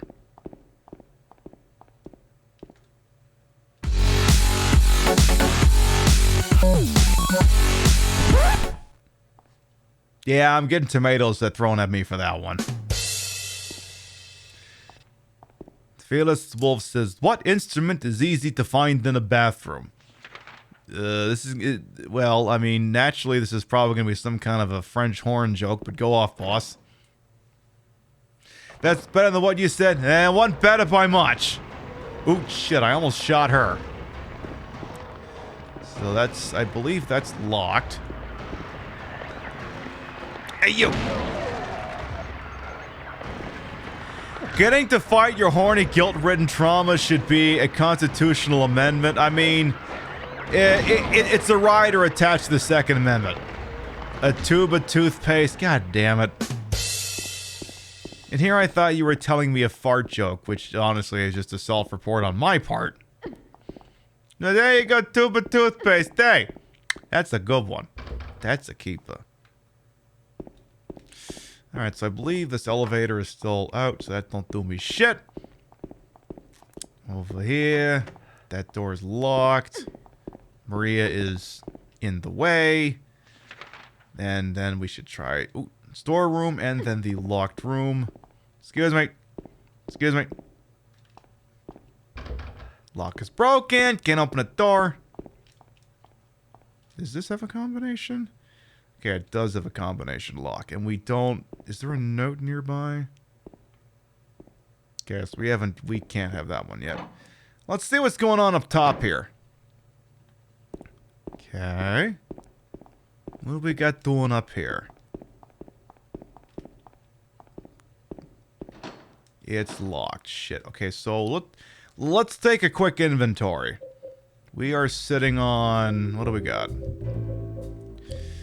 Examination room key. Oh, there you go. Use that, you dingus. Use the examination room key. And examination room is gonna be... not on this fucking floor. That much is certain. Oh, you haven't even gone in the basement yet. Well, what the hell? Examination room. Well, it's probably on the side of that door, so... Alright, down the stairs. Sorry, I mean... Any chance of me saving us to get the Maria ending? Probably not. Definitely not. We've run her like, what, 20 fucking times? I can't remember what the margin for running into her and still getting her ending, but it's gotta be pretty friggin' narrow. Oh, right, never mind. We can't go that way. Alright, so does the key I have work on this friggin' door? Excuse me. Can't get that door open. What am I missing? I'm missing something. Oh, the examination room's up there, you dingus. Right idea, wrong door. There we go. I swear to God, Maria, one of these times I am gonna shoot you. You're startling the hell out of me. The medical records on a desk, nothing particularly interesting. What about all these post-it notes you got on the desk or whatever the hell that is? Like, I keep thinking there's something behind her, but there's no way to make her move. No shot. So he sees... What does he see? Is there a thingy? What do you see, Harry? Henry? Jeff? Whatever your name is this week? Paul? Frank? James? I think that's your name? It's a memo hanging on the refrigerator. Food only. Do not store drugs. I'm sorry. I thought this was America. Look, if I can't keep my drugs in a fridge, where the hell... What is the world coming to? Where I cannot store drugs in a communal fridge of my workplace. If I can't do that, what the hell is the point of... What is the point of it all? It's fucking bullshit. It's bullshit, I say.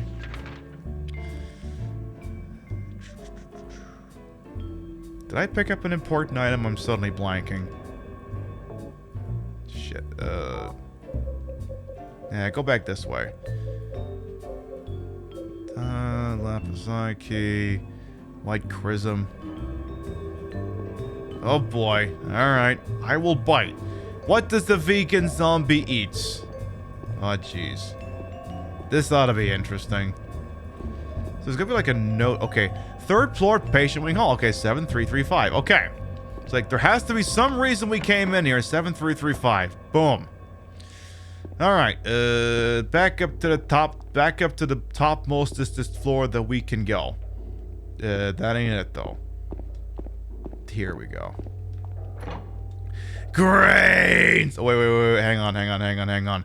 Grains! That's what they eat? There you go. Yuck.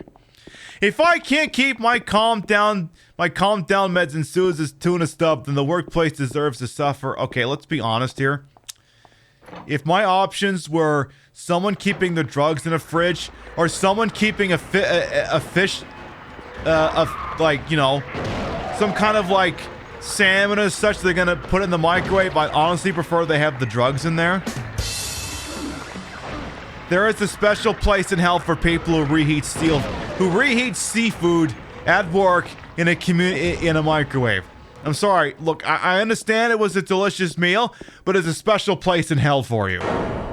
When you stink up the whole office like that, special place in hell. I'll make the rules. I'm sorry. You're gonna have to take that up with Stan.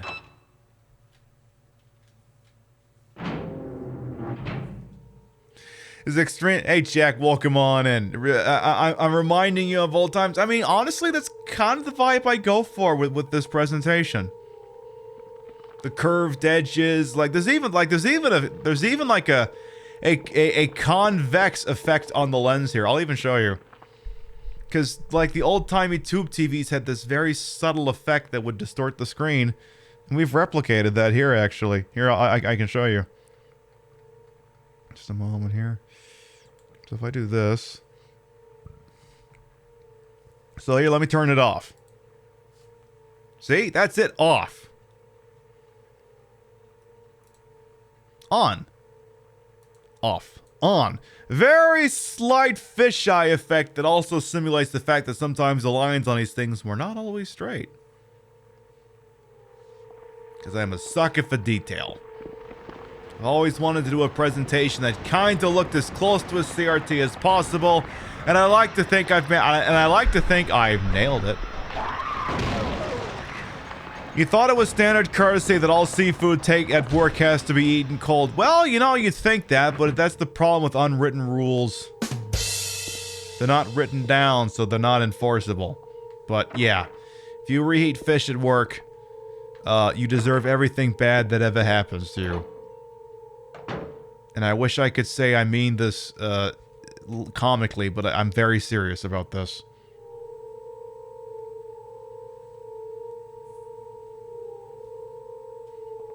James. Wait a minute. Yeah, it's me tomorrow morning. I'm kind of tired. Actually, that would be tomorrow morning if I'd had the second White Claw. It's just a hangover. You should rest.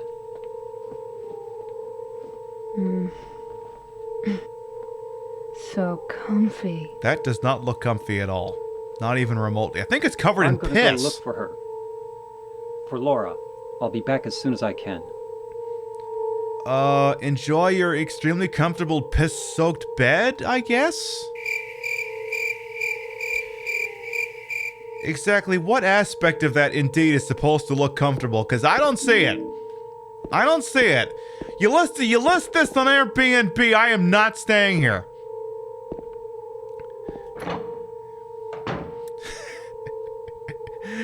Gar, to that I'll only say one thing. I don't see nothing wrong with doing 25 to life. That's all I'm gonna say about that one. The only exception is the rule is no reheating seafood, and when someone keeps stealing your lunch, no one fesses up. Okay, in that point, alright. If someone is engaging in thievery, and that is the only means you have with striking back, okay. There is always an exception to a rule, that's it. We'll let that one fly, odd child. But only in that situation. All other times, do not do that. Do people really steal people's lunches? It happened to me once upon a time. It happens to me. Okay, this is like 10 years ago and I worked at UPS. But it hasn't happened to me lately, but... I mean, I don't know if they stole it because they were confused or if they were hungry. Like, you always assume it's just someone being an asshole, but sometimes, depending on where you work, it could just legitimately be someone who didn't have a meal and they were feeling desperate. So... I will forgive the... See, and this is where it all comes right back. I will forgive the person who stole my Hot Pocket when I worked at UPS. Hot Pocket! That's what we call callback babies, ladies and gentlemen. That's what we call a Hot Pot. That's what we call a callback, not a Hot Pocket. Life hack, draw a biohazard symbol on the container. They're not gonna fall for it. They're not gonna fall for it. There's something written on the wall. Louise, I'll take care of you forever. It's my density. Do we have everything for this? Hot Pocket. Seriously, now I want to watch the fucking Jim Gaffigan. And it's like, again, we set up again. Like, that's the thing, like, oh my goodness, I can't be funny if I can't make comments about Irish people, Italian people, African Americans, Jewish people, trans people, and literally Jim Gaffigan could sell the same Hot Pocket joke for the next 30 years and it'd still be the height of comedy. Hot Pocket! I can have a Hot Pocket for breakfast, a Hot Pocket for lunch, and be dead by dinner. Hot Pocket! That shit will never not be funny. So no, you do not have to tell jokes at the expense of trans people. You just have to tell better jokes. Like, I'm sorry, like, there will never be a time when those Hot Pocket jokes are not the height of fucking comedy.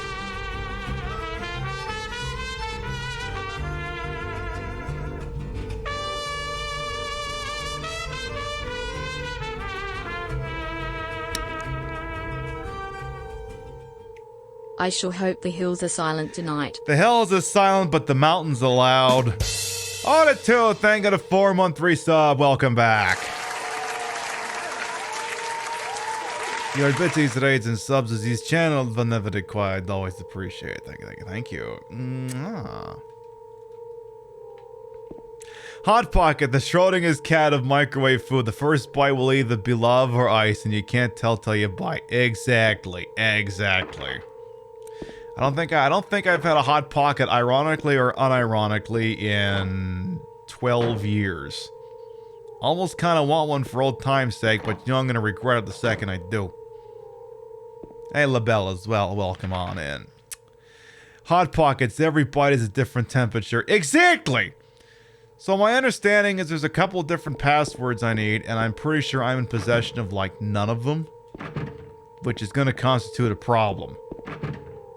So, that being said, you know, I feel like checking something all of a sudden. Could just make calzones. Oh, you like, oh, Oh, look, Ben Wyatt has entered the chat. Oh, God. Fucking calzone bros are gonna start hawking their calzone coins and shit. Hey, this door. Oh, yeah, I have a roof key. Perfect. Alright, let's have a look around this completely empty and barren and completely bereft of anything rooftop. As you can see, this rooftop is boxed in on all sides, and there is absolutely nothing else up here. You want pizza so bad? How can you sit there and eat pizza at a time like this? So I see nothing up here.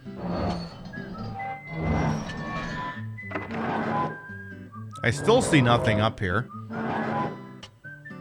There's something making noise, but I don't personally see it. I'm a little bit confused about what's going on, if I'm being honest here. Because I know there can't be anything up here. Because when I walked over here, there was nothing. But I'm hearing something. And there's like this little bit of some guy's head that's visible in the bottom of the screen. And I'm not sure how to reconcile this information.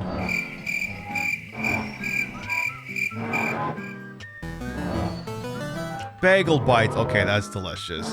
Ritsuka, thank you for the follow. Welcome on in. So, again, I don't know how I'm supposed to reconcile the fact that there can't be anyone up here, and yet there's clearly somebody up here. Should I do anything with that information? Because I don't know that I should. Welcome on in.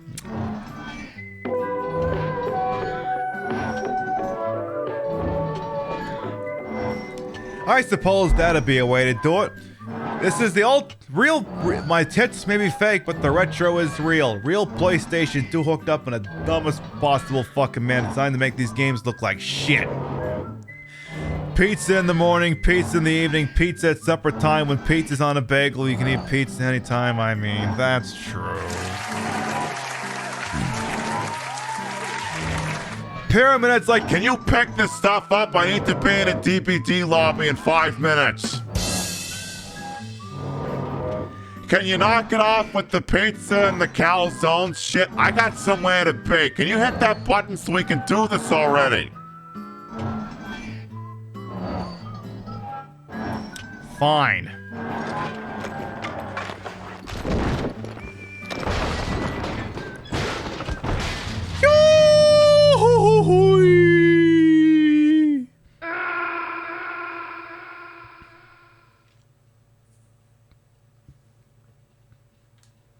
Again! No. Once was enough. So your boy James kind of bumming.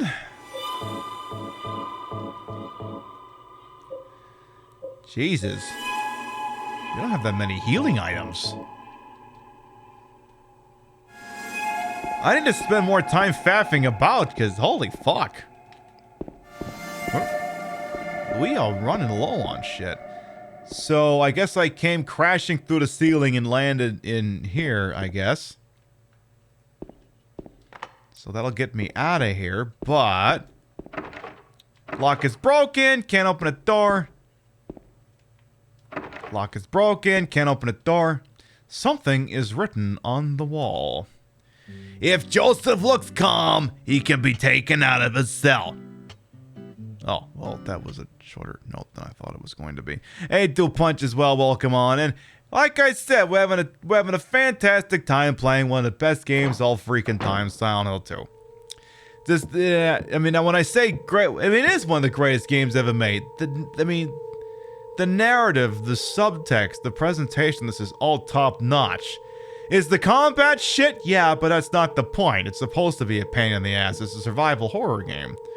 There's something written on the wall. 810 Twilight as well. 6718. Turn the numbers. Better not forget them. So I'll write them down here. The other one, my secret name. The penmanship here is abysmal. 6718. Something about a secret name. Lock is broken. Can't open a door. So where are we now? Where is here? Ah. In that case, where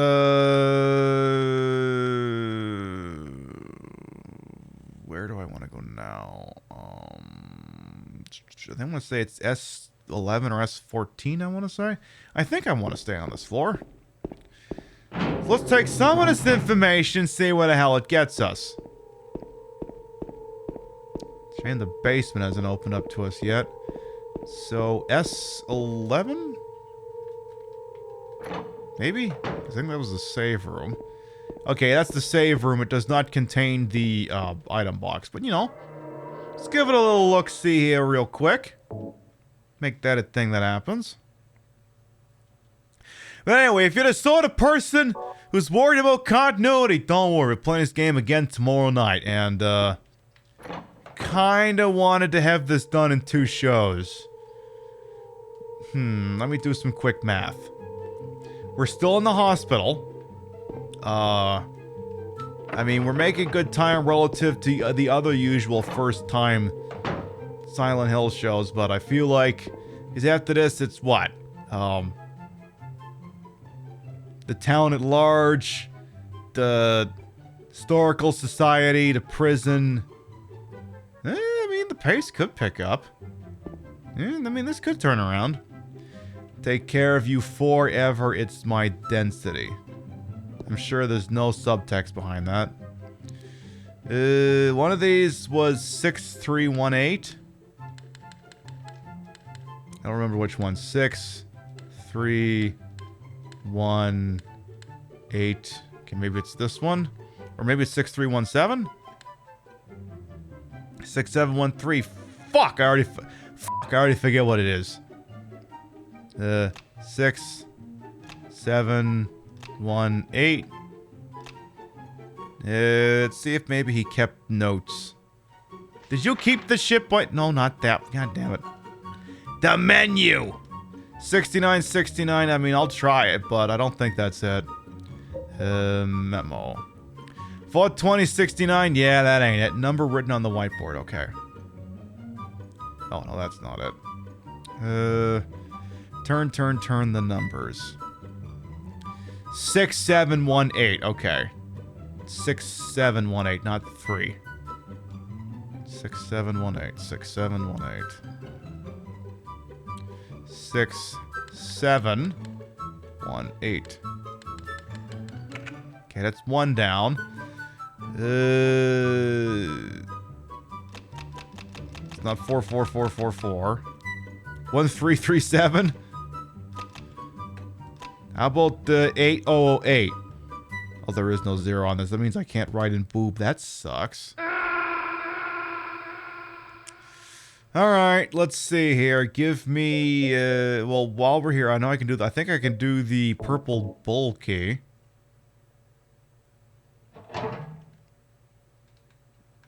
And then I want to say I should be able to do the other one. I just haven't got the key. Like, I can't remember if this was gouged into someone's wrist or not. I can't remember. Try 7335. Huh. 86753. Oh, fuck off, Tommy Two-Tone.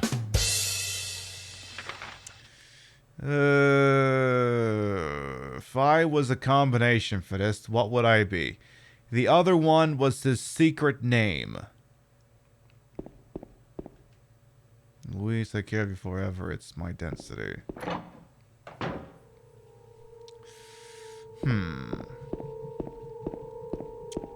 Huh.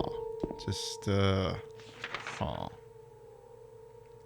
Did I get the typewriter?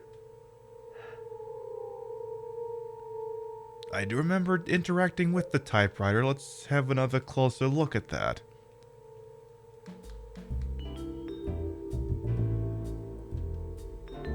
Or maybe it's because I think it's... Okay, no, that's not it, but... Got the key from Joseph's. Wrote a key in that box. No, there's another fucking typewriter somewhere. It's got some dumb shit on it. If I remember correctly. It's like a sheet of paper in it or something. The problem is I don't remember where it is specifically.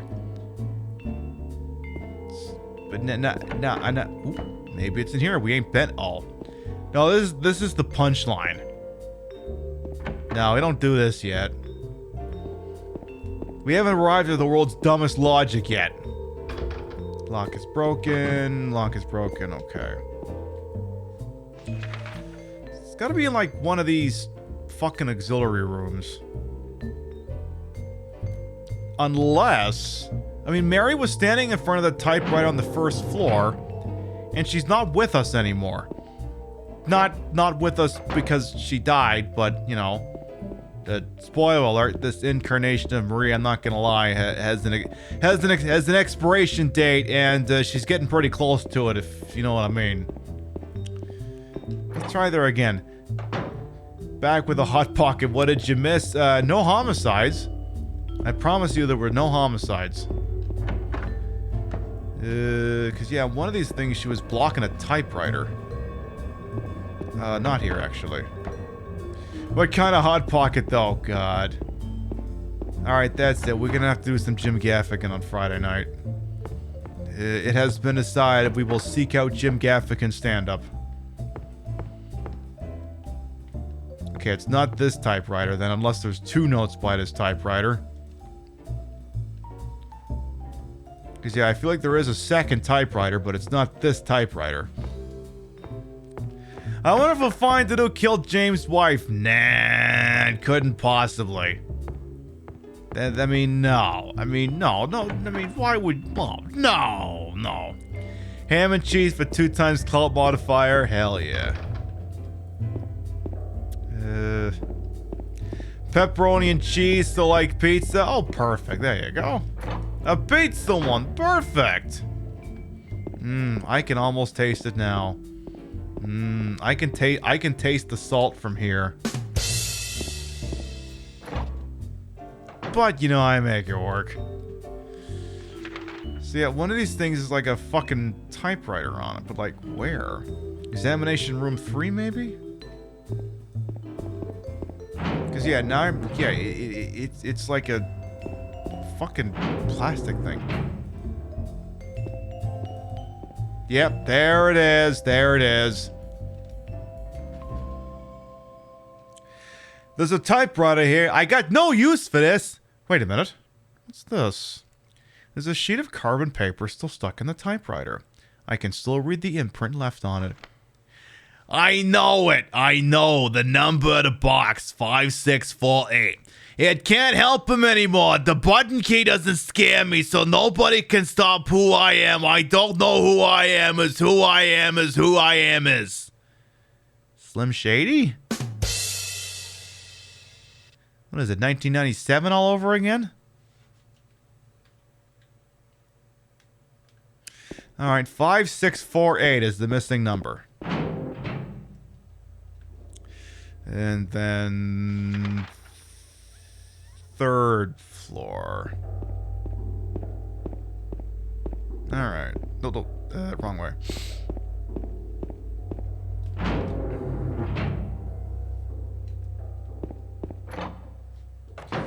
Isn't Papa John's the worst? Yeah, that sounds about right. Well, I mean, it is and it isn't. Like, he's basically divorced from the company. I'm not up to date on that other than... You know, we haven't heard from Papa John lately. Is he okay? Has his quest to unlearn the N-word gotten anywhere? Has he maybe stopped doing nearly as much coke? Is he doing better? I mean, you know... I'm not saying we approve of the guy, but, you know... Look after yourself there, eh, boss? yeah, Shaq is basically the figurehead for that. They should just call it Papa Shaq's. I assume we all have the same opinion on that now. Alright, 5648. Yeah, 5648. There, he can just start his own pizza company. Da-na-na-na. Wait. You either do this right or you don't do it at all.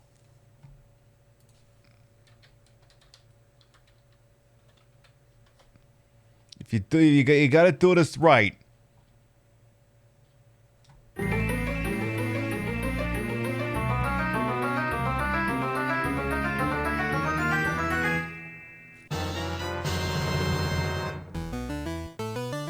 Perfect timing. Ronald, I'm gonna follow. Welcome on in. There's nothing inside the box. They played us like a damn fiddle! No, I'm wrong. There are a few hairs inside. I mean, look, I get that my bleach blonde wig sheds sometime. What do you want me to do about it? All right. We are now armed with mighty hair, which I mean, so Bestie Nemesis Network played this game a few weeks ago for the first time ever. You have no idea how amazing it was to watch them work this out for the first time. It was beautiful. It was amazing. It's like when someone learns that grapefruit isn't purple for the first time. Like, you never get to see that. Like, ever. So when you actually do get to see it, it's like you have to stop and appreciate it.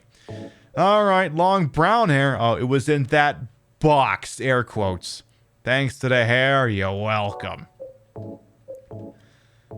Alright, so now don't drop this. It's your only bent needle. If you drop this now, you're never gonna live it up.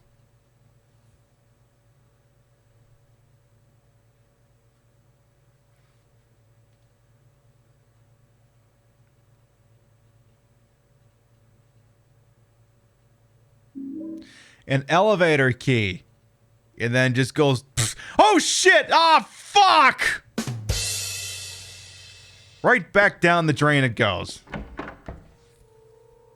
And then he's gonna have to, I don't know, eat a whole bunch of Hot Pockets so that he can work out the jam in the drain and figure out where it ends out. Nice apple pie. Nice. So that was the key for...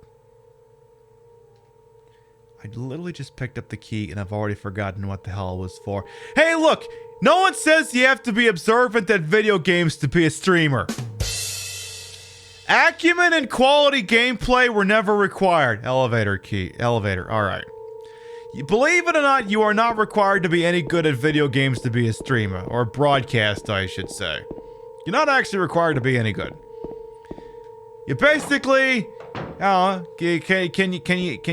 you talk to a wall and occasionally interact with chat? That's the big thing there. Can you talk to a wall? If chat's giving you nothing to work with, because chat is never required to give you anything to work off or riff off of, you have to be able to entertain regardless of whether chat's giving you anything or not. Can you talk to a wall for like 3 or 4 hours? Can you react to what's in front of you presently? Like, can you basically be Mystery Science Theater 3000? Can you do that? If you want to be the I'm not very good at video game streamer. Can you be a Mystery Science Theater 3000 in real time? That's like 80% of this program. What did Hot Pockets do to you? Exist. Well, we've been talking about Dave Chappelle and, you know, how he can't tell jokes unless he can be really transphobic. So we're like, you do realize that humor exists out there that doesn't require you be transphobic. That can be funny. Like, again, Hot Pocket humor is timeless. And it appeals to anyone. It would appeal to literally anyone. Lock is broken, can't open a door. It's locked. Like, you don't have to mock marginalized people to make jokes. And we brought up earlier, again, like, the same complaints were made of caricatures of Irish people, Italian people, Jewish people, African Americans. Like, at some point, these all fell out of public approval. We didn't have snowflakes and retweets and this pissant kid.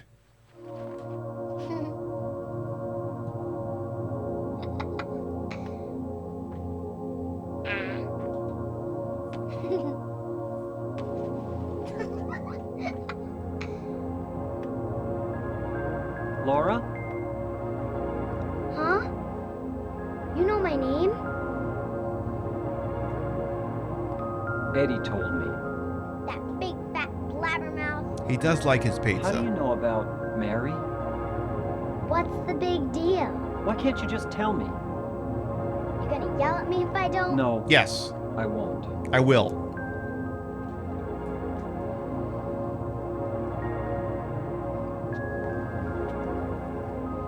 I was friends with Mary. We met at the hospital. It was last year. You liar! Laura, Fine, don't believe me. But last year, Mary was already...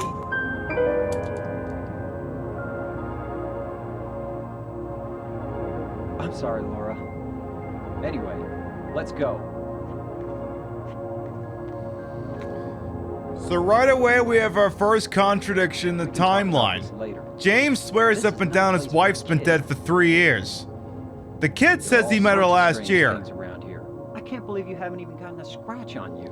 It's almost like the two of you aren't experiencing the same thing. Wait, there's something I gotta get. The evidence? Okay? But it's really important. What is it? A letter from Mary. Huh? I wanna go get it. Is that okay? Yes.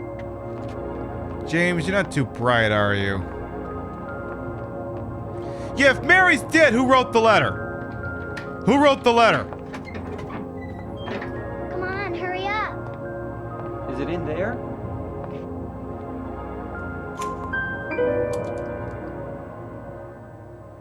Yeah, in the back.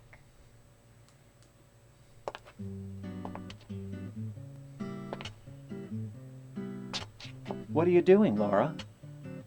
It's further back in the desk. I feel like I'm watching Goodfellas. You know the scene at the end. Laura! What are you doing? Ha ha, I tricked you. Open the door, Laura. Why should I? I'm a liar, right? Want me to open it? Huh? No, I want you to jerk me around. What's the magic word? Go fuck yourself. Laura? Okay, I guess I won't open it. I think I'll just leave you like this. You probably should. You snotty little brat! Open up! Why, you... Laura? Oh! She went there! Oh!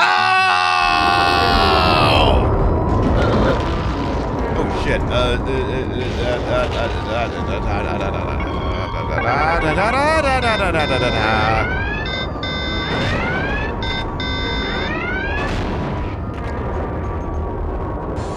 protect the world from devastation. To unite all peoples within our nation. To denounce the evils of truth and love. To extend our reach to the stars above. Jesse. James. Team Rocket, blast up at the speed of light. Surrender now or prepare to fight. Brandon and Raiders, hello! Welcome on in, Brandon and Raiders. I is Queen Pip, Patricia, Inga, Bogart. You may also call me Trish. Retro Variety Drag Queen Streamer. Member of Team Stream Queens. And we just got called a fart face. Can you believe that? A fart face. The nerve of this. Hey, Sample Cheeks, welcome on in as well. Hope you're doing all right over there, Brandon. Look, if you're not following Brandon, look, you have to follow them in 2 places. You have to follow Brandon in 2 places. Well, okay, 3 places. Well, okay, 4 places. You have to follow Brandon in 4 places. You gotta follow them here on Twitch because the show is sensational, and I want to steal the Mortal Kombat 3 cabinet. You have to follow them on Twitter because it is an absolute hoot to see them lay into people and set them on fire. You have to follow them on TikTok, so when you can't catch them lighting shit on fire, you can see it on the TikTok. And you have to follow them on Instagram, because they just got to, what, 10K?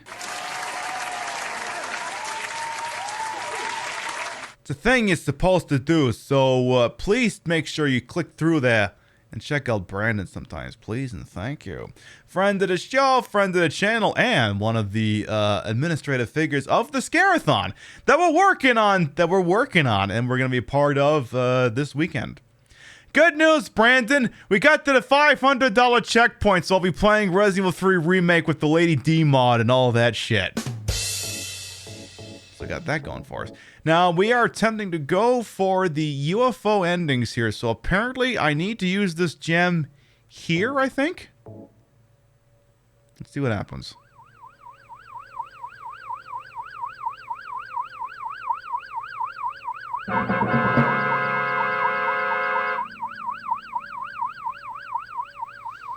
What in the puppet combo is this crap? That was legally a thing. So yeah, this is a new game plus playthrough of Silent Hill 2. We are attempting to go for the dog and UFO endings, and it does require that I use a particular new game plus item at specific checkpoints. For no particular reason, I look up where the next one is. In front of the rowboat on the dock after exiting the meat locker. Okay, I know where that is. Good, we're good. We're almost at 2K because of me. No. Scarathon is almost at 2K because of everyone. Scarathon is almost at 2K because of everyone. I'm not doing this by myself. I'm literally not. I'm literally not. I'm just this bimbo that they point in front of the camera and say, hey, go do your thing for a little while. We're all part of this together. We're gonna raise some good money for the kids. I got this old promo video from them last year I gotta dig out that showed off how awesome those carts were. I gotta get those dug out for the tomorrow's show. Cause yeah, Gamers Outreach, they help kids play video games in hospital because... Now, I don't know if you've seen the way this hospital looks, but it's kind of shit. It's kind of shit. Would you want to be a kid in this hospital without an Xbox that you could play Minecraft on? I wouldn't want to be in this hospital, period. But if I had to be, and I was a child, like if I was Laura, who's running around and confused as to why everyone else is seeing a different thing from what she's seeing, I would definitely appreciate being able to play video games on this cute little cart that can be wheeled in and out of the room, that's so nice and smooth that they can sterilize the shit out of, and it's modular so they can put it in Nintendo or an Xbox or all that good shit.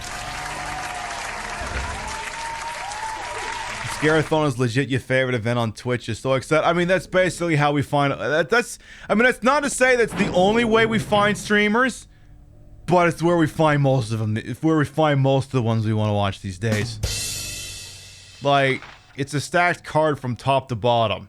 And I mean... I figure I'll do it once or twice, and then my breasts will step aside, let someone else do it, but I'm like, this card is stacked from top to bottom. I mean,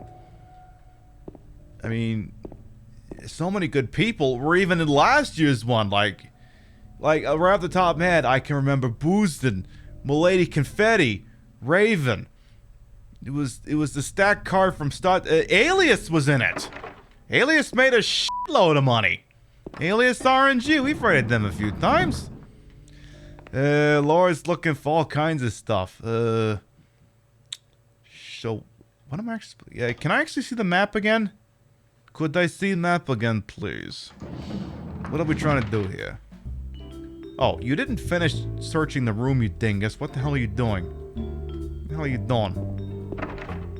Should I go with the fake ending for Dogecoin? Oh god, don't get the crypto bro started.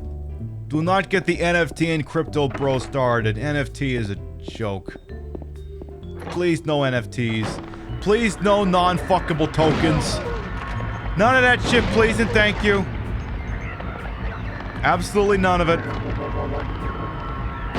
NFTs will solve everything. Yeah, but you know, NFTs are... If there's any crypto bros in here, I apologize, but NFTs are a solution looking for a problem.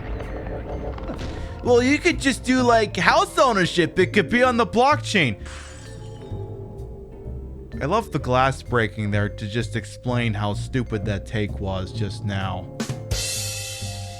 Like, you know, we have physical records and existing computer records. Like, those are things that exist.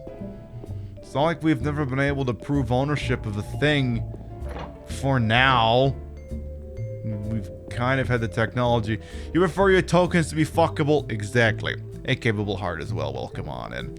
You work in a blockchain company? You have my condolences. But NFTs are trash. I mean, one of the most legendary Twitter exchanges out there is someone I think showing off their NFTs, and then someone just hits save as at a JPEG and says, yeah, well, you paid all this. Well, I just hit snapshot. And they're like, help, someone stop this. This is theft of my property or some bullshit like that. It's like, okay. Like, okay, I retweeted something yesterday. Let me see if I can find it here. I think it was last night. I think I have it. Oh, hang on. Almost there. Here we go. Credit to the poster I found it on here, and I will copy and paste the tweet in chat and then bring it up here.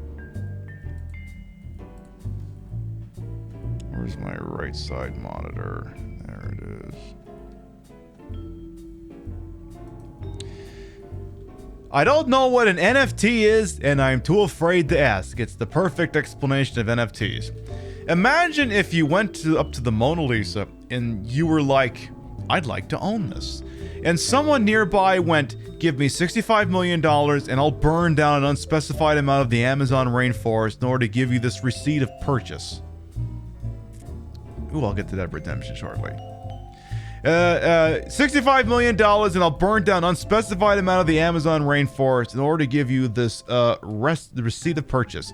So you paid them and they went, here's your receipt. Thank you for your purchase. And went to an unmarked supply closet in the back of the museum and posted a handmade label inside it behind the brooms that said, Mona Lisa currently owned by Jacob Galapagos.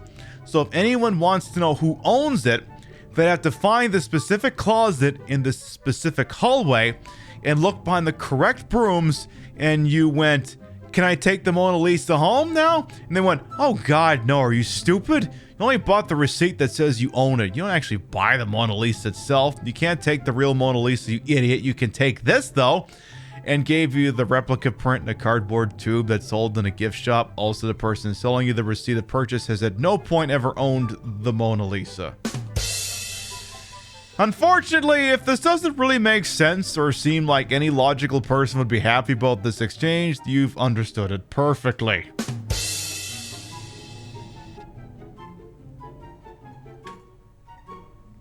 That's basically it.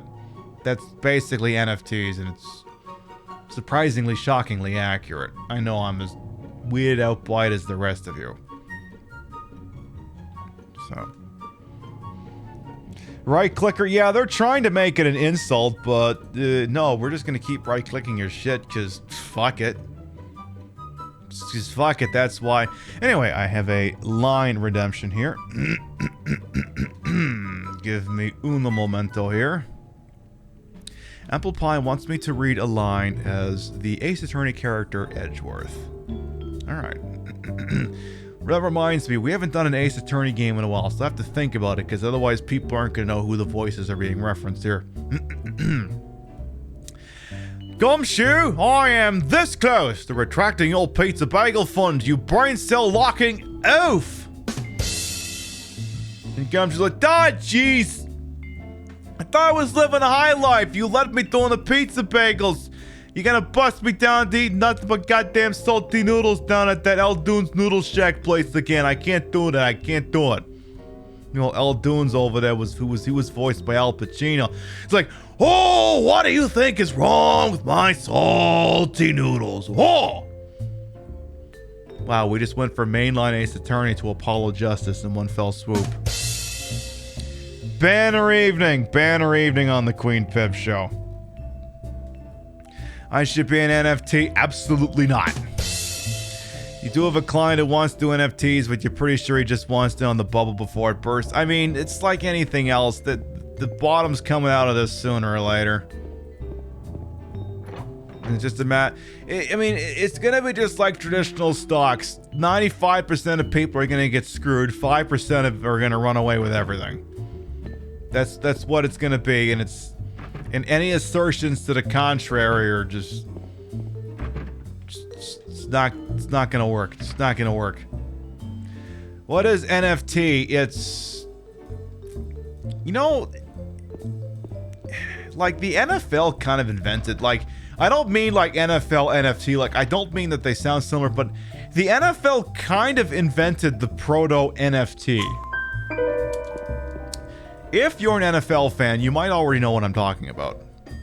In the NFL, if you want to be a season ticket holder, you don't just buy the ticket. Oh, no. In some stadiums, you have to buy the PSL, the personal seat license.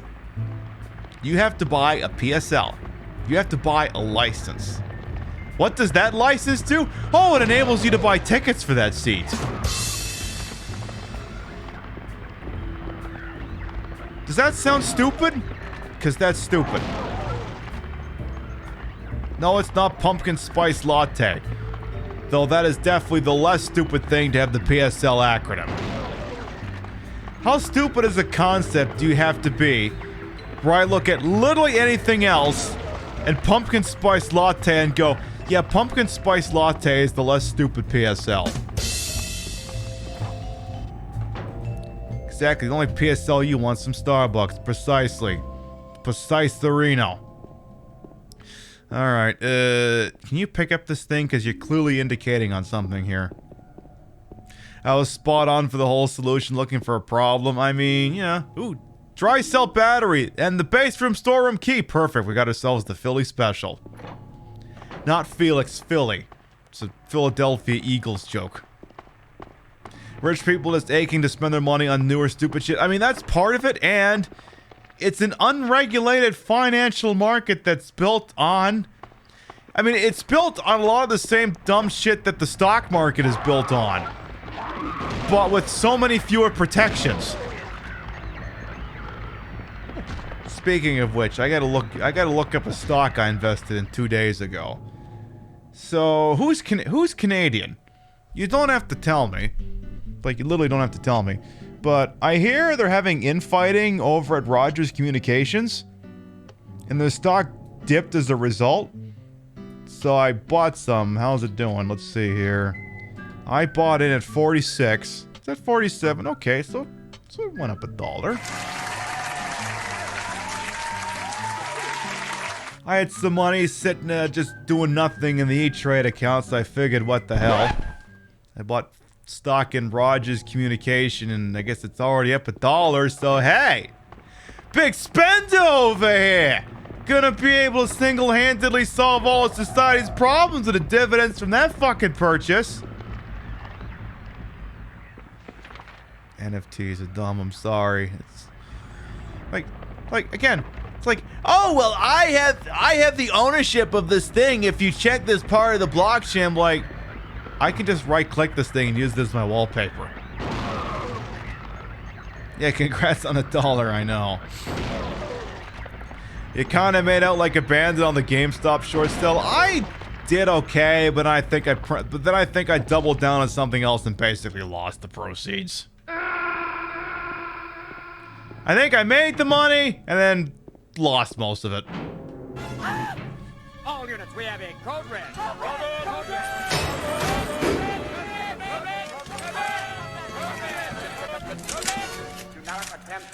Horror Hog and Raiders, hello.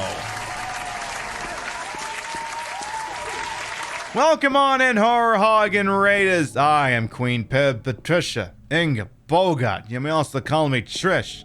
I am a retro variety drag queen streamer, a member of Team Stream Queens, and your time here on this channel is well wasted.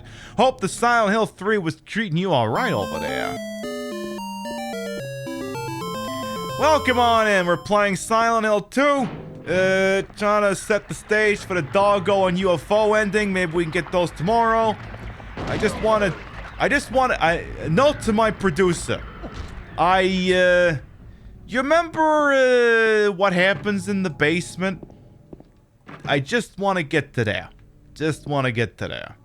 We know I got a lot of raid targets out here on the TTV, and we're always thankful anyone chooses to spend time with little old me. Thank you so much for coming on by with you and your folks. Thank you so much. I consider a matter of honor and pride whenever someone chooses to trust me with their community. Because look at the show. Look at this thing. Look at me, for Christ's sake. Do you have any idea how good a show I must be putting on if people are willing to waltz in on this?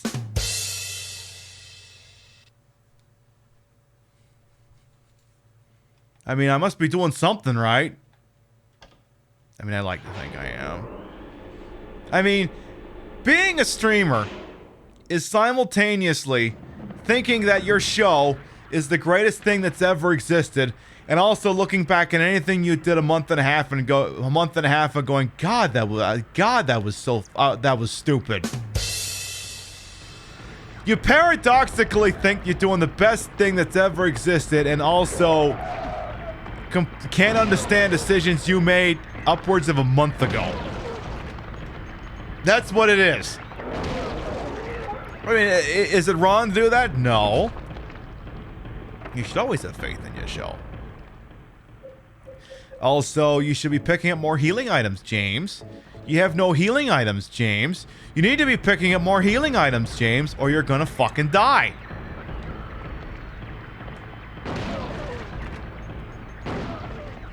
When that one joke haunts you, yeah, be like that. And as Oddchild, yes, to go back to the whole stock and NFT thing, yeah.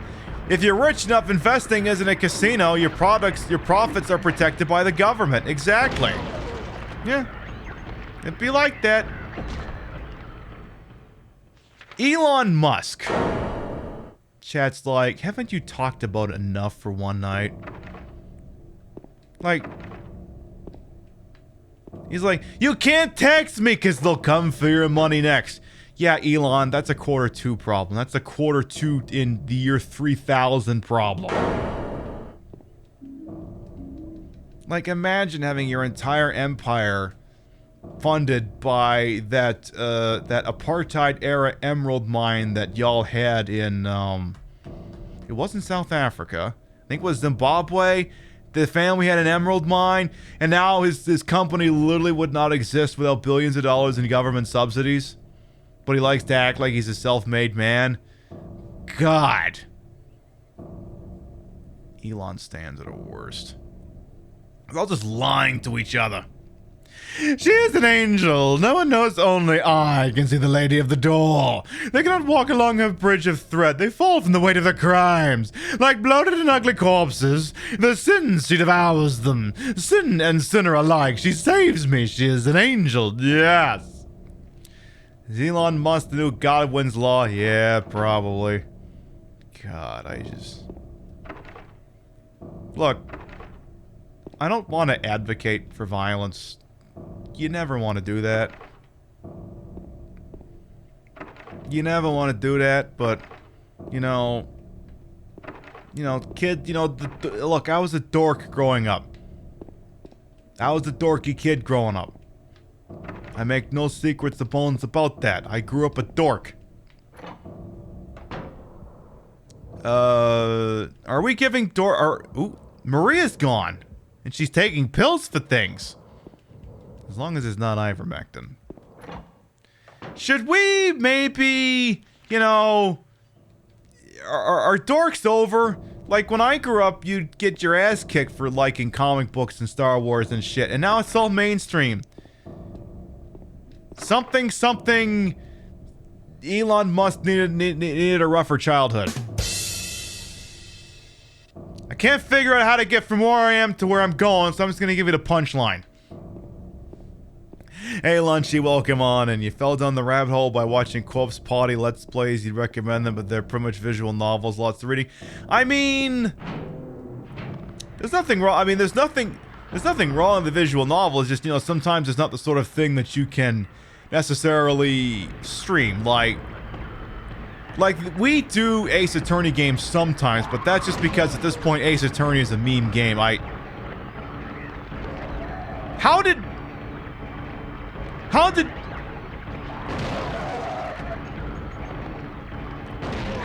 the body... what? How? How did body go from there to... how?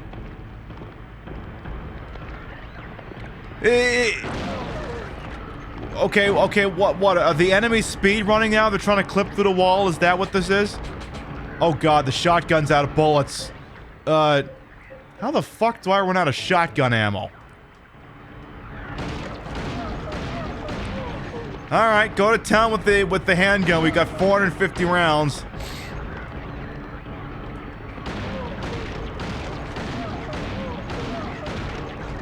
Okay. Hey, Joey, welcome on in. Ooh. Excuse me, can you just please die? Please and thank you. Please and thank you. Thank you. It's a manifestation of his indecisiveness. That is a far more smarter answer than this program deserves. Thank you for it. You know that button that says what you just said is the you know, this one? What you just said is one of the most insanely idiotic things I have ever heard. What you actually just said was the actual opposite. It's one of the most intelligent things I've ever heard. It's the opposite of that statement. So if memory serves, the Captain What's-the-Name's down in the basement. She's gonna be real fucking happy to see me in about 30 seconds if I'm remembering this properly. Oh, I just heard that random little screaming noise. Yeah, let's hit the cutscene so I can have that sip. Oh yeah, so this is a room. It's got some shit that's knocked over in it. And there's some bloody prints. Should I move the shelf aside? Sure, what's the worst that could happen?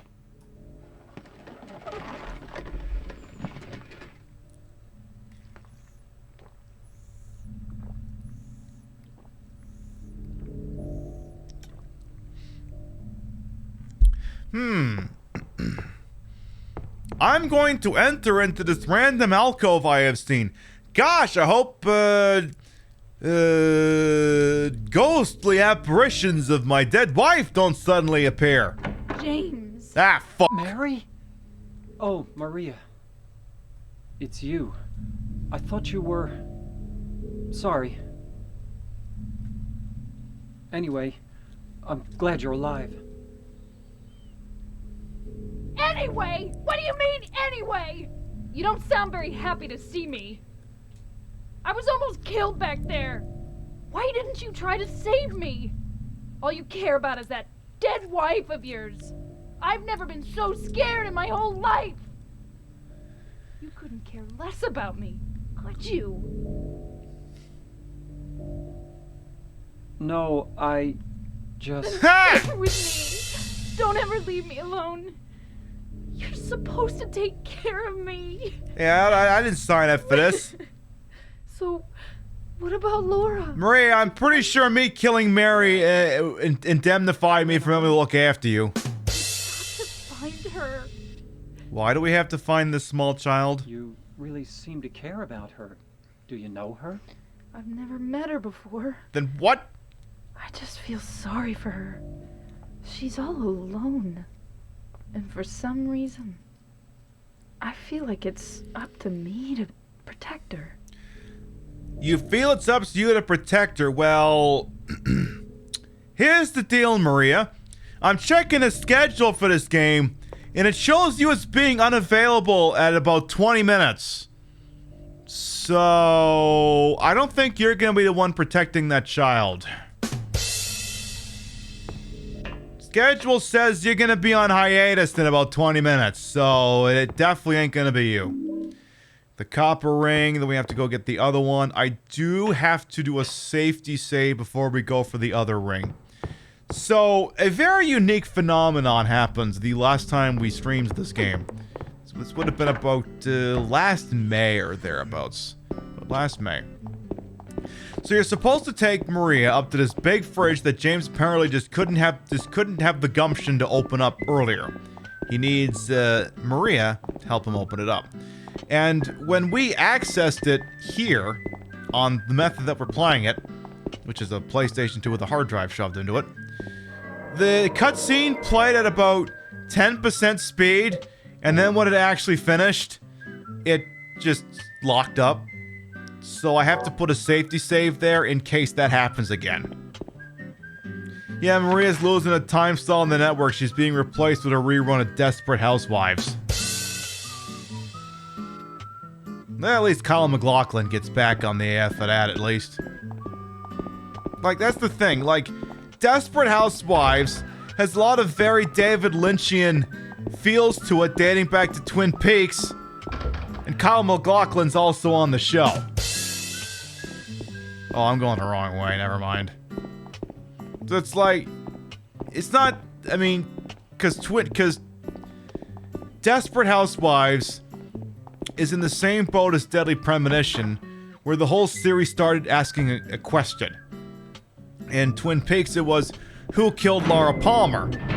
In Deadly Premonition, it's, why did Captain What's-Her-Name vote for Ralph Nader?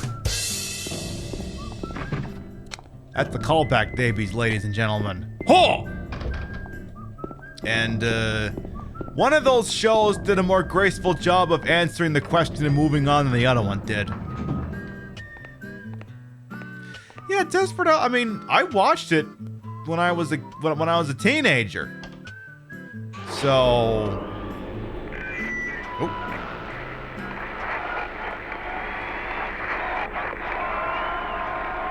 Hi there, everybody. Thanks for tuning in. Welcome to another exciting edition of Trick or Treat. Here you either answer the questions correctly and win a great prize, or fail to answer correctly and receive the punishment. It all depends on you. And our lucky, or should I say unlucky challenger today is James. James Thunderman! Hey, trick or treat? Okay, here's your first question. Merry-go-round, haunted house, roller coaster, Ferris wheel, and teacup. Disney's MGM Studios. Oh. Amusement park that both children and adults love. The question is, what is the name of this amusement park? 1. Fantasyland. 2. Silent Hill Amusement Park. 3. Lakeside Amusement Park. Okay, quickly on to question number 2. Silent Hill witnessed a gruesome murder a few years back. A brother and sister were playing in the road when they were attacked and chopped into pieces with an axe. Or smashed bones, splattered blood, and finally... What a terrible tragedy. What a gruesome end to such innocent lives. What was the name of the murderer who committed this vile act? 1. Walter Sullivan. 2. Scott Fairbanks. 3. Eric Davis. Now for our third and final question. Elon Musk. South of the lake is a deserted old neighborhood called South Vale. From there to Palevale, the central resort area northwest of the lake. I got shit to do tonight. Road you can take. Just one The answer road. is 313. It's like, could you get to the point? I got shit to do tonight. Right. So, let's. This isn't even the floor I wanted. All right. Keep going here. Back in the elevator we go. Quick, give me some elevator music here.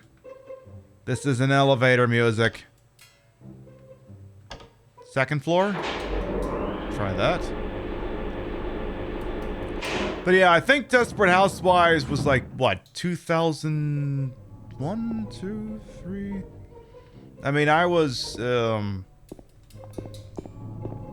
know. I watched it, I mean, it was very David Lynchian in terms of, you know, having a whodunit. But, yeah, I watched, I think the first few seasons of its original run, and, I mean, I enjoyed it. I mean, okay, let's be real here, chat. If I unironically watched Desperate Housewives during its initial run in the early aughts, that should have been the key right away that something was wired a little bit differently up in this head. Unironically watching Desperate Housewives, if that wasn't a sign back then, I don't know what the hell would have been.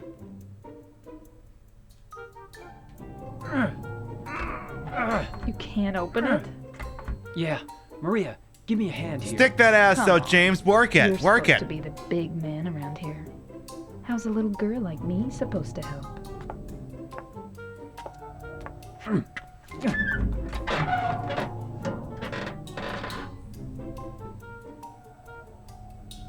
What's this? Not very cute, is it? Here, James. You take it. Thanks. Thanks. The load ring. I mean lead ring. Alright, so we should go after that, thing on the third floor for items, just in case. We'll do that. Well, there you go, Trippy Feet. Now I don't feel so awkward. I mean, Marcia Cross was hot. And didn't that show also have Nicolette Sheridan at some point? I mean, she was very easy on the eyes. Still is very easy on the eyes. She was in Spy Hard with Leslie Nielsen. She was, Agent Veronique, or whatever her name was. Yeah, she was in Spy Hard. So it's this, yes, storeroom. So based off of the thingy we did in the elevator, which would say, hey, what's the answer to these things? The code is 313. And I'm not gonna do any jokes with this because I just fucking need the items. Because Jimbo over here ain't been doing too good with his health item management. So, 3, 1, 3. And I didn't die, so I got that going for me. Yeah, he needs literally everything that ain't nailed down. Good, beautiful, excellent. Alright, hey Mary, like I said, apparently your schedule lightens up in about 4 minutes, so I'm gonna have to go get that taken care of. Because apparently you're suddenly gonna be very available shortly. Is there a save point here? I mentioned for no reason in particular. Actually, go back to the stairway for a second. Just in case, God forbid, you should fuck this up. Just in case. Alright. Look, on this channel, we're not taking any fucking chances. Just what I have 5 Silent Hill 2 greatest hits save files on here. I have 5 of them. Well, I mean, I guess I keep like well, okay. Why am I not shocked? Literally every time you save, you make a new save. You haven't been taping over everything. You just keep making a new one. Thank goodness there's a 120 meg memory card. Speaking of which, I should probably back that up sometime. Should probably do that. Alright, hey Mary, it says here in 3 minutes you're suddenly going to be very freaking available. Let's go get that doing over here. Hey Zan with a plan. Welcome on and doing okay. Maria is gonna be bumming in about 3 seconds. Cause I mean she's fine now. So we put the rings on the painting and through the door we're gonna go. So let's see here. So we're gonna go down some stairs, and Maria, you're gonna be A-okay. There's a note on the ground. Inside is some sort of hard-to-read writing. I took the director's key, the one to the museum. I hid it behind the praying woman when I went out for the day trip. I picked it up, but I did not steal it. I'm a criminal. Well, removing something that doesn't belong to you, but without a threat of violence, it's not necessarily theft, it's larceny. It's a different charge, but it is still technically a crime. It's just, you didn't take it by force or break in or anything like that. Hey, Cut Boltwell, come on in. So, is this where we want to go? Nope. Alright, keep going down to the basement. I wonder if anything really good happens down here. I look at all my musical options.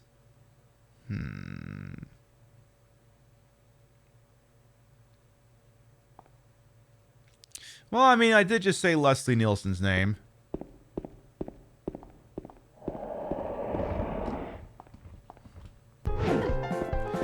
Oh my goodness! Maria, is there someone behind you? What's going on over here? Maria, I just met you named Maurice. Oh, jeez. Oh, jeez. Maria! Maria! Maria, we gotta go. We gotta go. We gotta go. Go, go, go, go, go, go.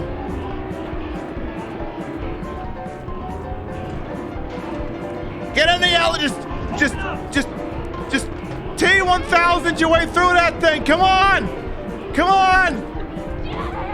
Just, you're not even grabbing her hand. Uh-oh.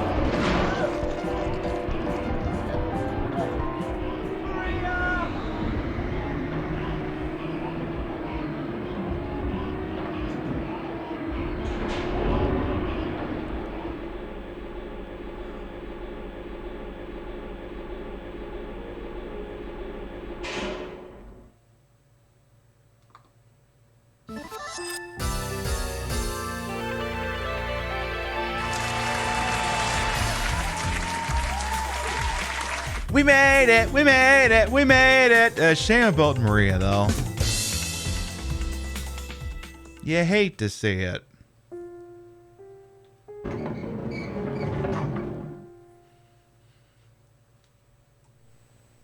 I like this song, but I keep thinking that, like, the Rolling Stones' Painted Black is just trying to start, but it just can't quite turn over. So Maria is suddenly available, and the Big Daddy Pyramid Head was clearly able to get into his DVD lobby and then get back here in time to kill her, or whatever the hell just happened. So they got that going for it, at least. Smushed by deadly elevator. All right, so. Here's the thing that always weirded me out about this. I never realized that fucking Laura runs by the window. I thought that was always a glitch. But no, that's intended. He who is not bold enough to be stared at from across the abyss is not bold enough to stare into it himself. The truth can only be learned by marching forward. Follow the map. There's a letter and a wrench. Alright, there you go. So it says, go there. Also says, go here. And go there.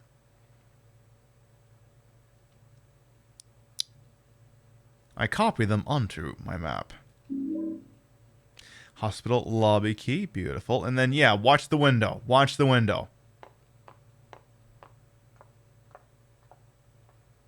Like, that's, for me, that was always the blink and missed it moment. I'm like, is there like some fucking glitch? No, that's actually intended. That's how Jimbo over here gets the idea in his head to, go that way. Is there a save point in here? Oh, there is one, okay. We'll make another one just in case.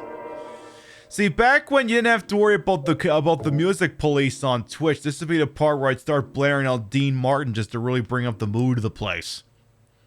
But we can't do that. That would be too much fun. Alright, we have safely made all of the progress that I wanted to make this evening, so we're gonna start to wind on down.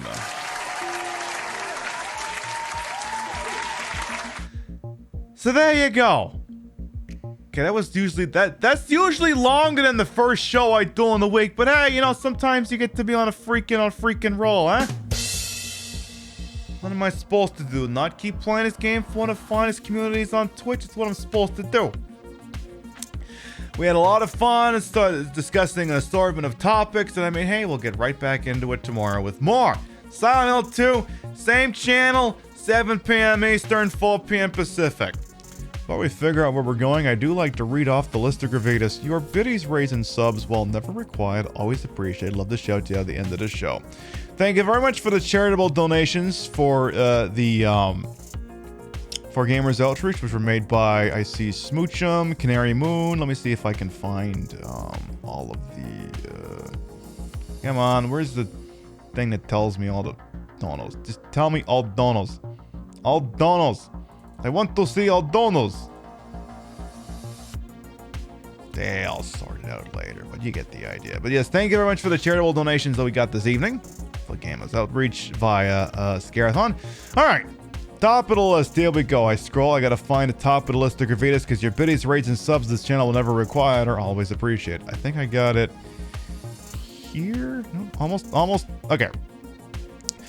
Lord Cast Longshot, thank you for the resub. Retro Reboot, thank you for, well, I will have a good night. Thank you for popping on in. Candy Squids as well.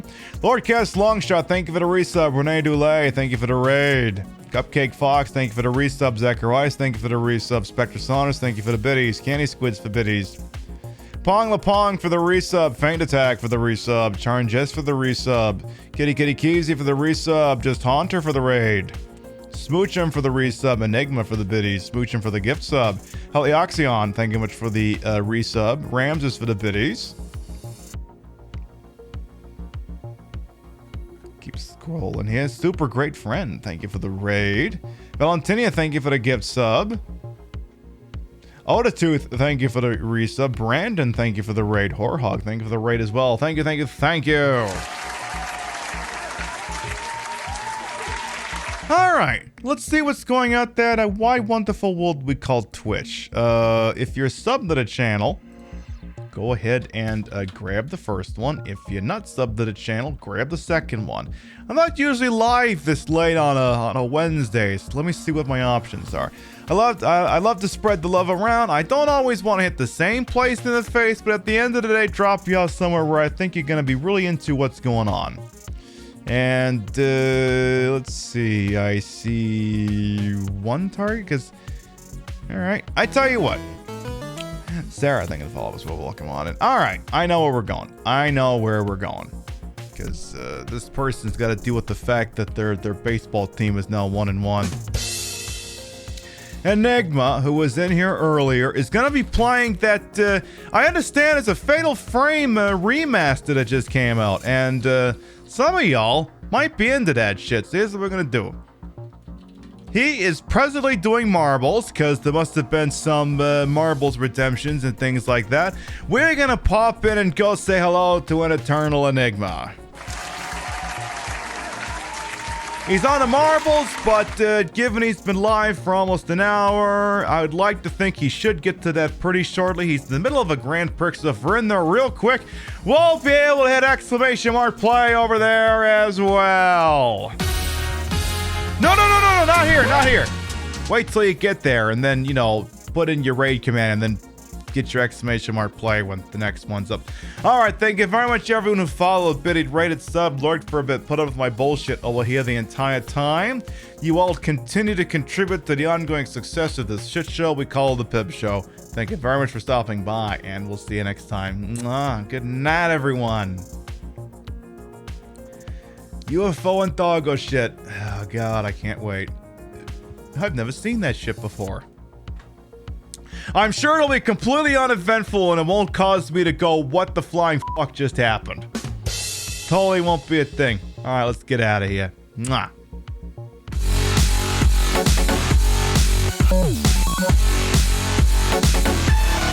CN Fox, congratulations on the win.